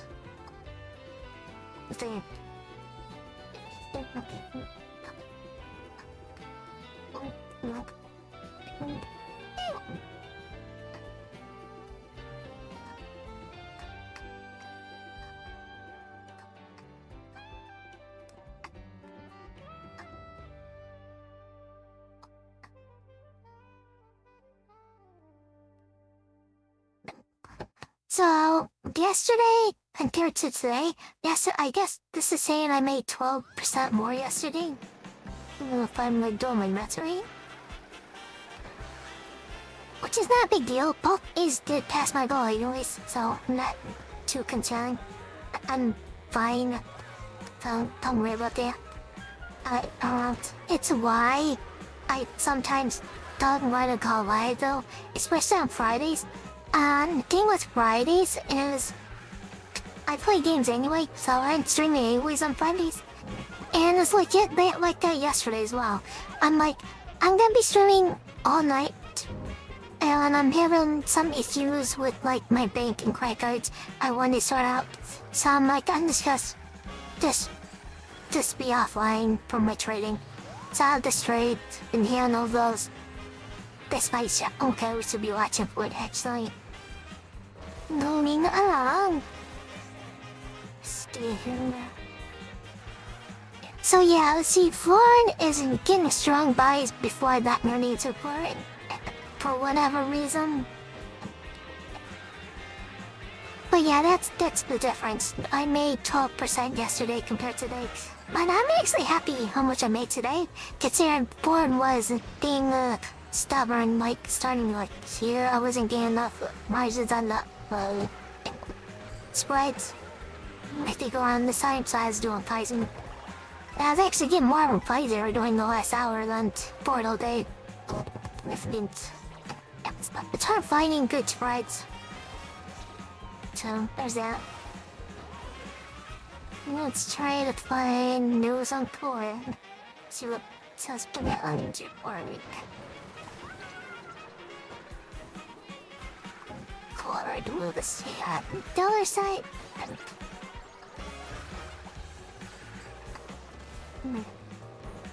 Joy joins Omni Truck Bid. Joy 27. Minus.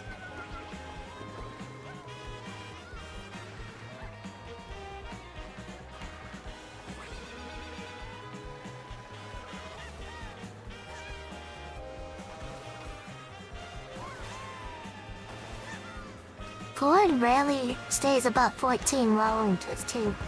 So, if I do get some like $15 or $16 pops tomorrow to sell a couple cars that up like that, I could probably sell a nice $20 or $25 straight to minimum. So I'm hoping their earnings are good.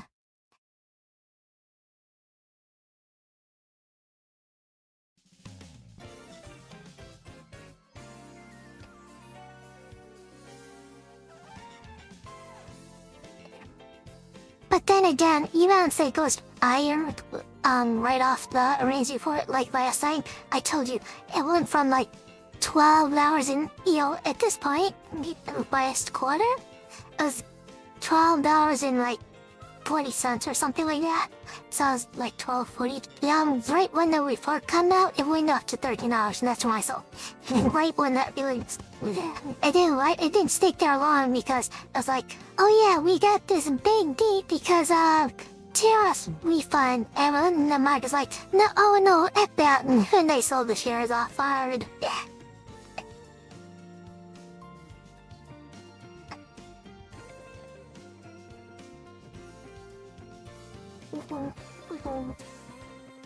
EPS is kind of there. And it's not. It could have been worse. But I wish it was better. Mm. And what was the other one? Ramos. Yeah, Ramos. This is a good buy area. Long time. I mean, if you're willing to say step out at $80 a share or something, this is a good buy area. And you could put your stop loss under here. Say $5 share. So if you're willing to lose down to say $5 share, you can get below 74 out of it. So this is a good risk to reward ratio right here. I buy something like this right here.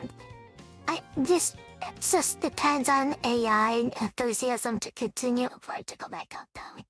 But they did have a nice report. And let's go back to Horde.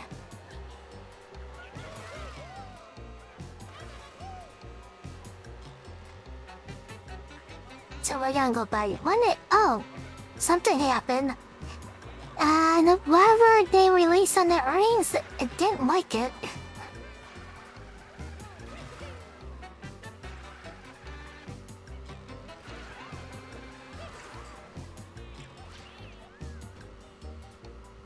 There's some like that, you know. The eyes closed before they announced earnings after market today. Yeah, this is... So like going down here and then back up here like this is actually unusual. It's kind of surreal. This is actually a lot flow forward. It doesn't move very much. So going from 20 cents like that is actually a lot. For other sects, it's like $20 per share. Here we go. We got the report. Adjusted. EPS 42, estimated 36, so that's a beat. Revenue barely beats. Total revenue. Slight beat. Fluid blue. 1.4 billion compared to the estimated 792 million. Fluid Pro. 1.7 billion, minus 20%, minus 26% for year-to-date. Ford Model E, EBITDA loss, 919 million, estimated loss. The estimated loss was supposed to be 1.9 billion, so that's a little better. Now something happened that the market likes. I don't know what just happened. So now it's going crazy.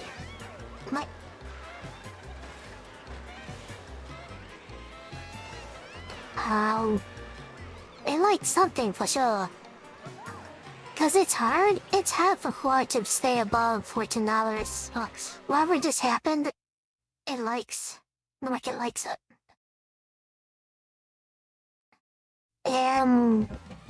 What? It's the same volatility. Let's go back.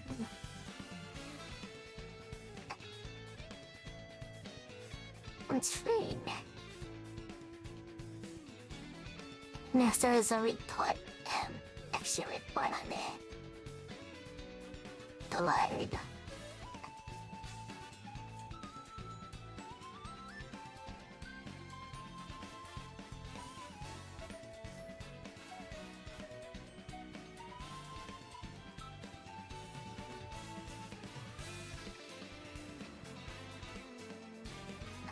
So here's a nice picture of it. Really nice picture of it.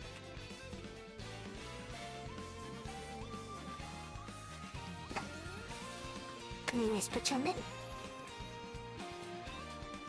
So I'm gonna tweak this. Let's happy. Beat I 2%. Yeah, this is what I was reading over the EPS is down quarter-over-quarter, but yeah, revenue up in EPS, right? Yeah, latest of the Focus? Okay, Focus was actually a car made by them called the Ford Focus. Hey,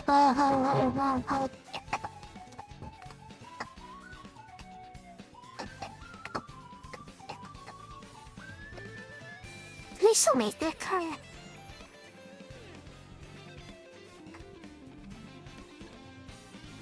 Ford. Oh,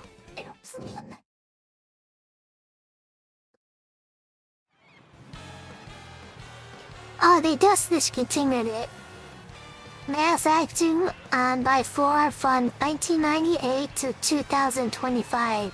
It was just discontinued. But yeah, Ford actually made a car called the Phobias.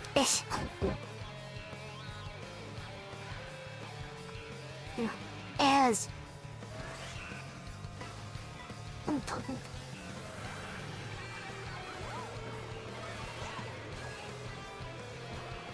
the decision to name the new car the Focus was made in the early 1998, and Ford senior management has been planning to keep citation in the Escort nameplate for its new generation of small family cars.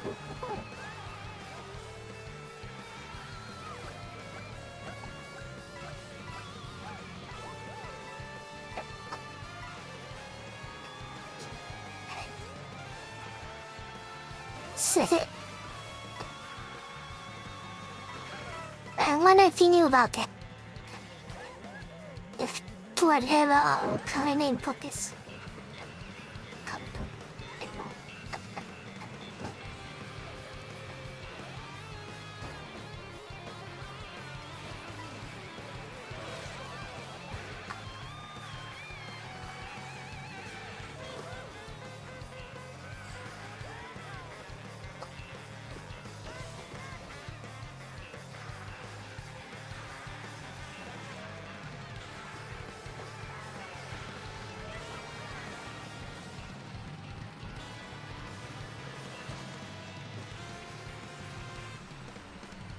Uh-oh.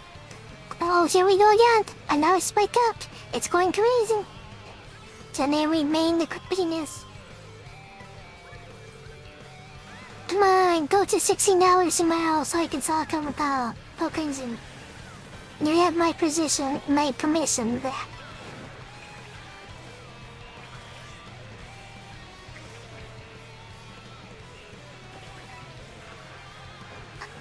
I did. I'm a major gearhead and know way too much about cars when I'll have ignorant.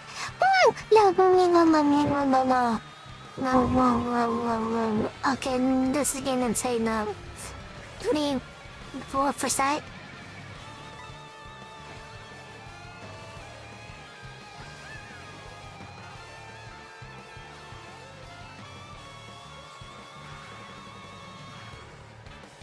Yeah, you might see this. You might see the stock $16 from. It's possible. So that'll be interesting. Sure. If they'll actually hold that price prisoner.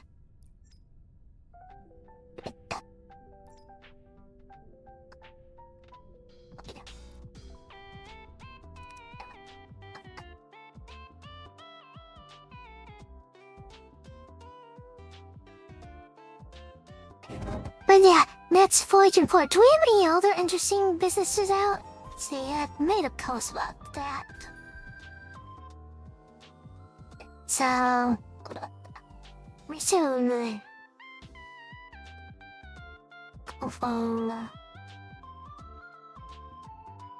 So if we go to this picture. So the Cheesecake Factory take, that actually might be interesting. Tilray, Visa. How's Visa doing? Was that the 3? Okay, well check me So we'll check B and Cake out. Okay. Pizza is just a mixed bag, I guess. Jeez. We had nasty wicked sell off and pop back up. Okay, so if it's gonna pop down like this and only like lick the closing prices right here, it's probably a weak earnings. I'm not a pizza expert, but that's what usually price action tells me when it's like this. They'll probably be down out tomorrow. So maybe 350 to 340 to 360 areas where I expect to see this tomorrow. So let's see what keeps selling.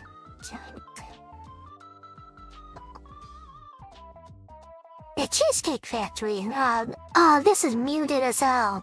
What the frick? When do they come out? APS man. Did they release their needs yet?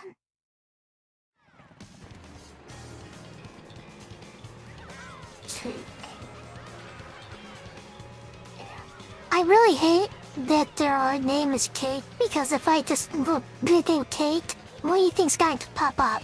It's not gonna be the stack. I'll tell you that much. That's why it's very hot. That's why the dollar sign, type in $ cake, and then it'll pop up. You need the $sign.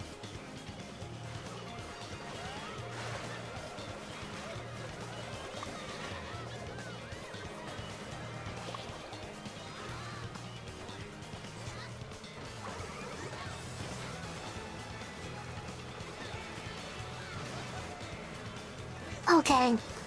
That good, so from going 0 isn't okay. They must have just reported them.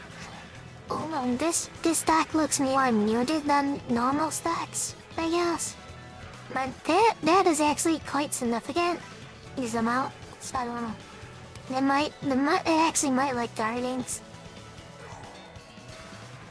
And just pull back into thing.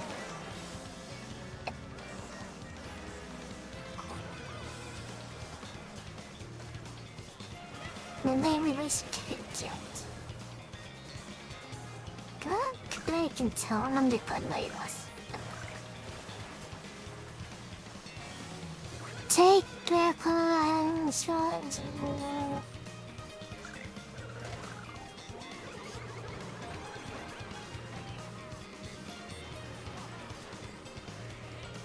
Take that right one, the reports are correct.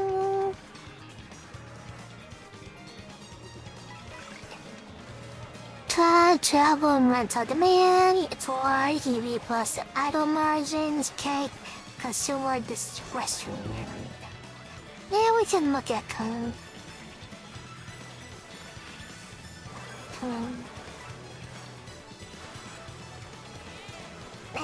Okay. Whatever happened to this? The market did not like it all. It's only down 10%. What the hell? Oh, it's sweating tight. Back to 160. Oh, that's 147. Back to 141. Now it's paid to 147. That's a yikes.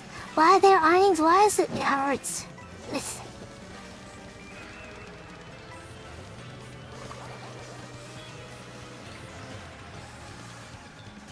I guess Cake is not the person.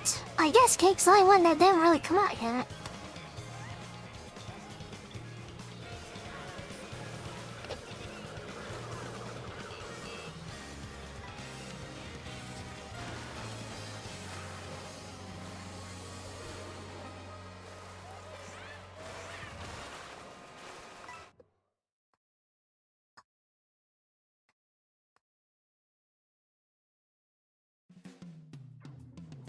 Let your kids body. Pop the top that down. Something might be out for it to be doing this.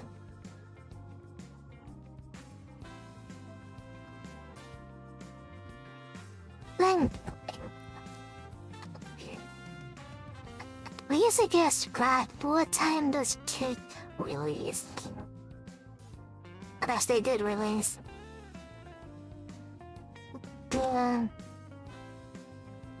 Cherry foods.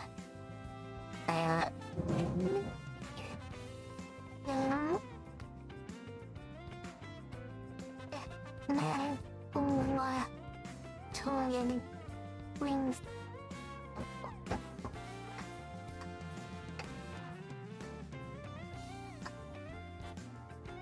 Yeah, for a generic word like cake, I'm making sure it's specifically to type the dollar signs, because if I just say cake, it's gonna think I'm talking about literal cake. You know, it's not.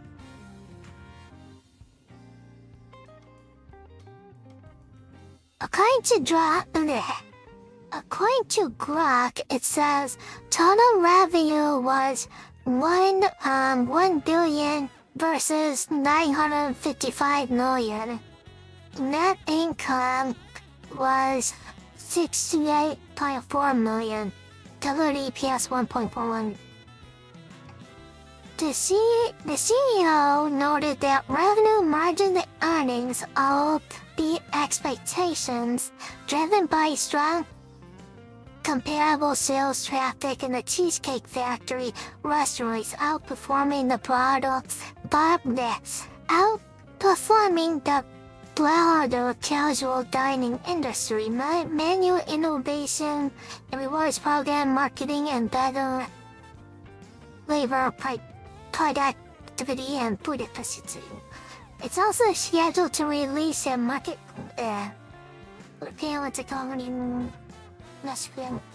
the numbers appeared about 3 minutes ago. I saw the 17. Now that roll through West 17.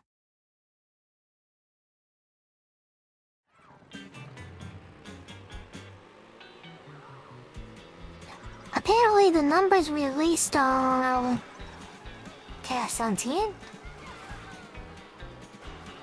or 17 was past 2 minutes.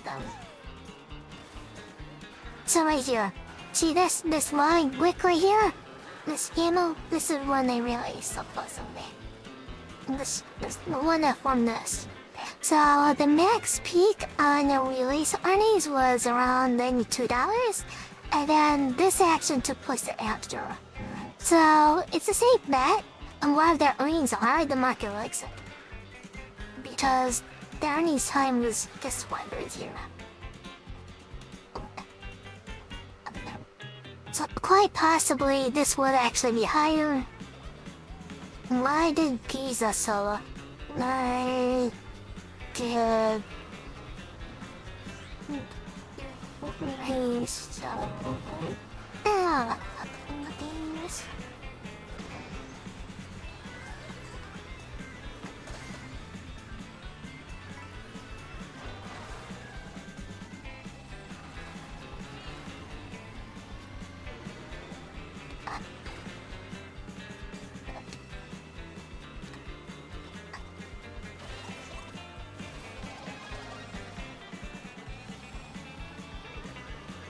covered it a little bit. Thanks, I just say. One page to 262. Was down to 9.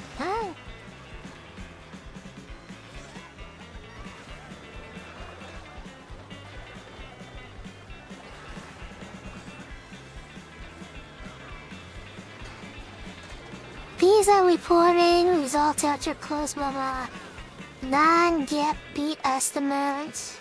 Net revenues, payment volume 10%, processed transactions up 10%, cross-border volume up to 13% total.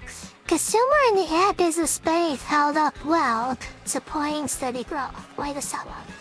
Investors focus more on rising costs than the headline beats. Okay, so basically. Is, oh my god, we beat on things, but we have rising costs. No raising costs. We hate raising costs.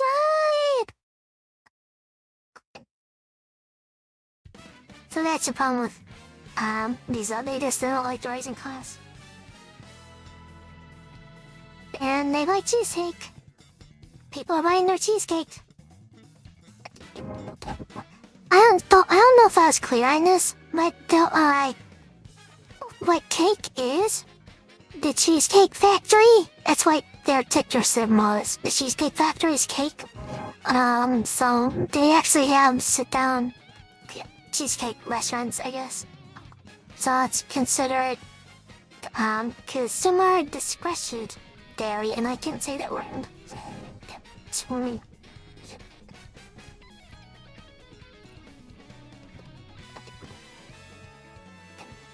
So, if you talk about an unhealthy degree, you better not be in here every day, because that'll be unhealthy. I think it's more healthy to research cars than see that cake every day. Just get better. Okay, that's my Wolka's reports on the stock market. And Amy, is there any questions before I head you off?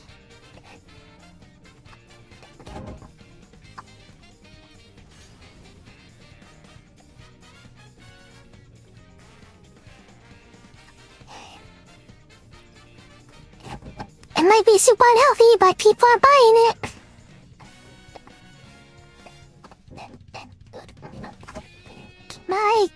I take. Even the bastards are buying cake through their stock. They're buying cake stock. They buy the cake stock because people are buying cake. Jay Watalo, I help you unlock the different videos. It says I didn't know how that would turn out. But yeah, I hope you enjoyed the different content creators. She's not typically known as a financial creator, so it was fun bringing her to light.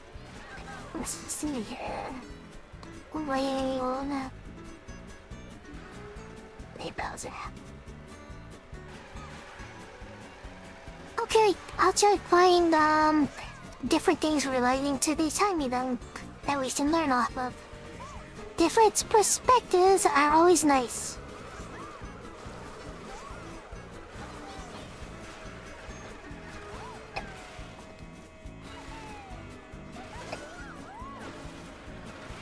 There's actually not a lot of people up.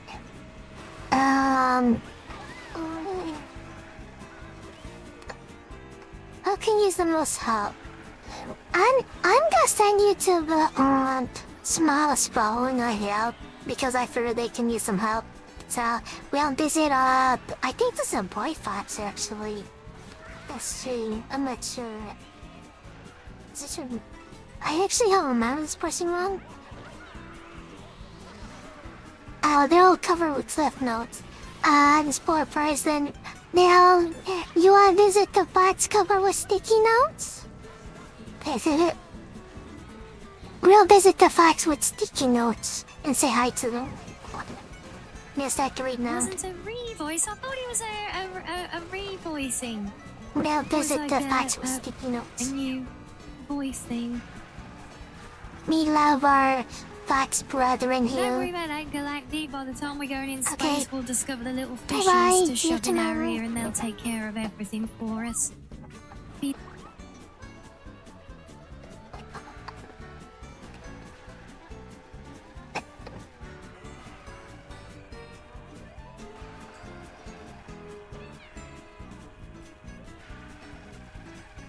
Oh. I see. And hello, Monica. Hello. Welcome, Raiders. Hello, everybody. Welcome in.